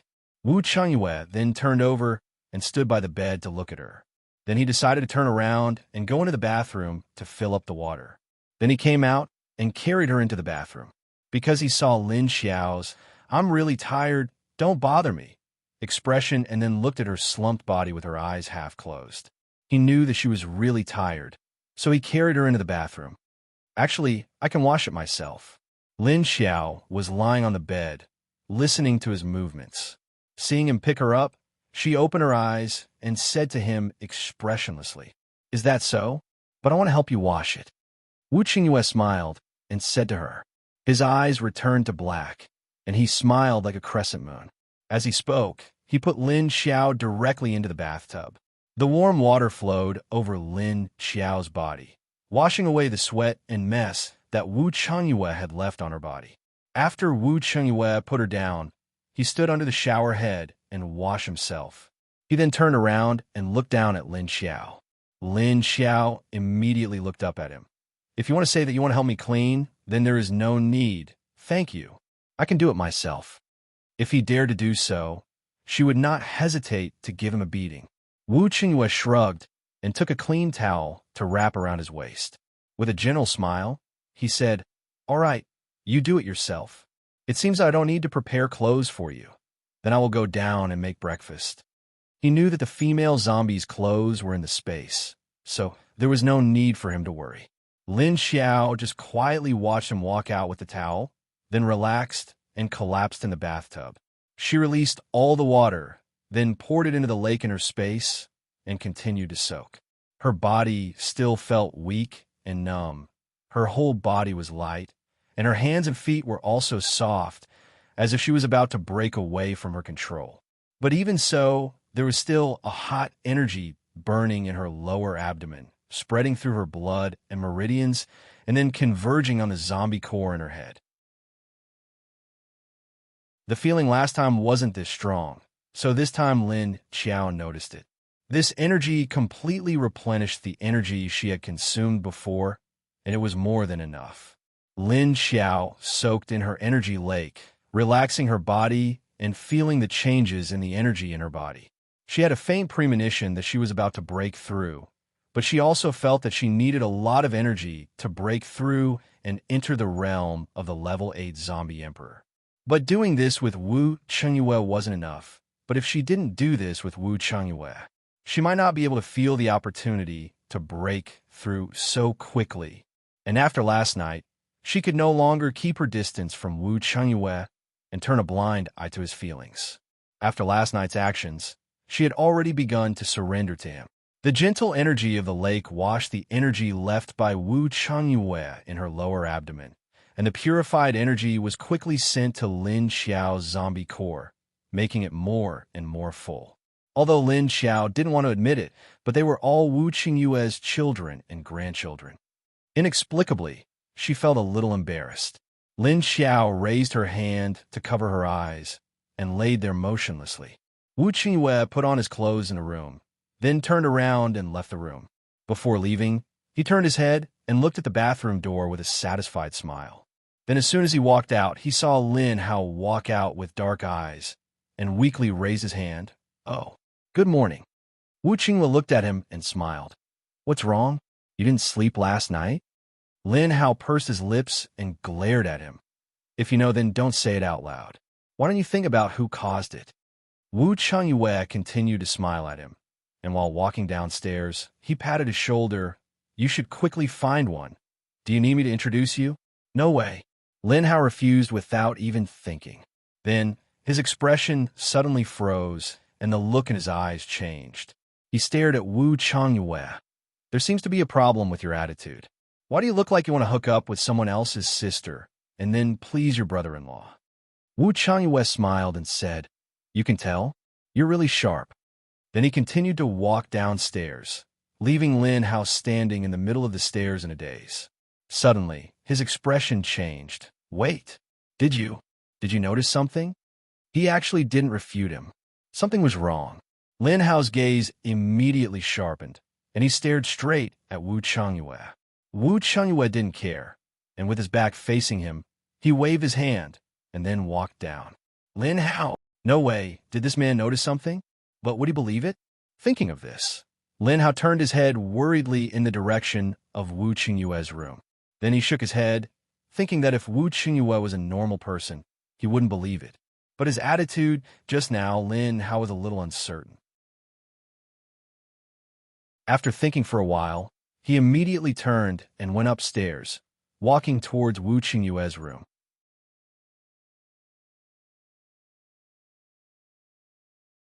Chapter 1057. Lin Qiao is still in the room when she hears someone knocking on the door. She smells Lin Hao's scent. Although she doesn't know why he is looking for her, Lin Qiao still gets up from the bathtub. She takes a bathrobe from the space and puts it on. After draining the bathtub, she walks out of the bathroom and opens the door. "What's up?" Lin Qiao looks at the messy bed before opening the door and finds that it has been cleaned up. And Lin Hao also saw the situation inside. He retracted his gaze and looked at her, wanting to say something but hesitating. Lin Qiao thinks for a moment and walks out of Wu Qingyue's room. The smell in the room is very heavy. She feels that she needs fresh air. "Come with me." Lin Qiao walks out of the room, closes the door, and pulls Lin Hao a few steps outside. Then she takes him directly into the space.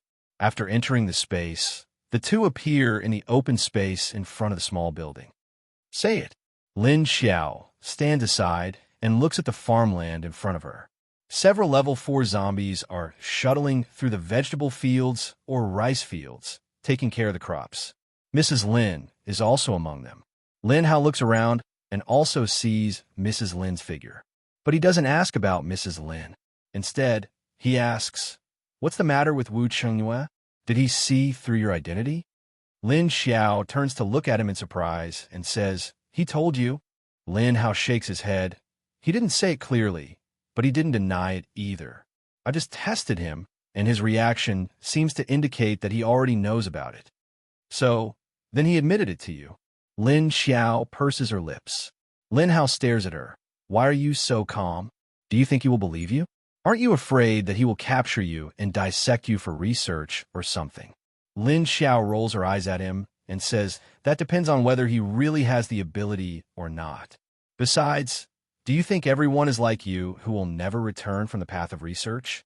Lin Hao's eyes are a bit gloomy. From a normal person's point of view, it is hard for an ordinary person to believe this kind of thing.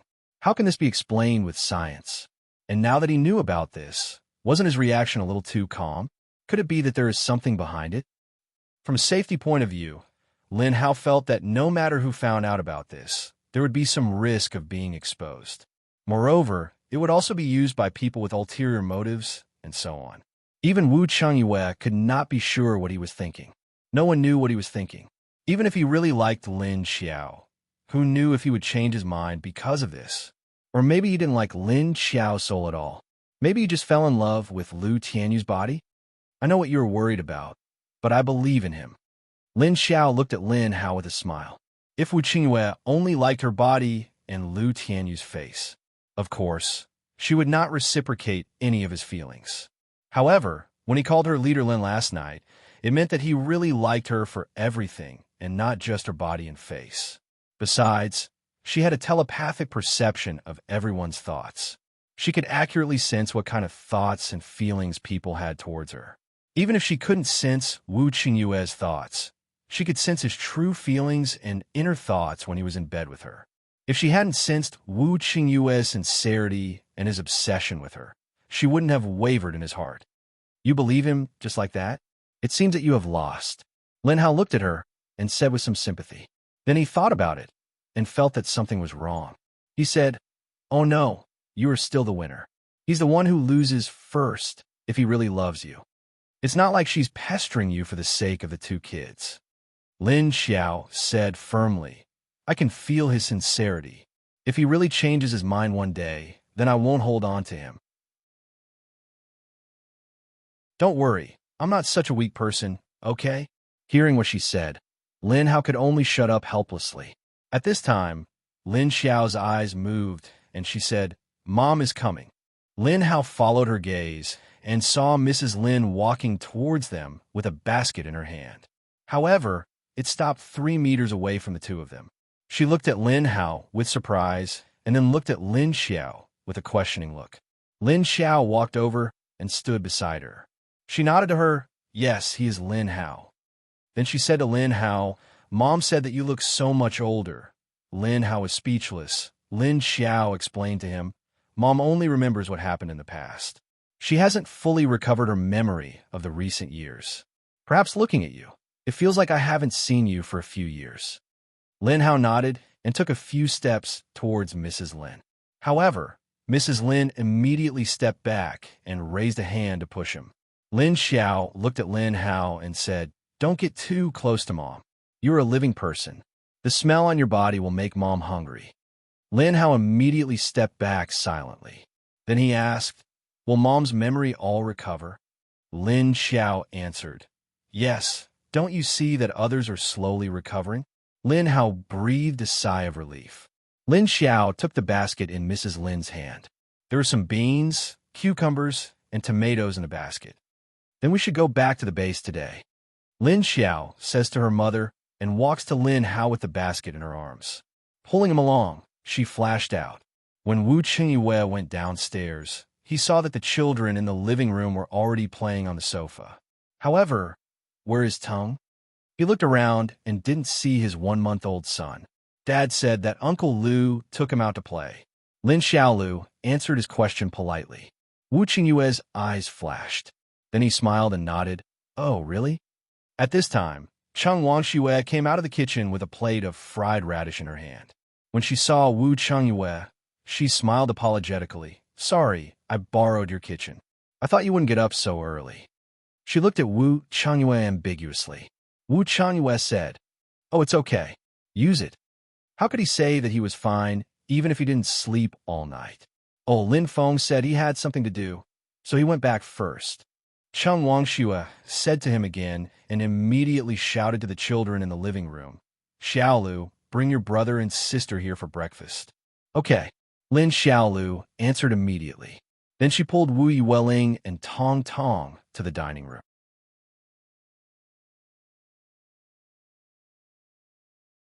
Chapter 1058.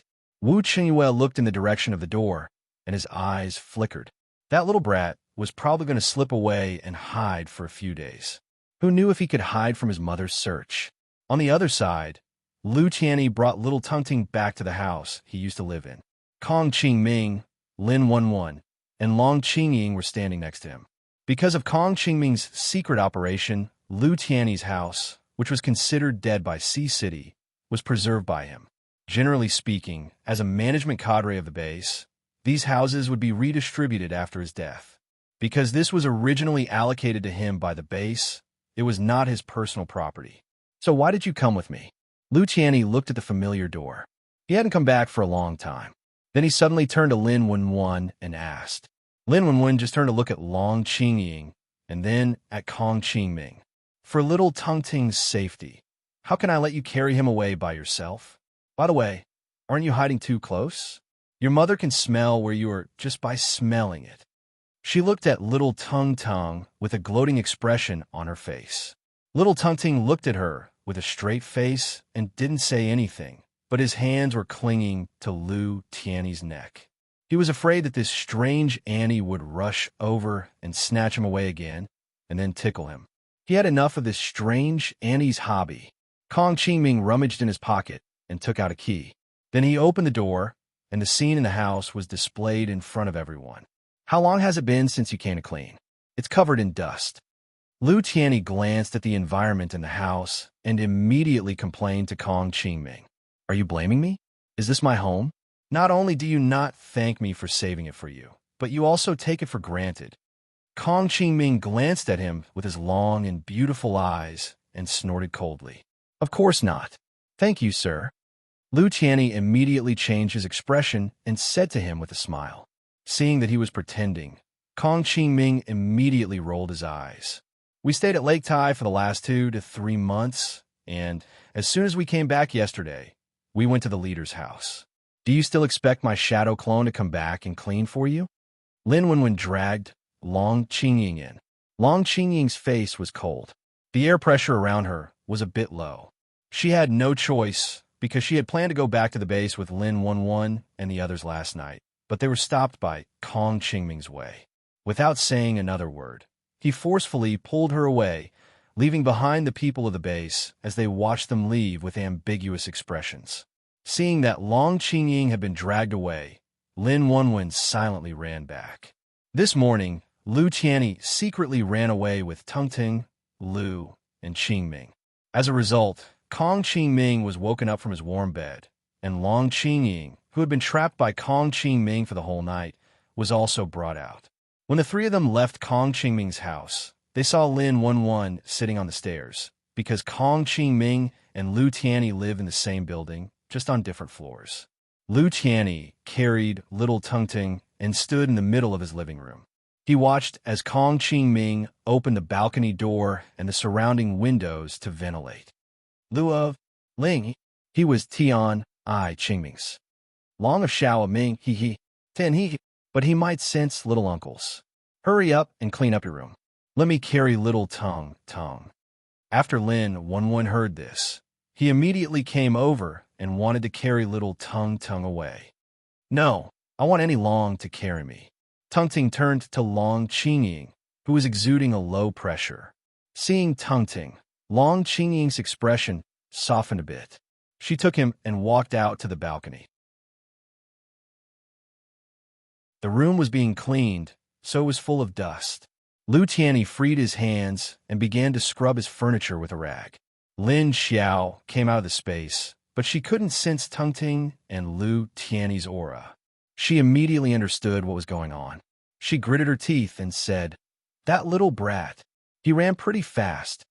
After that, she went down to her room on the second floor to change her clothes, leaving Lin Hao alone to walk downstairs with a funny look on his face. He knew Lin Xiao was talking about Tungting. That little brat and Lu Tianyi's aura weren't in the building. Looks like one slipped away last night. How's he? Come over for breakfast since you're awake.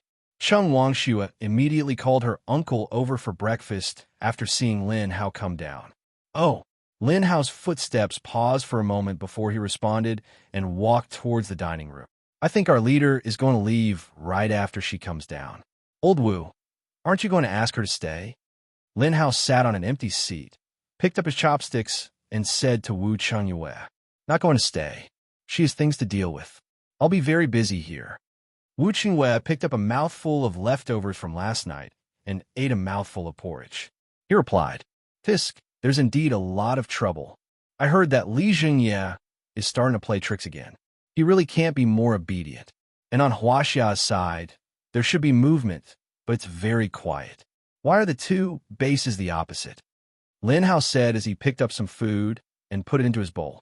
Although he was a doctor and didn't care much about things, he still knew what he should know. Huaxia is probably hiding something. They're very guarded right now. Wu Chengyue smiled faintly and put some food into Wu Yueling's bowl. He said to her, eat some meat too. Other people's children like to eat meat and not vegetables, but Wu Yueling didn't like to eat meat. When Lin Xiao came down, they were still eating breakfast. She didn't say anything and said good morning to Cheng Wangxue and the kids. Then she sat on the sofa and took out the stone Lung Xiantong gave her to study. She was going to wait for them to finish eating before returning to the base. You seem very calm. Aren't you going to settle the score with that little demon? Lin Hao looked at Lin Xiao strangely and asked. Lin Xiao said expressionlessly, I'm not free. If that little demon was in front of her right now, she would definitely pull his ear and teach him a lesson.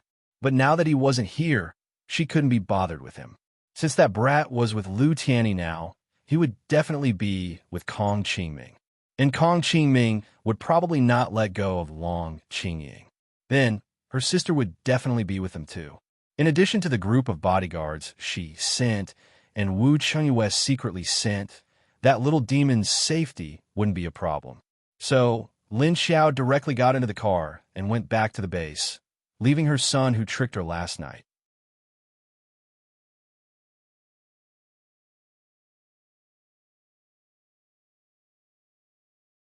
Chapter 1059. Lin Kuei, who had returned to the base last night, sorted out a pile of zombie cores in his room. He put them in bags according to their levels. There were a lot of level 4 and 5 cores and a few level 6 cores. Then he put all of them into a bag. The next morning, he changed into casual clothes and went out with his bag. After going downstairs, he looked up at the rising sun in the sky, put on his sunglasses, and got into his car. Then, he drove from the second base to the first base. Qiu Lily, who was sitting on the edge of the building and stretching her legs out of boredom, immediately noticed his movements. Seeing him drive to the first base, she curiously jumped to the roof of another building and followed him. There seemed to be no mission today. Where was this big cat going? Lin Xiao would be back soon, so she couldn't run around now. 10 minutes later, Qiu Lily saw Lin Kuei stop in front of a residential area. It was a civilian area, so she didn't know why he was here. She watched Lin Kuei park the car and get out. He carried a bag and walked into the residential area. Qiu Lily immediately flew to the roof of a building in the residential area and saw Lin Kuei enter one of the buildings. Only then did she lightly float down to the ground and follow behind him. As soon as she turned the corner of the stairs, she saw Lin Kuei standing there and looking at her. Why are you following me? He looked at her and asked. Then what are you doing here? Qiu Lily's big red eyes looked left and right. She wasn't wearing sunglasses. She wasn't wearing sunglasses because there were no humans around. It has nothing to do with you, Lin Kuei said calmly. It would be terrible if it had something to do with me. Of course, I know it has nothing to do with me. Qiu Lily looked at him speechlessly. Lin Kuei, that was true. He was speechless. So what are you doing here? He looked at her silently and asked her with his eyes. Qiu Lily said, I'm just curious. It doesn't matter if I follow you. I won't get in your way. Lin Kuei thought about it. If he refused, this girl would definitely follow him secretly. Since she was really curious, it didn't matter. Thinking of this, he turned around and walked up. Why don't we take the elevator? Qiu Lily followed him and asked in confusion. We will meet people. Lin Dao walked forward expressionlessly and answered without turning his head back. Oh, which floor are we going to? Qiu Lily asked. 9th floor. Lin Kuei turned a corner and continued to walk up. The grade of the buildings in this district was not low. Each building was at least 12 or 13 stories high. The residents here also had an elevator to take.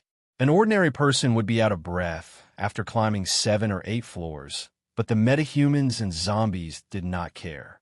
Hence, Lin Kuei and Qiu Lily quickly climbed up to the 9th floor and knocked on the door of a room. Are you looking for someone? Who lives here? Qiu Lily looked at the entire door from top to bottom and couldn't help but ask. Lin Kuei did not answer her, but waited patiently for the person in the house to open the door. Qiu Lily didn't mind Lin Kuei ignoring her. After sizing up the door in front of him, he began to size up the surrounding environment and other doors. In any case, his eyes just couldn't stop moving. After a while, the sound of light footsteps came from the room. Then, the door in front of Lin Kuei opened. Kuei, you're back. Seeing Lin Kuei, Ling Jing immediately showed a happy expression. After coming to the base, her standard of living had improved a lot. She had enough to eat and a warm place to live. Moreover, she had a brother who came back from the dead to rely on. Her complexion was much better than before, and her figure was not as sickly as before. Ling Jing's voice immediately made Qiu Lily turn her head quickly. Her 2 long ponytails were swaying for a while. At this time, Ling Jing also saw Qiu Lily next to Lin Kuei. After seeing her red eyes, she was startled and had some guesses in her heart. She asked Lin Kuei, Kuei, this is? Lin Kuei then turned his head to look at Qiu Lily. Her name is Qiu Lily. After saying that, he lifted his leg and stepped into the door as if he was familiar with her, leaving Ling Jing and Qiu Lily at the door for a few seconds. It was Ling Jing who reacted first. He smiled and said to Qiu Lily, are you coming in? Qiu Lily immediately nodded and replied politely, hello. Then she followed him into the house. Ling Jing then closed the door and then waved to Qiu Lily on the sofa next to him. Please sit down. The things in the house are all old, if you don't mind. Qiu Lily immediately smiled sweetly. It's okay. Although she was a neat freak, she couldn't show too much of herself in front of someone whom she met for the first time. Fortunately, although the sofa in Ling Jing's house was a little old, it looked clean. She sat down and immediately looked back and forth between Ling Jing and Lin Kuei curiously. She asked doubtfully, are you brother and sister? After looking at them for a while, she keenly noticed that the 2 people looked a little similar. Ling Jing looked at her and saw that she seemed to be waiting for an answer to confirm. She said, didn't Kuei tell you about our relationship? The girl looked like a teenager with red eyes. Ling Jing guessed that she was definitely not a human, but he didn't know what level the girl was. With the existence of her brother, Ling Jing was not very afraid of zombies. Moreover, the girl came with her brother. Qiu Lily shook her head and looked up at her. No, I secretly followed him. You guys look a little alike. She's my sister, my biological sister, Lin Dao said and then handed the bag in his hand to Ling Jing. Keep these. You gave me so many. Why don't you keep them for yourself? Don't you guys rely on zombie cores to level up or maintain energy? I don't need so many. Ling Jing took Lin Kuei's bag and found that it was quite heavy. She immediately frowned and said, oh, so you're here to give zombie cores. Hello, Sister Lin. I like your brother. Can I be with him? Qiu Lily saw the actions of the 2 and immediately understood why Lin Ran was here. So she immediately said, and then looked at Ling Jing with a pair of expectant eyes. However, Ling Jing and Lin Kuei were a little dumbfounded when they heard what she said. You mean you want to pursue Kuei? Ling Jing reacted a little faster than Lin Kuei and immediately asked Qiu Lily in surprise. Qiu Lily nodded vigorously. At this time, Lin Kuei looked at Qiu Lily with a blank expression, Chiu Lily was a little embarrassed by Ling Jing's surprised expression. She slightly lowered her eyes and looked left and right, not daring to look at her. But she said, "Well, because I like big cats and what?" She didn't say in the end. But her expression gave Ling Jing some clues.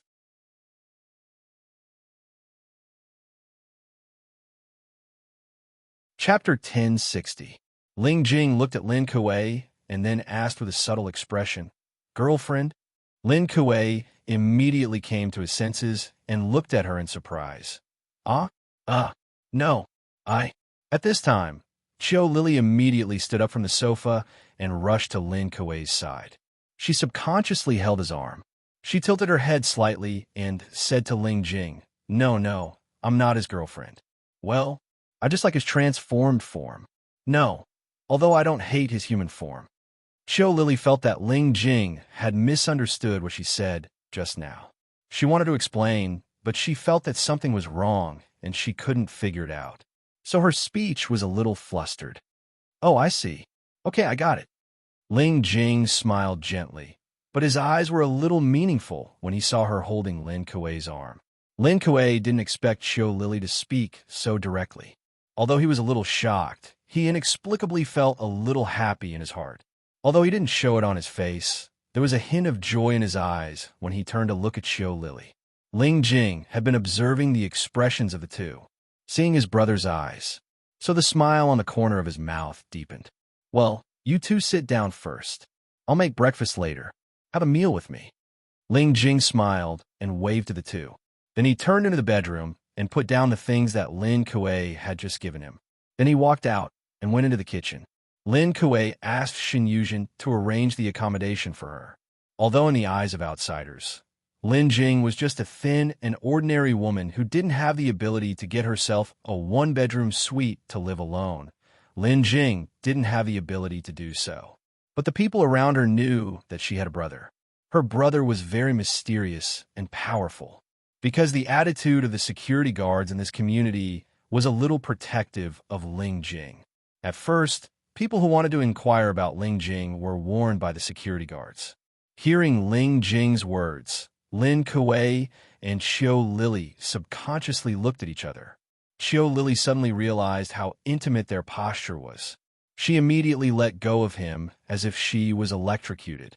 Then she silently retreated to the sofa and sat down. Although he said that he was accompanying Ling Jing for breakfast, he was really accompanying her. Since Lin Kuei and Chiu Lily couldn't eat human food, they could only sit and watch. "So you like felines? Then there are very few feline zombies like Kuei.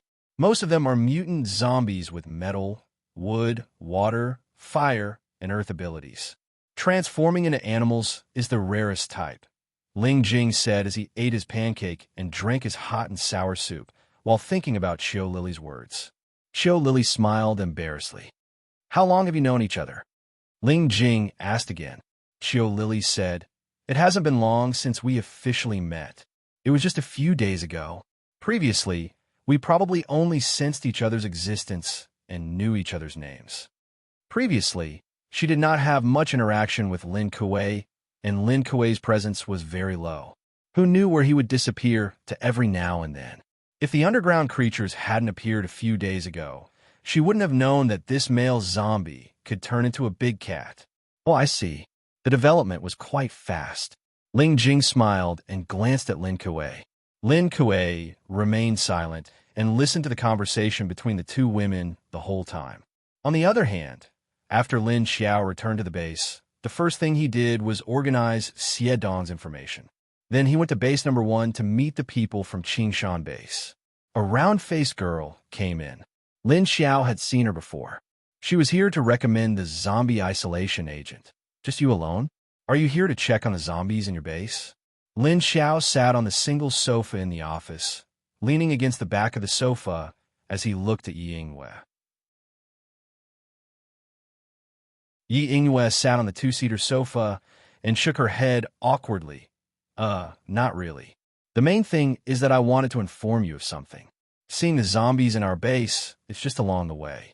Lin Xiao looked at her, puzzled. Oh, what's the matter that Lon Lu sent you to come all the way here? It's, your zombie identity. Skyfire's people found out by accident, but we're not sure if they believe it or not. We've tried to cover it up, to make them think the information isn't true. Yi Ingwe faced Lin Xiao. She didn't know if it was because of her guilty conscience, but she was a little timid. After all, the information had been leaked from their base and from one of their leaders, Lon Lu. When Lin Xiao heard this, a cold glint flashed across his eyes. She looked at Yi Ingwe, expressionless, and asked calmly, "So you're saying Skyfire's people found out about my identity from you?" Even if she said they'd covered it up, they'd still found out. It didn't matter if they could cover it up or not. They already had their suspicions. Since they had their suspicions, they'd find a way to verify the truth. She knew Qingshan Base was under the scrutiny of both Skyfire and Huaxia. She wasn't surprised that Lon Lu had leaked her identity. But Lon Lu had the gall to leak her secret. Yi Ingwe felt an invisible pressure bearing down on her from Lin Xiao's stare. It made it hard for her to breathe. Yes. Under Lin Xiao's gaze, she forced herself to nod. Lin Xiao looked away, silent for a few seconds. Then he asked, "When?" Yi Ingwe breathed a sigh of relief when Lin Xiao looked away. "Half a month ago," she replied. "The person who got the information isn't weak either. He made a secret trip back to Skyfire Base after he got the information. After all, someone who could sneak up on Lon Lu's level 8 Spirit Master wasn't weak." Something flashed in Lin Xiao's eyes. "This person you're talking about, did he bring something else back to Skyfire? Do you have any information on him?" Yi Ingwe hung her head in thought at the sudden question. "This person, we haven't been able to find out anything about him. He's very secretive. All we know is he's from Skyfire Base. As for what else you're talking about, we don't know. But there was an incident a while back that I think has something to do with him. Some of our adepts went missing, as did some of the adepts the Huaxia Base sent to spy on us." At this point, she frowned and continued. "Later on, those people's corpses were found in a few places, but there was something strange about the corpses. There's evidence of Skyfire's presence in those places." "What was it?" Lin Xiao asked. "You're tuning in to the Romance Rendezvous YouTube channel. We're so grateful for your support, and don't forget to subscribe to join us on this incredible journey through captivating stories. Your generosity through donations truly makes a world of difference, as it's the primary source of revenue that allows me to expand and enhance this channel for you. Thank you from the bottom of my heart for being a part of this adventure."